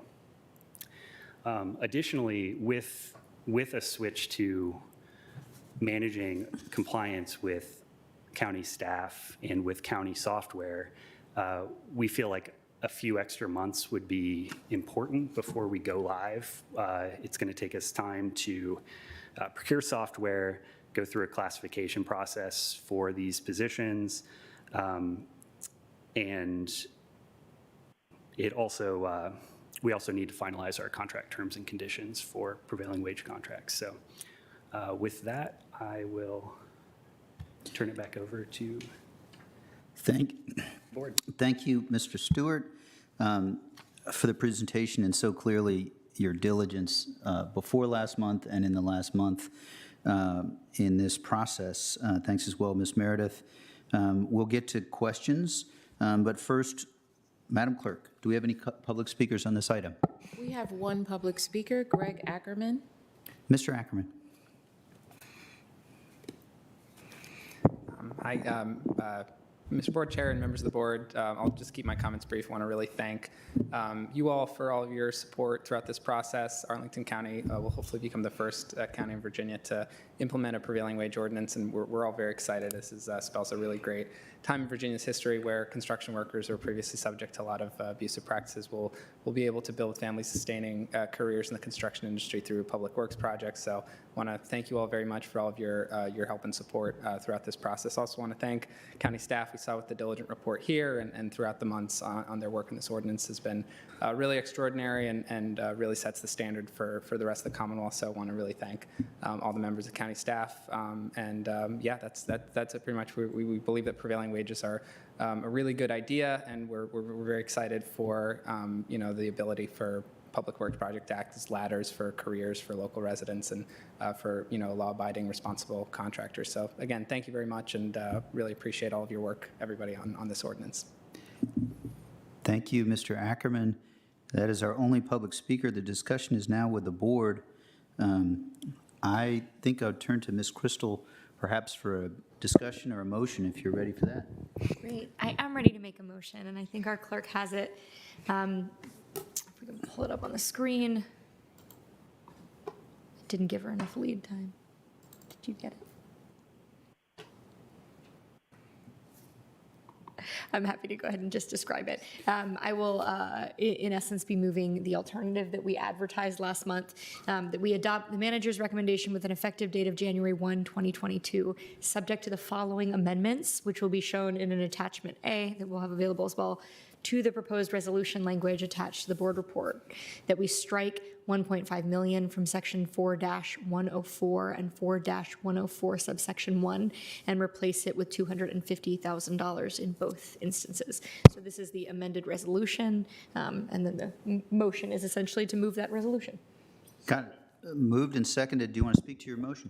I would like to. I really appreciate the care that staff has taken in implementing this, and we had some good discussion last month, so I won't belabor it this one. I do think there is value in aligning for consistency in the contractor community with the state and aligning in what I hope will be other jurisdictions that follow us as we get to make history as the first jurisdiction in Virginia to adopt it. I think that this is, it is important given the number of contracts. Both the thing that makes it hard is the thing that makes it important, which is to ensure that this applies across the board. I am very supportive of staff's recommendation on deferring the implementation until January 1st.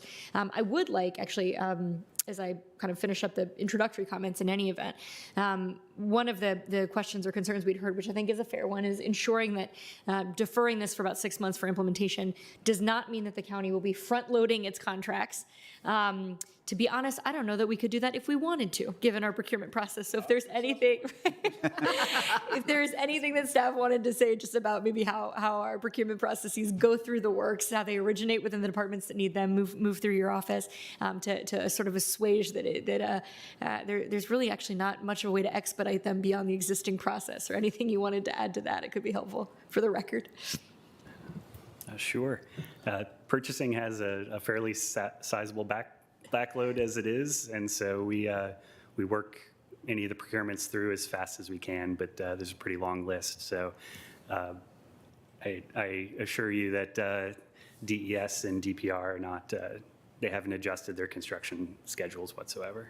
Thank you. Not that we don't love to hear about the backlog, of course, but perhaps the 4 new compliance officers maybe can, in their spare time, help alleviate some of those efforts too. So, yeah, I'll just conclude by saying how excited I am about this. We've heard from some contractors in the Arlington community with concerns via email, but I think, one way to see this is not that it's punitive of our existing contractors. It's actually about leveling the playing field for exactly the kind of contractors we want to give work to in Arlington, who right now can't really compete under the low bid system, and will be able to do so with this. So the kind of contractors that are committed to paying workers on Arlington projects the kind of wages that would allow them to be and stay members of our community. So I'm so pleased to be able to make this motion. Look forward to continuing to engage with our staff in the implementation, which I know will not be easy. Represents a big shift in how things have generally been done and the kind of information we've collected on our contracts before, but it is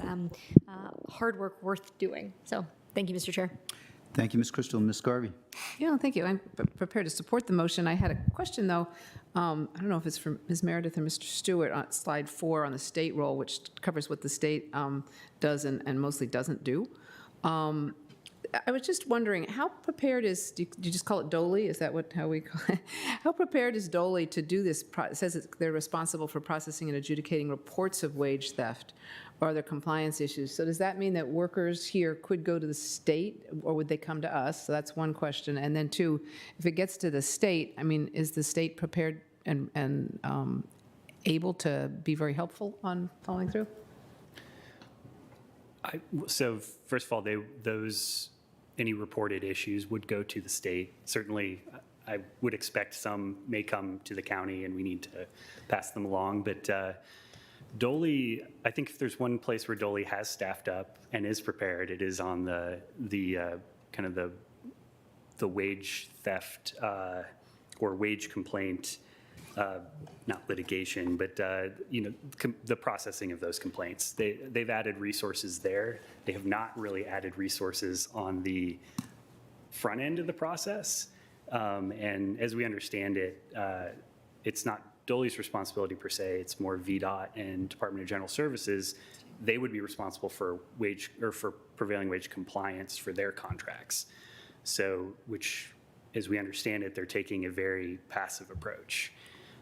So DOLE has not added a lot of resources for the front end, but they have added some resources on the back end. So I don't have any reason to believe that they won't be able to handle complaints if they come through. Interesting. All right, thank you. I mean, I imagine they might get a certain number of complaints. Do you have a sense of how many they might get? I have no idea how many complaints they might get. Yeah. It's going to be interesting. Yes. Thank you. But I think this is a good step forward, even though it's a lot of unknowns for the moment. Thank you. Thank you, Ms. Garvey. Mr. Dorsey, I think you and then Mr. Karantonis. Sure. Thank you, Mr. Chair. So I'm pleased to support this, and I'm glad that we're doing the threshold that the state allowed, $250,000. To me, when you consider this action combined with the one that we did earlier this morning, be a public hearing with collective bargaining, with the one that we did on the consent agenda regarding the living wage policy. These are 3 essential elements of a positive wage policy that's absolutely necessary, not only for a progressive community, but a high-cost community like Arlington. Without these kinds of initiatives and efforts, government risks being an entity, a significant entity with a lot of purchasing power that can undercut the high road actors that Ms. Crystal talked about, the folks who are doing the right thing towards contributing to jobs, good jobs for people in the community. And it can also, by adopting these positive wage policies, forestall the race to the bottom that we see throughout the industry. And certainly I see it as an important hallmark of my tenure on the board to not be a contributor to the low road policies that are pervasive in this country. So when we think about the prevailing wage policy that is before us, I do want to be clear, we haven't hit everything yet. We're not capturing every job to which our tax dollars are expended on. That is work to come. Hopefully the General Assembly will work with us on allowing for our dollars and policies such as this to be attached to every single dollar that we spend. That would be my hope. And as I think about the impact on Arlington, the staff, Mr. Stewart, Ms. Meredith, and all, you've done a good job of analyzing the issues and impacts, but I will say that I fundamentally believe that a lot of what we hear from the industry in terms of the upward pressure on wages is disingenuous at best. When you think about it, why would anyone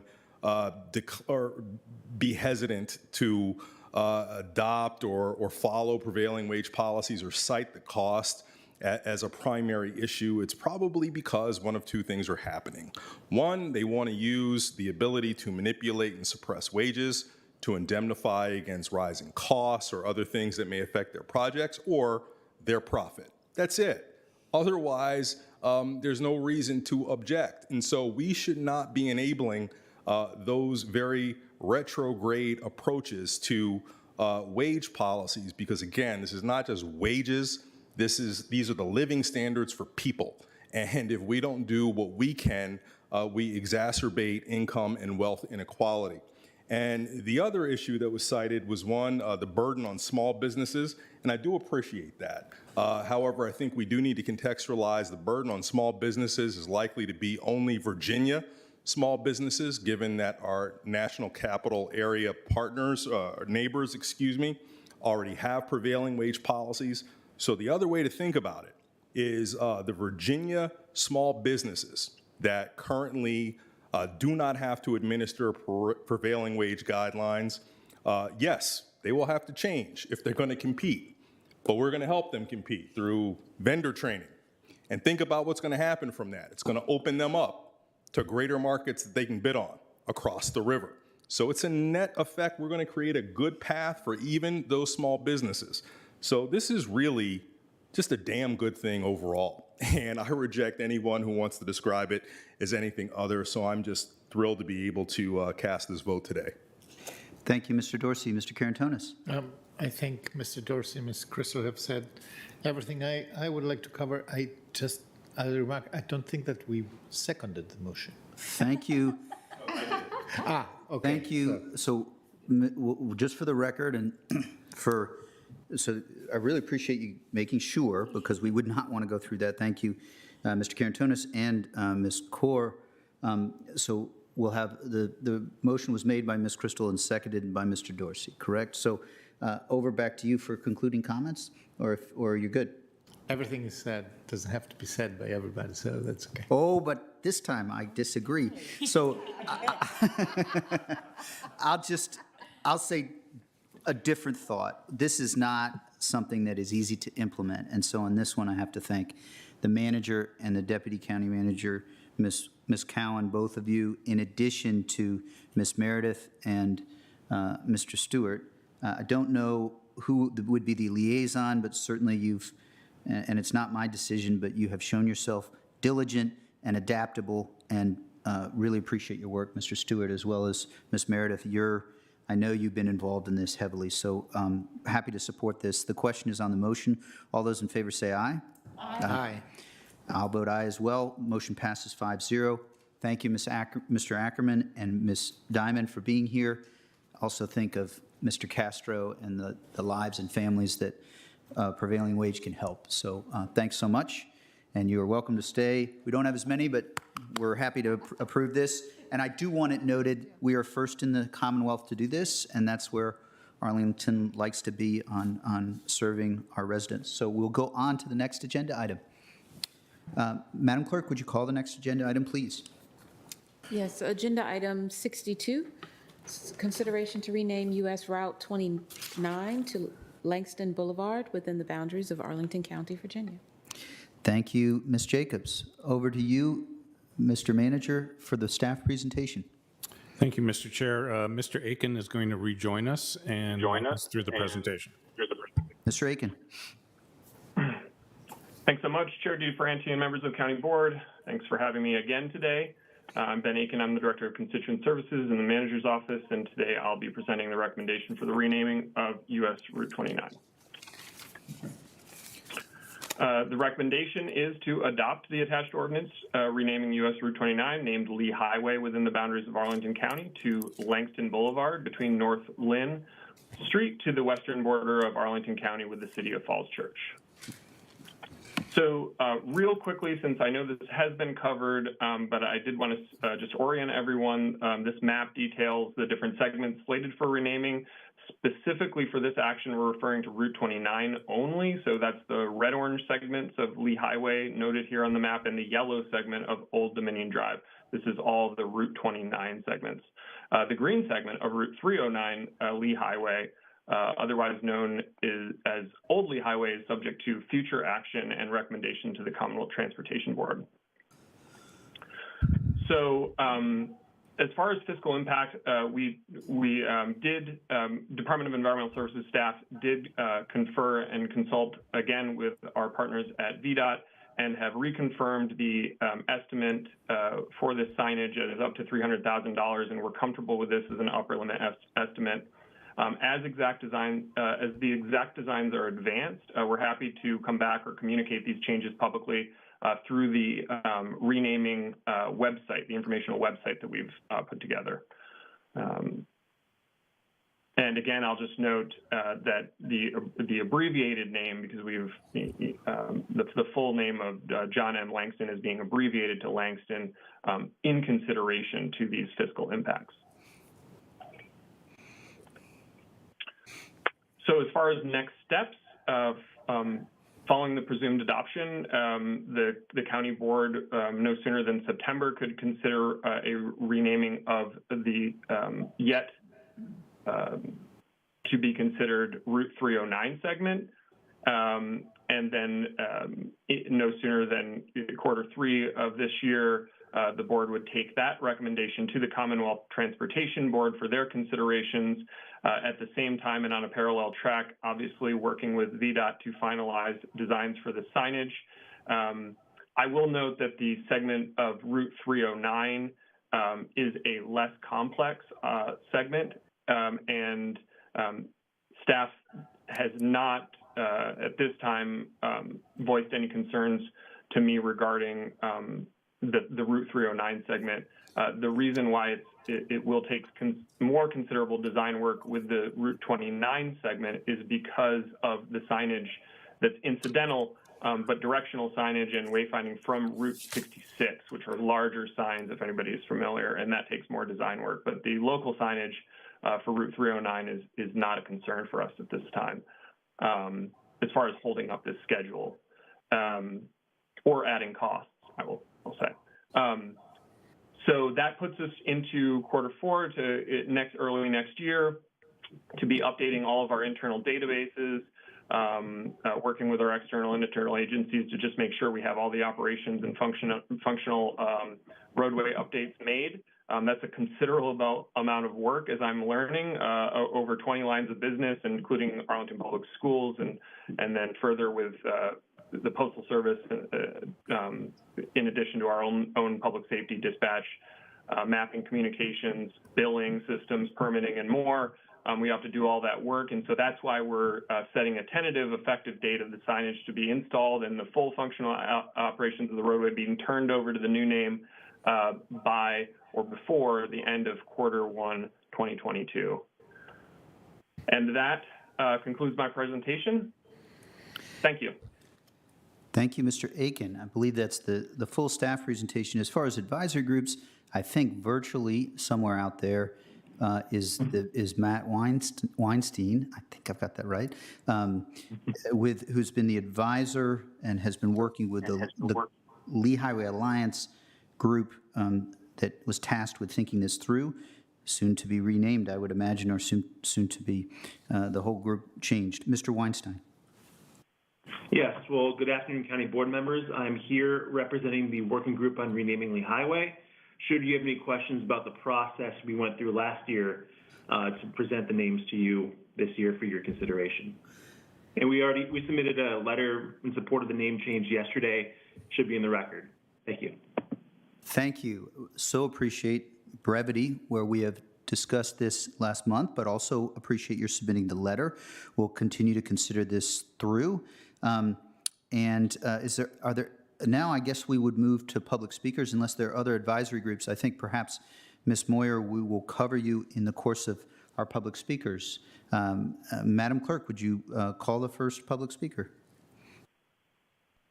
Yes, our first speaker is Ms. Moyer, Annie Moyer, followed by Bernard Burns. Ms. Moyer. Good afternoon, everybody. I'm Annie Moyer. I'm co-owner of Sun and Moon Yoga Studio, which has sat along this corridor for 27 years. Our mission as a business is community and healing. And my message today is that healing does not stop at the private garden gate. If I see somebody trip and fall on my street, I'm going to ask if I can render aid. And if the cause of their fall was that somebody deliberately stuck their foot out to trip them, then it's an especially poignant moral obligation to help heal those wounds. When this corridor was named for a Confederate general during the Jim Crow era, that was a collective sticking the foot out. And it was part of a wave of many deliberate attempts to intimidate and make unwelcome a flourishing contingent of our community descended from enslaved people. And this move is a tangible rendering of aid that's within our power to offer right now, today. And I'm proud to support this change. Thank you, Ms. Moyer. Next speaker. Our next speaker is Bernard Byrne, followed by Wilma Jones. Mr. Byrne, are you there remotely? Yes, I'm here. Can you hear me? We can. Go ahead, Mr. Byrne. Yes, I would like to speak in opposition to this change. I think the speaker last said about sticking out your feet for your foot. That's exactly what you'd be doing now. You're sticking out your foot, and you're tripping up a lot of people who want to keep the name of Lee Highway. The result is can be a backlash, which we can include, and I would participate in this, in a boycott of black businesses statewide and nationwide, because this is simply racism, plain and simple. It's sponsored by the NAACP. They were on that board, the Lee Highway Alliance. There was a chairman of it was on that. I don't even know if he lives in that area. That's how this happens. Now, number one, first of all, I'm saying do not change that section of, I've written a message about this, do not change that section of that's Old Dominion Drive now. That is a historic route of the W.E. Railroad. You did that, the county did that for Fairfax Drive, and they put Clarendon Boulevard. Now no one knows that the major route, the trolley line route that went through Arlington, for the RV corridor, where nobody even knows where it went. And so you don't want to lose your history. So if whatever you do, don't change that name. Then you're not going to have to worry about changing the name of that little thing you're doing that route around Route 301, because you'll just change that name to whatever name you're going to give the whole thing. But leave that Route 29, that section of Old Dominion Drive, which is between 301 and Quincy Street, alone. They change something else, but don't, whatever you do, change that. So I don't know why the county manager didn't think of that. Number three is there already has the name of that route is already called the 29th Division Memorial Highway. If you don't want to use the name Lee Highway, just stop using it. Use that other name. That other name is an official name by the state. It's also called that in Maryland. The county board didn't even mention, the county manager didn't even mention this. I mean, this is really a report that was completely deficient. But that's the biggest thing. Now, one thing is Lee is being denigrated during this whole process. Lee was against slavery. He spoke against it after the war. Yes,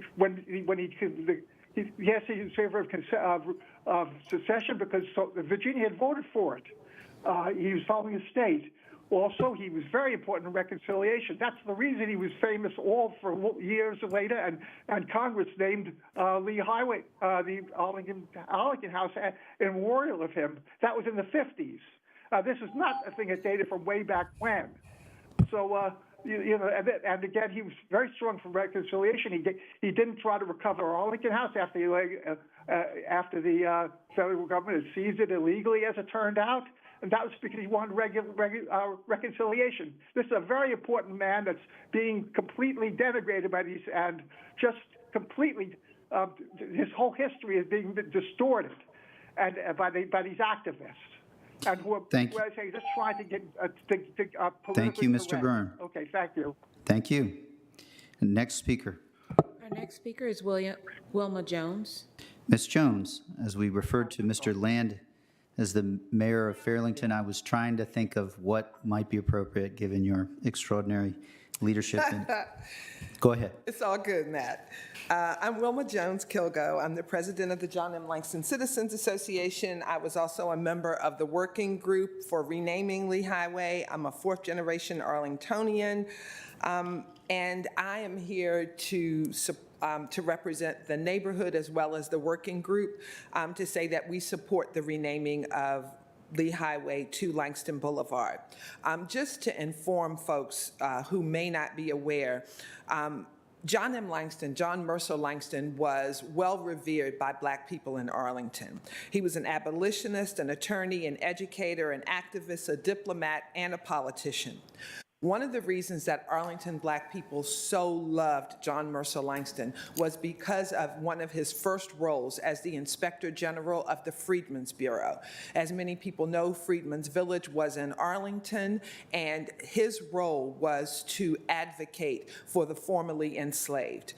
In 1925, Langston Elementary, or Langston School, because it was the segregated school in the Halls Hill Highview Park community, was named in his honor, as well as in 1937, our Civic Association.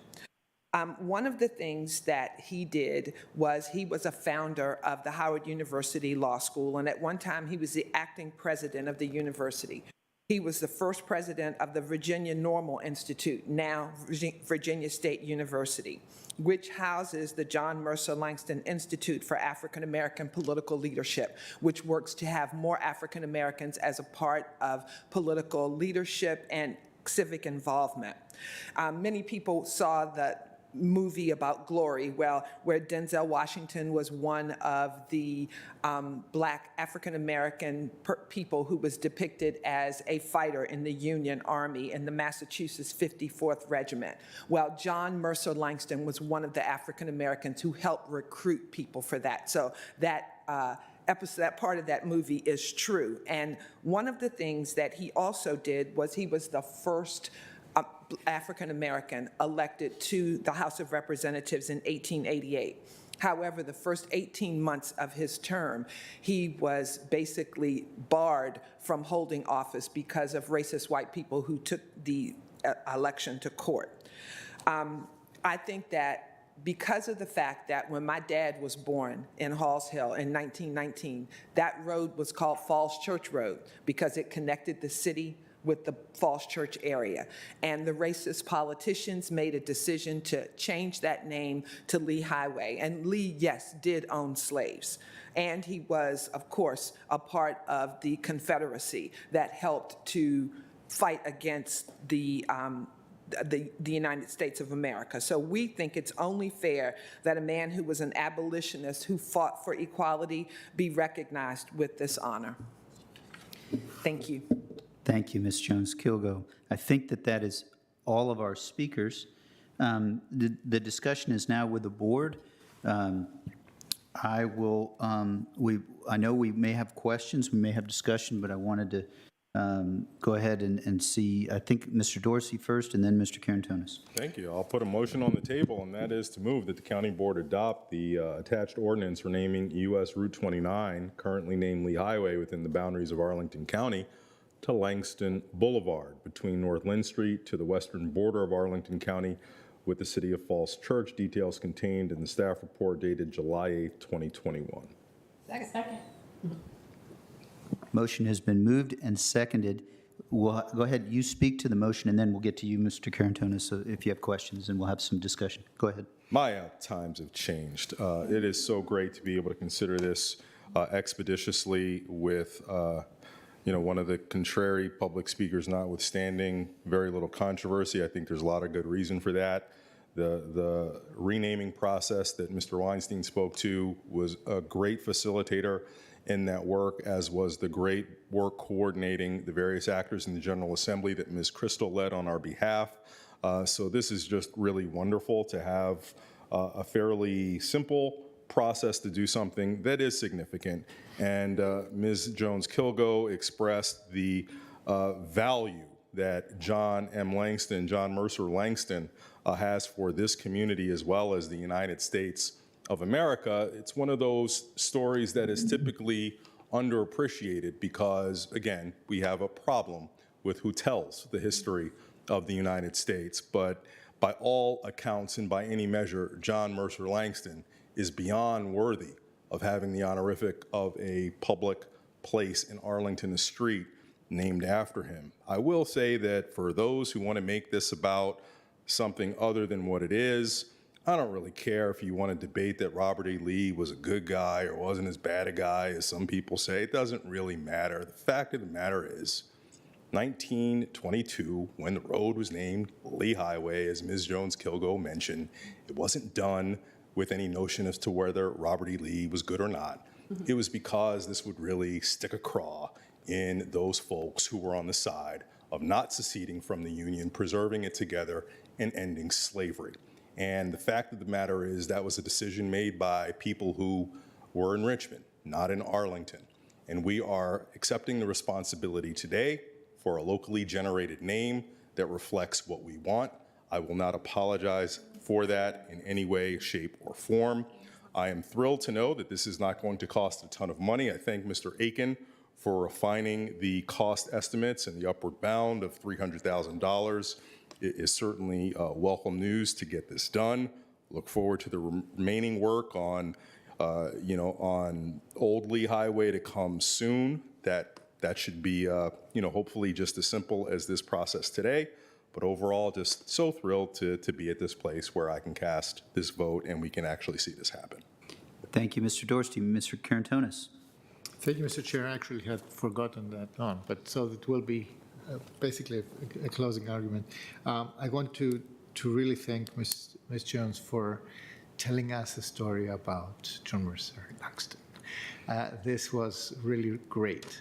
And I'm an immigrant. I had to read all this. I had to read you as well. So, since this process had begun, I thought I read a little bit more about Mr. Lee. So, and I feel especially well that we replace with the name of Mr. Langston the name of the author of the following. So Lee wrote that the Black Americans, of course he used a different word, have neither the intelligence nor the other qualifications which are necessary to make them safe depositories of political power.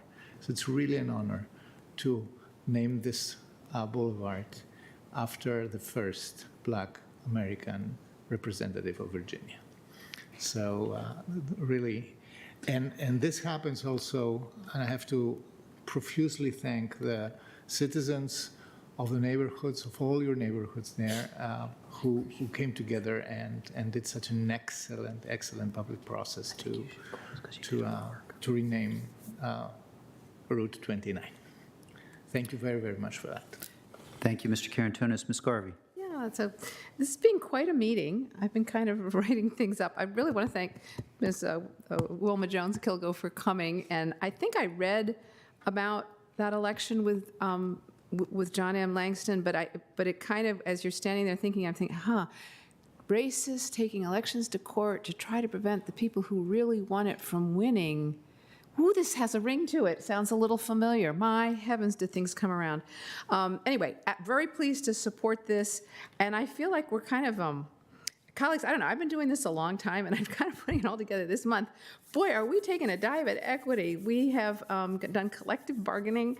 We even got some more affordable housing going today. We have helped prevent wage theft and balancing out some inequities there in the labor unit. We're throwing Lee Highway in the dustbin with Jefferson Davis Highway, and we're putting good names in here.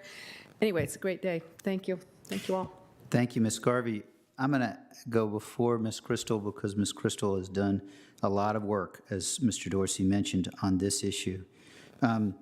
Thank you for coming back, Ms. Jones-Kilgo. We try to be on time, but we also try to work through all the issues. And thank you for sharing your thoughts with us, really helping as we think about history. I've been reading Slavery by Another Name. I've been reading the book Cast over the past year, and I've been thinking about responsibility. And there are much affordable housing, and certainly we'll be taking up other equity-related issues as soon as Wednesday, and those are very important. But this is important too, and I just can't help but think of the history of All Deliberate Speed, the book by Charles Ogletree that talks about how slow progress has been. and the history of Howard University's law school, which was the law school that really set the table for the future of change, and Thurgood Marshall, because of the work that happened there. So somehow that feels relevant, and really appreciate Mr. Aiken's diligent work. With respect to the property owners who have raised concerns, I hear you, and also the cost concerns. I just say, in this case, I don't agree. And so, but I respect that you have concerns. I think Langston Boulevard is going to be a great place to do business and a great place for Arlington. So happy to support this. It is a special day, a lot of really important items. And with that, Ms. Crystal. Thank you so much. I'm so glad we're here. I'm so glad we get to do this. This is really a wonderful thing. And I just wanted to share a couple of remarks. I had a great chance to speak last month, and so I won't belabor it here. Ms. Kilgo, thank you for joining us. To hear that within a couple generations lifetime of your family, this used to be named Falls Church Boulevard, what a reminder that history is always being defined and redefined. I mean, those who say that we're trying to redefine the past as though it hasn't always been a political act. And so to get to engage in this political act of renaming is a powerful thing for us. I wanted to thank our other speaker, Ms. Moyer, for being involved with the Lee Highway Alliance, for your compelling comments about our obligations and opportunity to do this, and for your perspective as a small business owner. It's such a reminder that, as was the case actually for a number of our Route 1 business owners who organized at the time to tell us that it was a detriment to them when they needed to advertise the services of their hotels to have to do it with an address that honored one of the nation's most virulent racists and segregationists. And so I know that there were small business owners who participated and larger business owners who participated with great enthusiasm with the working group, with the opportunity for their stationery and their business cards and their addresses to better reflect their own values, as I imagine will be true now for Sun and Moon Yoga Studio. I was so proud and just so honored to be the liaison to the Lee Highway Alliance as they did this work, as the working group did this work.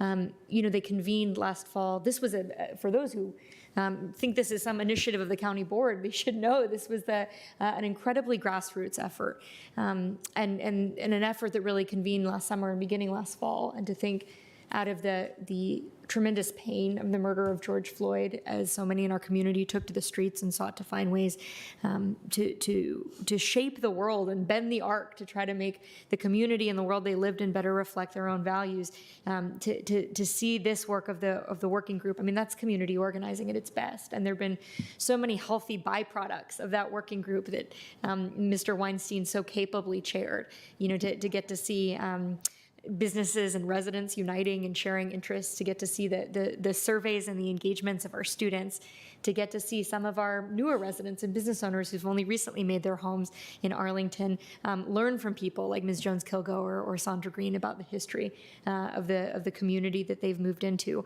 It was a joy and a powerful thing. Final thank you goes, just because we haven't shouted him out yet, to Delegate Rip Sullivan, who represents or parts anyway, of the soon-to-be named Langston Blvd, who introduced and carried this bill for us in the General Assembly. It was by no means a foregone conclusion that Arlington would have the authority to rename this stretch within our boundaries, and I think speaks to Delegate Sullivan's unique effectiveness in the General Assembly that we have this authority to exercise here today. So in conclusion, I am delighted to support this motion. Thank you. The question on it is on Mr. Dorsey's motion. All in favor say aye. Aye. Any opposed? Motion passes 5-0. Congratulations to all of us, and to those who worked so hard with the working group. Please, if you get a chance, watch the 4-minute, 30-second video that describes this work. So thrilled with that. Madam Clerk, is there any other items to come before the board? Nothing further today. Thank you. So we are recessed. Thank you, colleagues. We're recessed until Tuesday evening or Tuesday afternoon at 3 o'clock. Thank you so much.